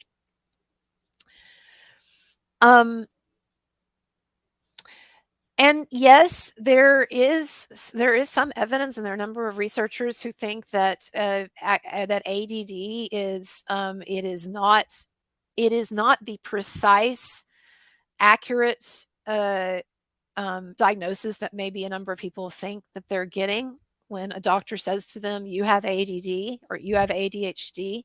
Like, it's not like a particular biological test. Sorry, my voice is cracking so much, but I should get some water. But it's not like there's a particular like biological test that they're taking, or like a place in the brain where, they're doing a scan and they're identifying, oh, the ADHD is here. And it's like that, of course, with a lot of psychiatric disorders and stuff, right? But I'm just saying, like, there is an argument to be made that perhaps ADD, ADHD is actually other types of symptoms, and that if you addressed those other things, like if you addressed, for instance, a child's time on screens, how much exercise are they getting? What is their diet like? What kind of an environment do they have in the home? Is it, and how good is their education? How good is the teacher? Like, all of these things that are harder than giving someone a pill or taking a pill. So I don't know. That's kind of like, I guess I don't know. And my own personal experience, my truth, it's my truth. My truth is that every time I've taken Adderall or Vyvanse, I'm like, I can't believe it. I can't believe they're giving speed to kids like this, because to me, it just packs such a punch. And I'm thinking, taking this day after day, developing minds and bodies, like, that's the other issue I have, is maybe it's more okay for adults to take it, but I don't know, when you're giving powerful amphetamines to a developing brain, I don't I just don't know about that, you know? And so anyway, I'm not trying to warn anybody off ADD or whatever, you know, or ADD. I lost my mind. I'm not trying to warn you off of ADHD medication or diagnoses or whatever. I guess I just brought it up because I mentioned earlier that it was controversial, and it is. But I did upset a number of people on Twitter because I was much less tactful than the way that I just was, and that is one of my weaknesses, and I'm aware of it. I do get too aggressive sometimes. I do get too aggressive sometimes. And sometimes it's just the nature of Twitter. It's the nature of the forum, right? And the fact that it rewards, pithy, pithy statements that are to the point, and very incisive and everything. And it rewards, bickering and, all this. So anyway, I was less tactful, and it was something that I regretted because I do think that I needlessly alienated some people. And look, somebody asked me earlier on this thread, they asked me why I was avoiding talking about a particular topic and a particular person who has been critical of me. And they said, and this person, and anyway, my the person who posted this and said, "Why aren't you talking about this topic?" said, "You're normally so fearless. What is it about this topic why are you staying away from it? Are you scared of this person?" Right. And no, it's just that I actually, despite how it may look, I actually don't take great pleasure in being confrontational or of getting into like sort of fights with people or whatever. And so I, you know, I really only want to be getting aggressive or in confrontations where it's going to be helpful to me in some way or beneficial for some higher purpose. And so I know that I'm really aggressive, like for instance, with the Marilyn Manson stuff. And I'm really aggressive with, Evan Rachel Wood and just, like staying on her. Right. And but that is because it is actually for a purpose. And so like when I am aggressive with her, whatever, it also helps to get across Manson's case. And it shows that I'm not afraid of her. And it shows that we don't feel like all of us supporting Manson don't feel like we have to just like bow down or tremble in fear whenever, because that's the thing, I think, to digress for a moment. That's the thing I think about one of the things that I hate about cancel culture and about Me Too and about these swift judgments that are made in society to cancel people, and often without enough evidence or in the face of reasonable doubt. One of the things that I hate is that there's so much fear generated when these things happen, like fear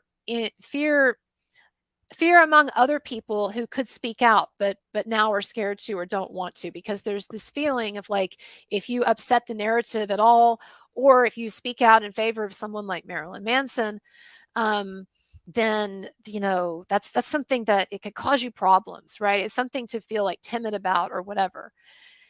And so I guess that what I'm saying is that I see what I do with like going at, attacking, for lack of a better word, Evan Rachel Wood and some of these false accusers. I see that as being, it's a kind of a strategic choice in that I'm showing that we don't need to be afraid of, nor do we need to kowtow to these woke narratives that we disagree with.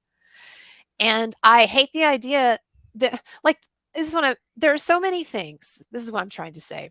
There are so many things that people say that I don't actually believe are true, or that I don't believe in. But these things are just cliches, and they're like Me Too cliches, or they're feminist cliches, or they could be, race cliches or whatever, right? But I'm talking about in terms of Me Too and feminism and all this. There are these cliches that we're not even allowed to question, because if we question them, then that shows that we are not, we're not on the right side, or we might be victim blaming or whatever. So let me give you an example. We are told that if a man, for instance, is abusive to one person, or I'm sorry, if a man is not abusive to a woman that he's in a relationship with, that has no bearing on whether he is likely an abuser, because someone can act completely different in one relationship than in another. And therefore it makes sense. It is entirely possible that Rose McGowan could have had an experience with Marilyn Manson, as she talked about in her book, of where he's like extremely gentle, extremely sensitive, extremely kind-hearted and sweet, and all of this stuff, and kind of this boring domestic life they had together, that could be her experience. And yet on the other, and also the experience of others too who've been with him, some of whom I've interviewed, that could be their experience. And yet on the other hand, because we know that abusers can be very different, from one person to another, it makes perfect sense that he could still be just like, doing all these horrible things that he was supposedly doing to all of these women. And just think about, like Evan Rachel Wood and the other accusers, just think about the level of abuse that we're talking about, the things that she and the others have accused him of. We're talking about, like, I don't want to list it because I don't even want, to get more dings against me of the YouTube or whatever, but just think of all of the, the things that they're accusing him of doing.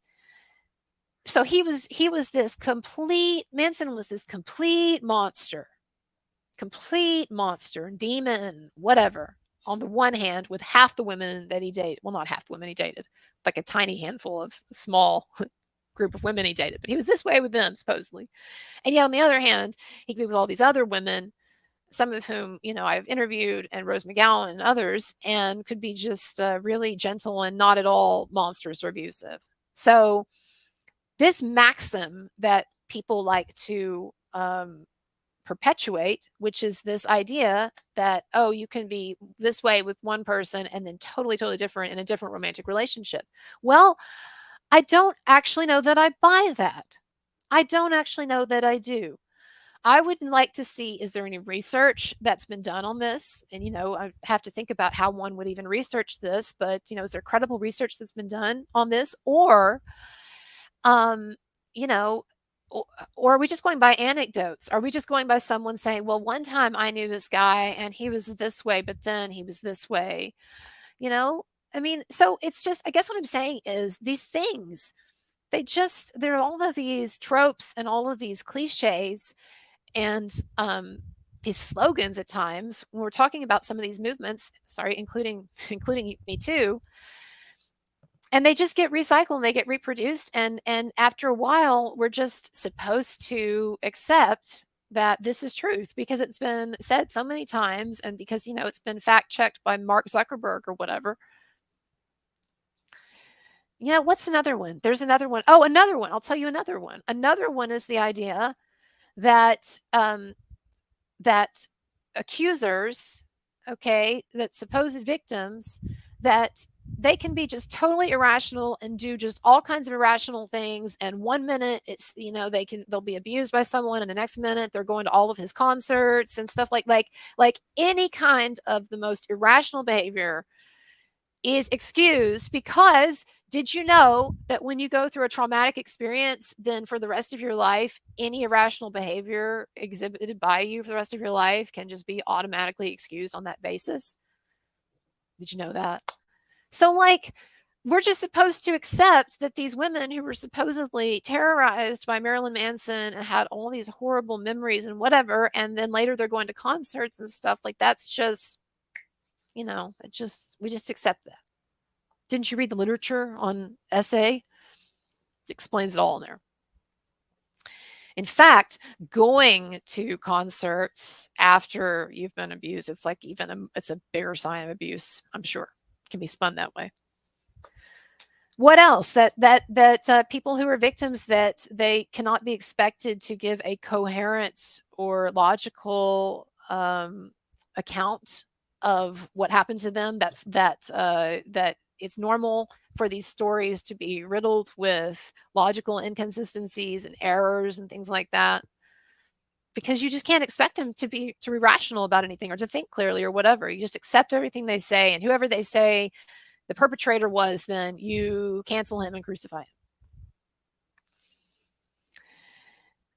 So anyway, and there are others, but I guess what I'm trying to say to you is that I feel like so many people have been, and understandably so, have been scared into a kind of submissiveness and a sense of trepidation that, like, we can't even argue certain things anymore because that might show that we're questioning, or we're on the wrong side, or whatever. And so I don't like that fear. I don't like that kind of anxiety or trepidation. And so one of the reasons strategically why I am so aggressive at times in talking about the Manson stuff, and also in addressing Evan Rachel Wood or talking about the Manson accusers or whatever, is because I want to try to project not only to them but to my audience that, like, we don't have anything to apologize for. We don't have to come to these people as if we're like beggars. And here we've got our little truth, right? And our truth is this, okay? Our truth is that Marilyn Manson is innocent, I believe, and also that there are lots of false Me Too accusations. Okay, these are two truths that I talk about on my show a lot, right?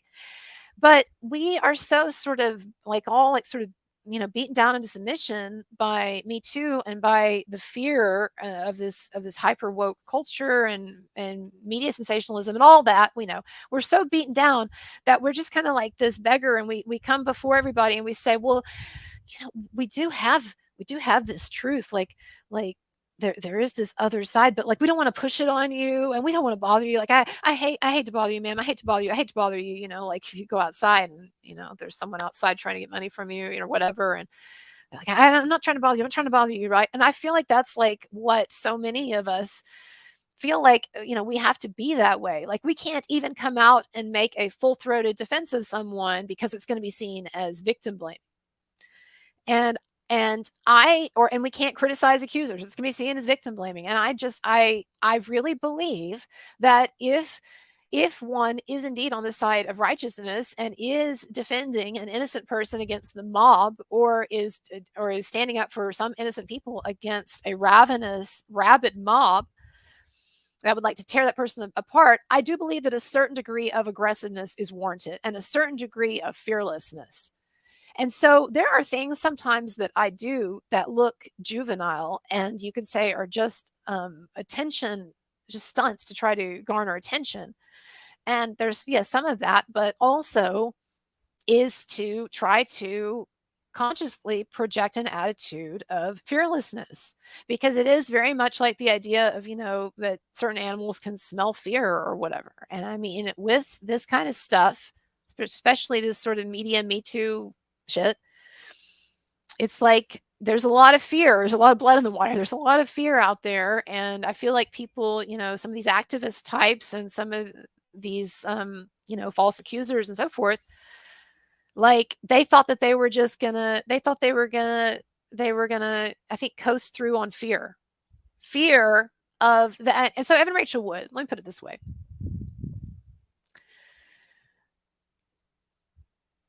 I don't think that Evan Rachel Wood really thought that there was a decent chance that Manson would be able to mount a credible challenge to her hoax, in terms of, I'm not just talking about in terms of like, legally in terms of his defamation lawsuit, but I'm talking about the PR campaign. I think that Evan Rachel Wood thought that everyone would be so, afraid and intimidated with this Me Too, hyper victimology focused dynamic.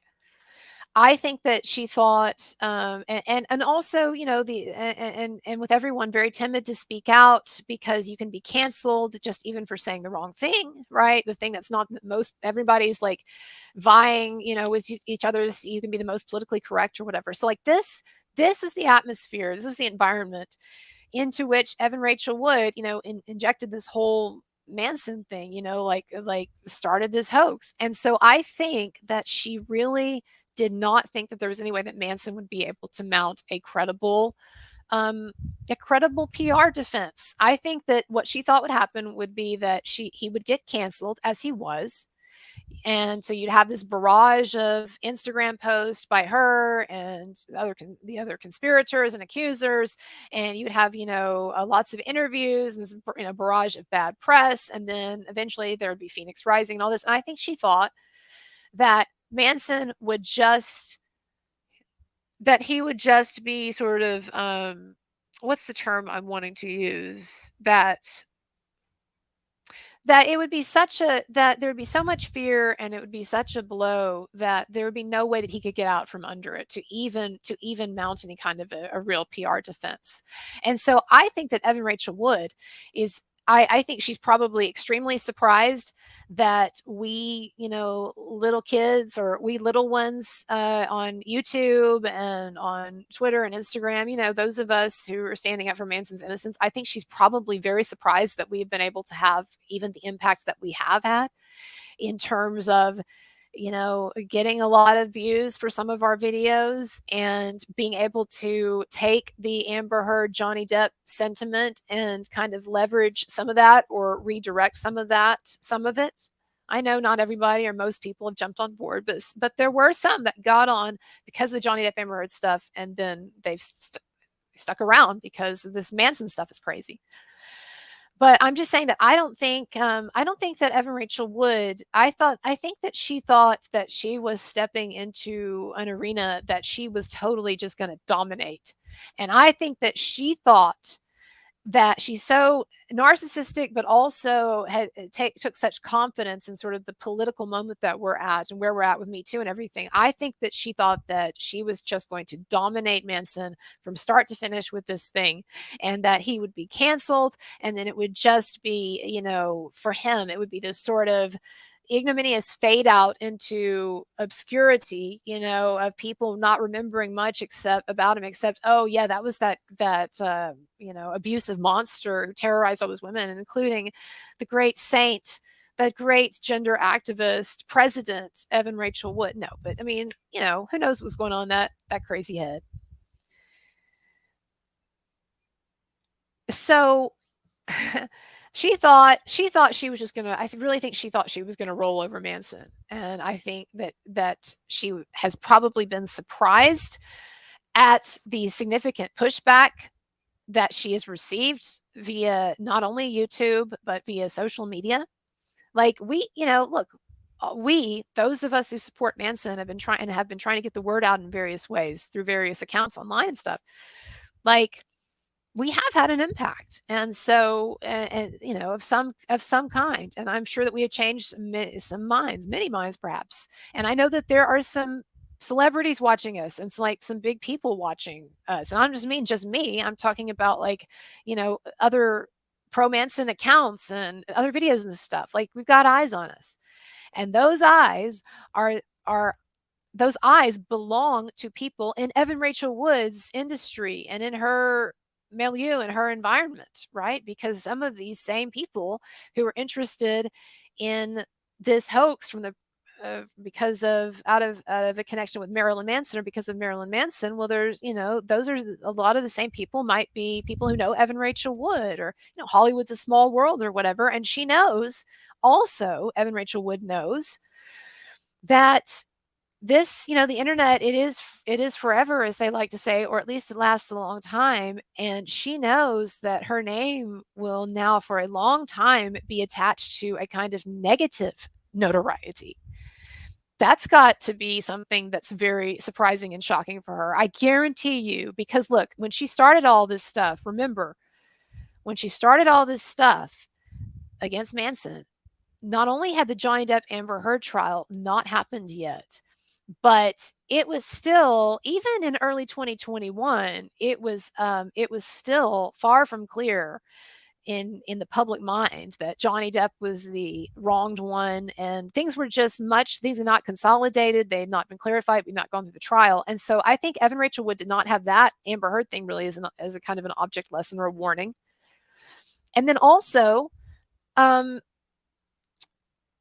yeah, I mean, that hadn't happened, and so I guess what I'm trying to say is that I think that it was probably extremely surprising to Evan Rachel Wood that she received any kind of pushback at all, much less the kind of really powerful pushback that I think in some instances, we've been able to give her. And it's not just, about, as they like to say, retaliating or anything. It's about, if someone is trying to destroy a man, it's about acting defensively, right? In the ways that we can and that are proper. So yeah, I think Evan Rachel Wood thought that she was going to roll right over Manson and that she was going to totally dominate things. And I think that she thought that he was like this, well, I don't want to say stupid because no one would say that Manson is stupid, right? But well, what is it that Pola said, that when it comes to women, he's kind of a schmuck. And I think that Evan thought that with her superior, feminine wiles and clear-headedness, and no doubt whatever she thinks of herself as being superior to Manson, that she was going to be able to run circles around him and that he wouldn't know what hit him. He wouldn't be able to regroup. Evans probably convinced herself that Lindsay, Manson's wife, is some like crazy, horrible person or whatever. So she probably thought that like their relationship would implode and Lindsay might leave. I mean, who knows, right? But I think she had like this whole like sort of fantasy in her mind of how it was going to play out, and it was going to be smooth sailing, and it was just going to be her being the hero. And I don't think that she reckoned. I don't think that she bet on the fact or understood that she was going to receive a significant amount of negative attention. And like now when you look up Evan Rachel Wood, when you Google her, yeah, for the most part, sure, you see positive things. You see, about her films and Westworld. And then, you'll see maybe some articles where she's calling out Manson, right? Saying he's abusive or whatever. But you don't have to dig too far. You don't have to do much of an extended Google search, right? Like to see the negative stuff coming up. And it's not just videos that I've made or things that I've posted, but it's a lot of other people, right? And that is only going to intensify. It's only going to get worse. And I don't say that as any kind of like a warning or, oh, Evan Rachel Wood. I do think it is something, to be that she should want to avoid. If I were Evan Rachel Wood, I would be looking for any way out of this mess. I would go to Manson. I mean, this was the advice that I gave Amber Heard about Johnny Depp, and she didn't take it. But I would go to Manson or contact Manson in some way, or his representatives or whatever, and try to put a stop to all of this in some way. If I were Ilma, I'd be doing that. People have asked me, do I think that anyone else is going to turn? In other words, do I think that anyone else is going to flip like Ashton Morgan Smithline did and expose this hoax and expose Evan Rachel Wood as a liar? And I have to tell you that maybe I'm delusional, but I actually hold out. I actually hold out hope that Ilma Gore will flip. And don't worry, I'm not in contact with her. No one's, don't worry. Nothing improper, people. Cat 10 barge.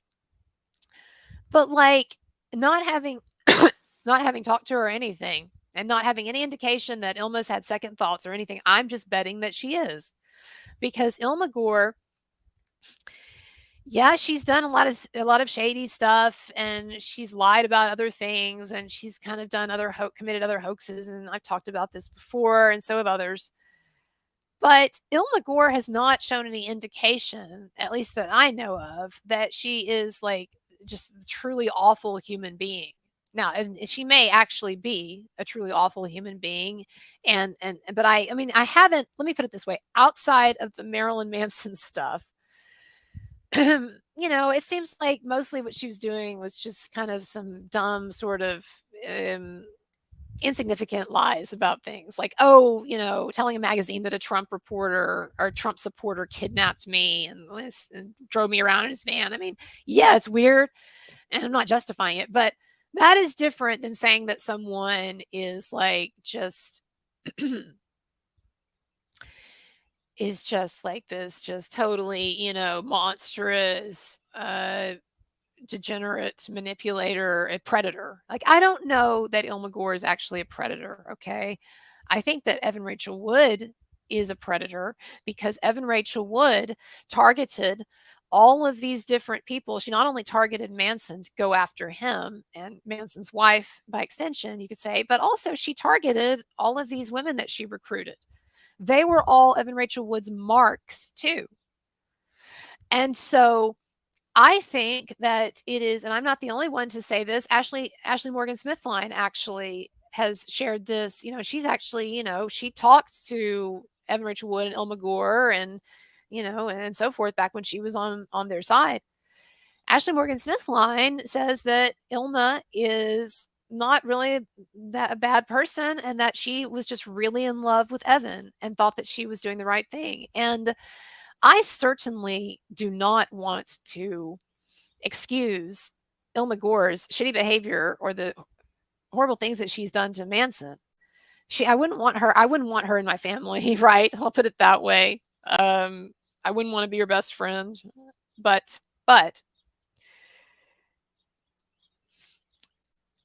I do absolutely see how Evan Rachel Wood could convince people, especially with her acting ability and with what Ashley Morgan Smithline has told us was her MO, Evan Rachel Wood's MO with these people.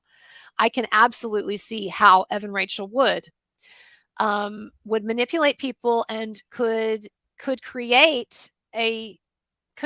convince someone that she had been abused. So and I did this earlier. I was talking about this earlier, but someone comes to you and they say, that guy that you used to date, or in Evan's case, you just say, there's this guy that I used to date, Marilyn Manson, and he abused me, and he did all of these horrible things to me and ruined my life, and he's still out there, but he's me, but we've got to do something. I've got to do something. You don't think that Ilma Gore, if she were really in love with Evan Rachel Wood, as I'm sure she was, since they were dating, you don't think that she would take that and would just run with it and would maybe even try to be a savior kind of, and come in here with her plans. Okay, well, here's what we can do. We can set this up, or I'll contact these people this way.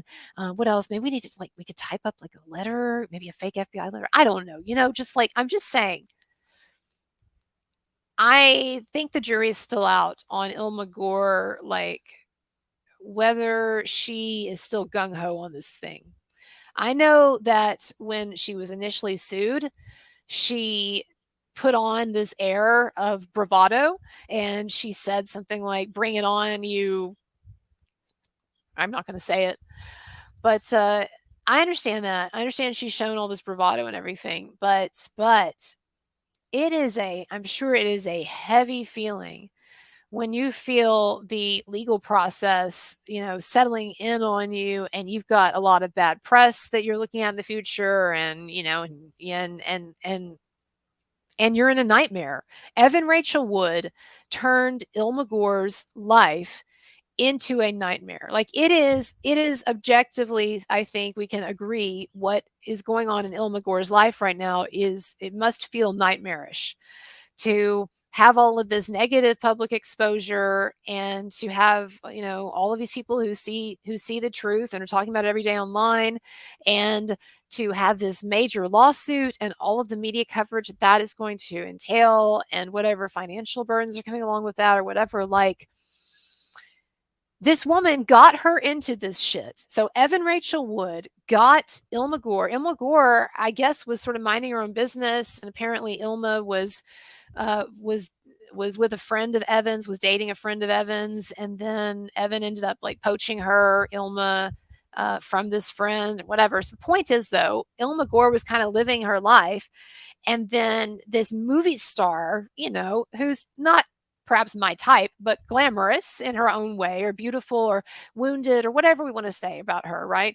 She swoops in, and they fall in love, or she seduces her, perhaps even, I don't know, but maybe it's the other way around, who knows, but she swoops in, and Ilma Gore not only falls in love with Evan Rachel Wood, but for a brief period of time when they're together, she's actually becomes a part of this movie star world, right? I mean, that's what happens. These people, Armie Hammer even talked about it in that Airmail interview. that these movie stars come along and they start dating someone who's maybe from an ordinary life or not in the entertainment industry, and they sort of pick them up and bring them along on this sort of like magical journey where you've got like premieres and parties and different things, and then when you're finished you sort of drop them off and they go back, they're supposed to go back to their lives, right? Well, in Ilma Gore's case, it's a lot worse than that, because Evan Rachel Wood did not just swoop in and get her to fall in love with her and all this, but Evan Rachel Wood actually got Ilma Gore into some deep, deep shit with all this stuff, with this Manson hoax. And then do you know what Evan Rachel Wood did? I'm told by people who have, by someone who's actually seen the breakup or post-breakup text between Evan Rachel Wood and Ilma Gore, something to that effect. And this is going back to like the iPad and stuff that Brighton got and all that. But I'm just saying that I've been told that Evan Rachel Wood, right after Phoenix Rising, pretty quickly just dropped Ilma, and that Ilma was not okay with it, and that she was very much like obsessed with Evan Rachel Wood. Evan Rachel Wood, in typical narcissist fashion, she swoops in, she takes what she can take from Ilma. So she got Ilma to do all of the grunt work for this bullshit hoax, like she did. Because Ilma's is the name that's on all of these contacts. It's Ilma telling BuzzFeed to contact Vanessa. It's Ilma who is contacting Greta Aurora and other women trying to recruit them for this thing. It seems like it's Ilma who is doing a lot of the work, a lot of the work even with Phoenix Rising, Bill. I don't know. It just seems like Ilma is doing a lot. And so it's like Evan Rachel Wood swoops in. She gets this woman to fall in love with her. She gives her this completely BS story about this bad, horrible, awful man who did these things to me. And then she, if you want to talk about coercion, psychological coercion, there's some kind of like psychological manipulation here to get then this woman to take up this cause and ruin her life with it. And so now Ilma's in this horrible position, and Evan Rachel Wood dumped her as soon as Ilma was no longer useful, as soon as Evan Rachel Wood had sort of gotten, that sort of all of that phase, Phoenix Rising and everything out of her system, and it's on to the next person to date or whatever. And Ilma Gore is just sort of left behind now in this wreckage, basically. And she doesn't have Evan Rachel Wood by her side. I would sincerely doubt that Evan Rachel Wood is paying her legal bills, is paying, Ilma's legal bills or anything like that. I think Ilma Gore is probably out on her own, all by her lonesome. And I don't care how like stone cold someone is. When that is what someone is, when a person is facing what Ilma Gore is facing, and they would have to be crazy to not look for a way out. Because Ilma Gore has got to know by now on some level, perhaps deep down, that this thing was a hoax and that Evan scammed her. And Ilma Gore, I can't imagine that she would have any kind of like self-sacrificial feelings toward Evan Rachel Wood after Evan Rachel Wood dumped her. I mean, just flat out, dumped her.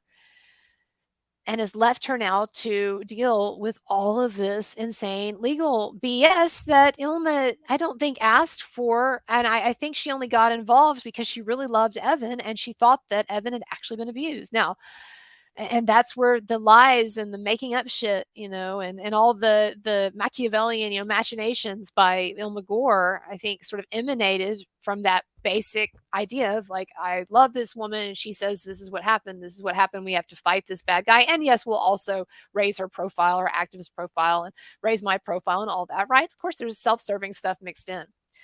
So I just think, though, I think Ilma Gore not looking, but maybe she doesn't know there's anywhere to look, but there has to be a part of her that is desperately on the inside, is desperately like screaming and thinking there's got to be a way out, or what am I doing here? Or how did I get in this position where this woman has tied up my life in all these horrible ways, has put me in this untenable position, making my life hell, and she just sort of skips out and she's just like doing her own thing, you know? I mean, look, Ilma, if you're watching this, has Evan Rachel Wood offered to pay for your lawyers? Has she offered to get to hire for you, or to acquire, I should say, the services of like a professional like PR company? Because I'm assuming that she's working with somebody, or if she's not, I don't know, she should be, but I'm just saying, like, you know, you did all this for Evan, and because you loved her, and because she told you the sob story, and I'm just wondering, you took care of her. You went like above and beyond to take care of her. And I'm just wondering, Ilma, how is Evan Rachel Wood taking care of you? Is she taking care of you? And are you really, am I really your enemy? Is Manson really your enemy? Or even honestly, like Brighton, you know, I know y'all got all the crazy shit going on between you or whatever, but even putting like your situation with Brighton aside, I think your real problem, the real antagonist in your life, Ilma, is that borderline personality disordered, manipulative, narcissistic actress who got you into all of this mess. I think that is where your anger would best be directed. And beyond even anger, you got to be wanting a way out. If you've got a brain in your head, you got to see that you are on the wrong side of the momentum. So, you know, I don't know what you do with that. It's a pickle. It is a bad pickle to be in. And I guess there's a part of me that almost kind of feels sorry in some crazy way for Ilma Gore, just because I do think that Evan Rachel Wood turned out to be a real master manipulator, or whatever, right? So I don't know. Okay, I haven't looked at the stream in a while, so it's been kind of quiet too. I think people are tired. So Danielle says, I've been following you for a while now, and I absolutely love that you always stand by your beliefs, and no matter what or who comes at you, you are still here. Well, for the most part, although one thing that got brought up earlier is that there are some people that I don't come out and challenge. And I guess to answer that question from way back that I got sidetracked on, when someone asked me, you know, why are there certain cases where you're so fearless, and then other cases where you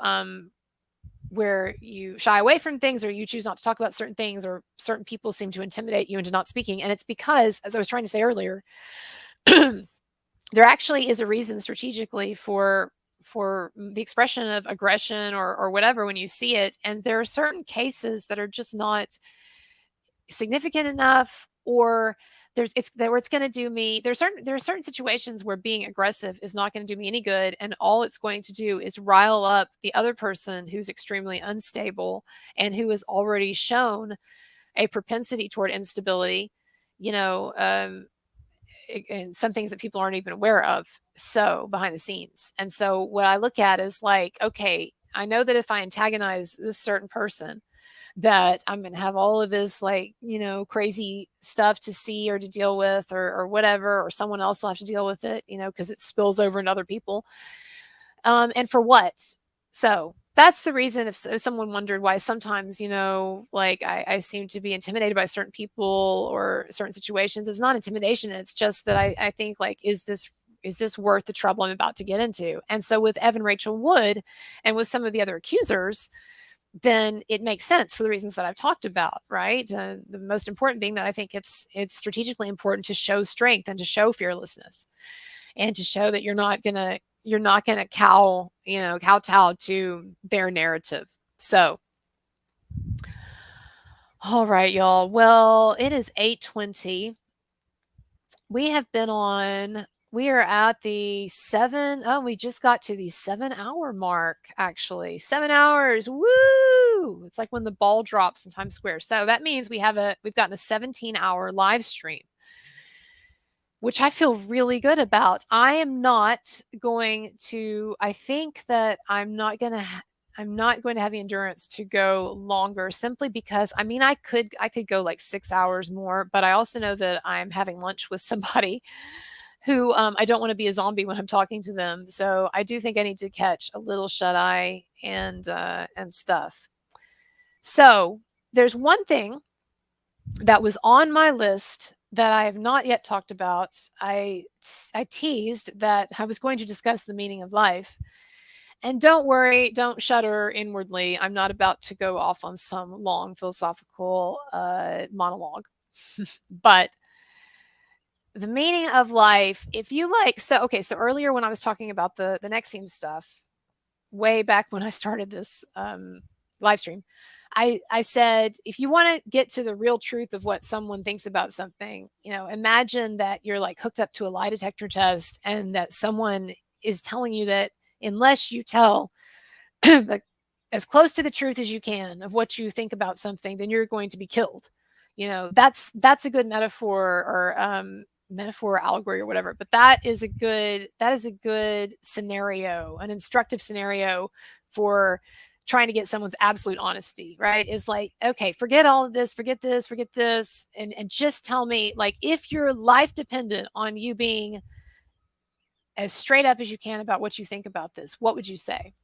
So, the thing with the meaning of life is that obviously I do not have access to any special information or insight, and my beliefs, I don't know what I believe, right? I've talked before about just being a theist, loosely speaking. I believe in God, and I believe that in a God that is to some degree sometimes some way intervening at times in this world.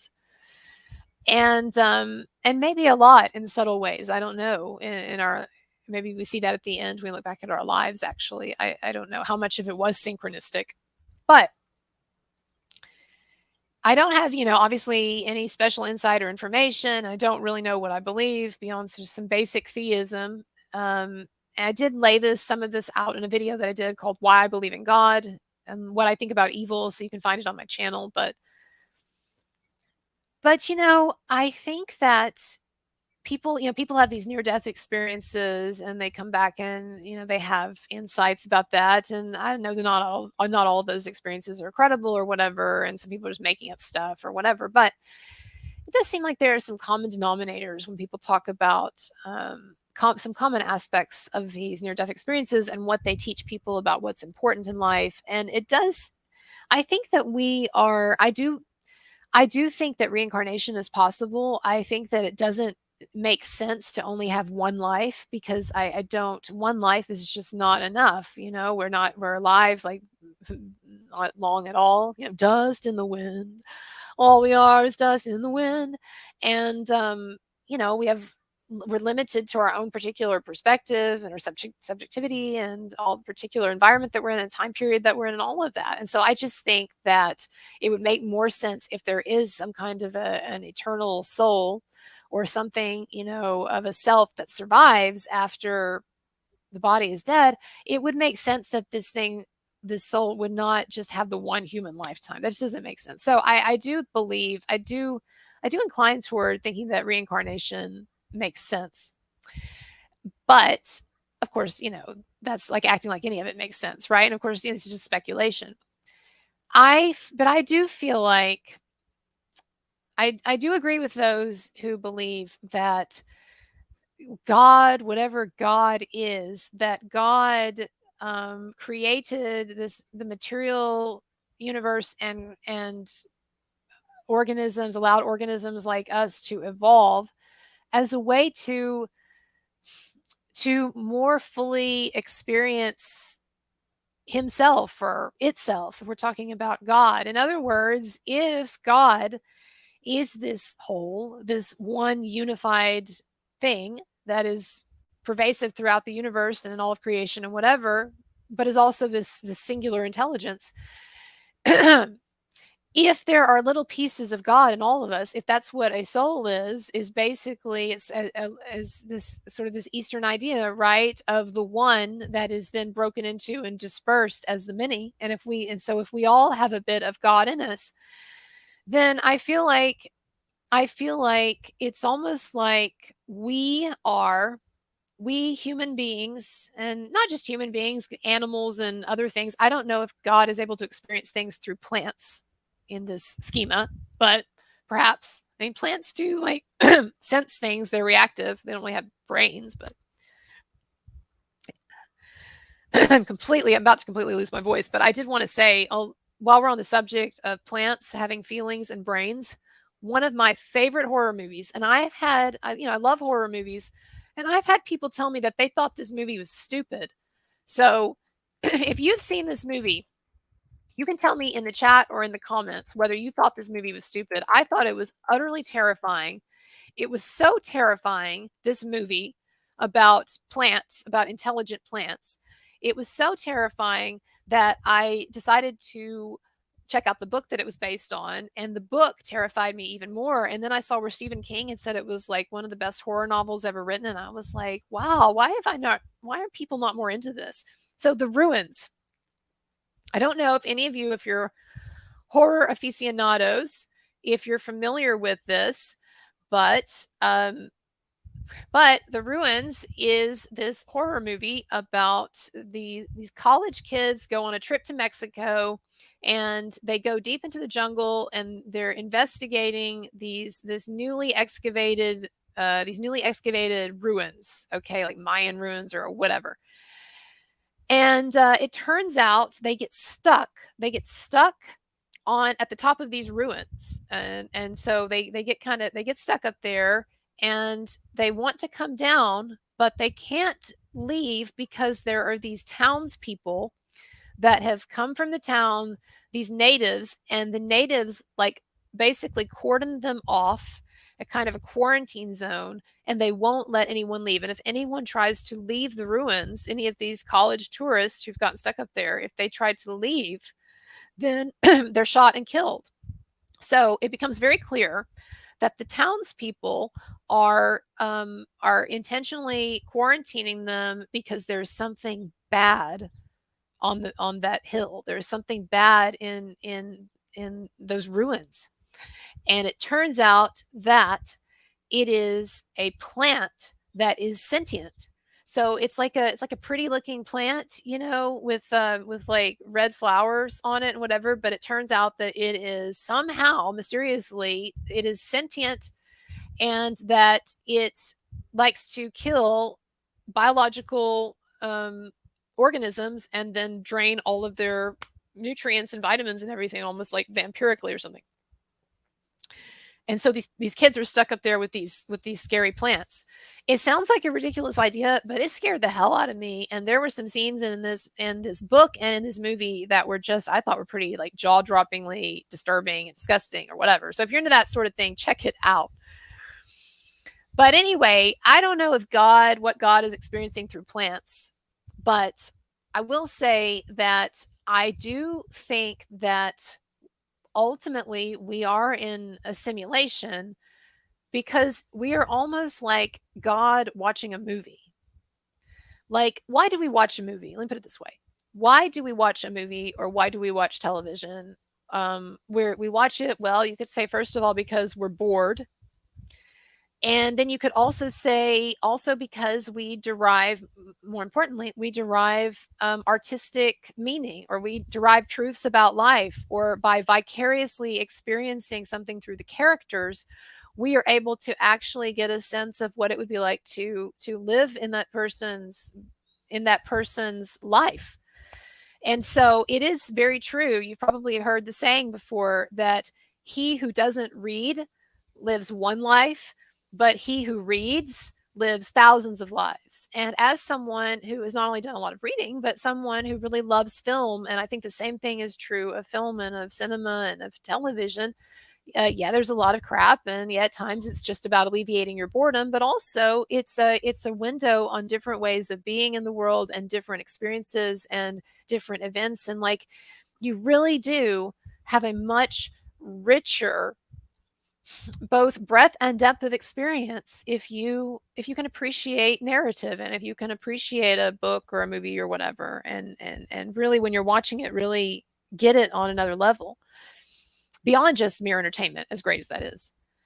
And so So what I'm saying is that I think that maybe whatever is going on with God and the universe, and I'm sure it's much, much more complicated than what I'm saying, but I wonder if ultimately we're all kind of living out a movie, and if God is connected to us in some way, or is seeing able to access, our how we experience this movie we're in, or is it even maybe if there's like a God, a little bit of a soul in each of us, maybe God is experiencing it. Maybe the purpose of life is to experience life on a deeper level through God, emptying himself out into all of these smaller vessels of different kinds, and humans and animals and aliens and whatever, right? And getting just enough distance from himself through that differentiation, that then there is a newer, fuller experience of life, or spiritual lessons learned.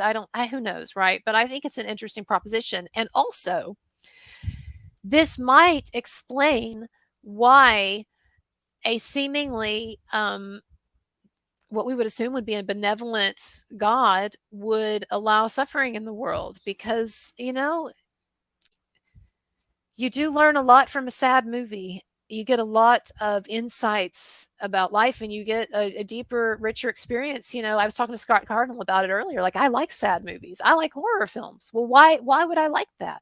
Why would I want to, if I just said that I vicariously, like, one of the reasons why I like to watch movies is that, I can vicariously get in that person's position, and I can experience what they're experiencing in some way. Well, if I'm watching a horror movie where someone gets like hacked up to pieces, or I'm watching a film where someone's, husband, leaves her for the nanny, or she loses her child in a miscarriage or whatever, and it's horrible, it's agonizing or painful. Why am I wanting to watch movies that would vicariously give me those negative emotions? Well, I don't know, but maybe because through suffering, or through even the vicarious experience of suffering or of life's difficulties and complexities, maybe there are benefits to that. Philosophical, psychological, spiritual, I don't know. And so, yeah, I kind of feel like I've kind of I kind of feel like we're all actors, as Shakespeare said, all the world's a stage, but I kind of feel like we are actually kind of actors in God's grand his grand narrative, like the greatest story ever told. And so again, I know that doesn't excuse or explain away evil, or pain or suffering, but I'm just saying that, if you hook me up to a lie detector test and you put a gun to my head and you said, what do you really think is going on with God, I actually don't think that it's probably something that is hugely different from what I've talked about, the experience that we get from experiencing different selves. And I do think, that also keeping the longer evolutionary process in mind is very important, and understanding that even though life for human beings is very, very hard, even people who are affluent, or people who have it supposedly so easy, which nobody has it easy, right? But human life is extremely hard, and there's lots of suffering, and there's lots of unresolved stuff and violence and whatever. But we are evolving. So just like our ancestors, eventually, they were much more animalistic than we are, and more primitive and more violence, and there was more pain, and they didn't have antibiotics, and all these things. Certainly our ape ancestors didn't, but I mean, even like 100 years ago, like, evolution is slow, and it's got lots of, it's like 2 steps forward and 1 step back, or maybe 2 steps forward, 3 steps back, or I don't know, whatever, in terms of like where we're going as a species and our moral and ethical development. But I really do feel like if you keep the longer trajectory in mind, and that we aren't the be all and end all of creation, but there is a longer evolutionary process, there's a longer cosmic process, I think that might help to put certain things in perspective. Okay. Anyways, and she was. Thank you so much for that. And I guess I'm gonna close out so I can get a little sleep. I like doing these marathons a lot, though, and I'm not sure that you won't be seeing me doing another one sometime soon, because it really is one of those things where I dread doing the live streams, and then once I get started, then I'm into it. And so I plan to do some more. Maybe even I'll do another one this weekend. Now, I had talked about an overtime for the Patreon. I think maybe what I'll do is just do a short patrons only live stream, like later today, this afternoon, or even tonight, and do that and post it, because I am losing my voice. So anyway, everybody, I really appreciate it. 91 of you. We got to 17 hours. And if you want to check out this is only part of it, right? So if you want to check out the first 10 hours, then go to my channel under the lives, and you'll see that the first part is there. First part is probably more concise and more eloquent than the second part, especially right now because I'm tired and I'm rambling. So anyway, check that out. And as always, you all know all the effort that goes into this. If you enjoyed it, what I like to say to people is, how much would you spend on a crappy movie on Amazon? You think nothing of spending, a couple of bucks on something like that. So if you were entertained as much as you would be entertained by a crappy 2-hour movie on Amazon, then maybe you can tip what you would have tipped Amazon, and I do appreciate some ways, like the smaller donations in some ways actually mean more in a way, not practically speaking, but in a way, because I know that like the person, they took the time, they wanted me to have something as a token of their appreciation. And I don't know, no matter how small. But I appreciate all of you. The links are below: PayPal, Patreon, all of that. And again, just thanks for your support. And those of you who are still here, thanks for hanging on. I bet there's nobody who's been here the whole time, right? Is there a lunatic on this who's watching me right now who's stayed up the entire night like me? I want to thank my guests, and I will go back and edit their links in. But Celtic Iron, I want to thank him. I want to thank Scott Cardinal. I want to thank eHacker, and then of course Jazzy Manson, Jazzy Cute Manson. All right. Oh, look, you said Hugh Godarn. I don't know who you are, but if you have stuck around the whole time, then I thank you very much. So I'm glad you like my stuff enough to stick around, or you're bored enough to stick around. I don't know. And then Lula, whatever, Hula Lula or Hala Layla says not me. Jen says yes. Yep. Angela Black, 10 minutes. Okay. Well, you don't have to apologize. But here's the thing. If you're just now coming on, then you've got plenty to catch up on. So you can watch it. And if you enjoy it, then you can leave me comments or tips or nothing. But I appreciate you all. And yep, I will see you later. I'm going to go sleep now. Bye-bye. Oh, wait. Yeah. I got this, didn't I? Now I'm just totally losing it and forgetting what super chats I've gotten. All right. That's it. Bye, everybody. See you later.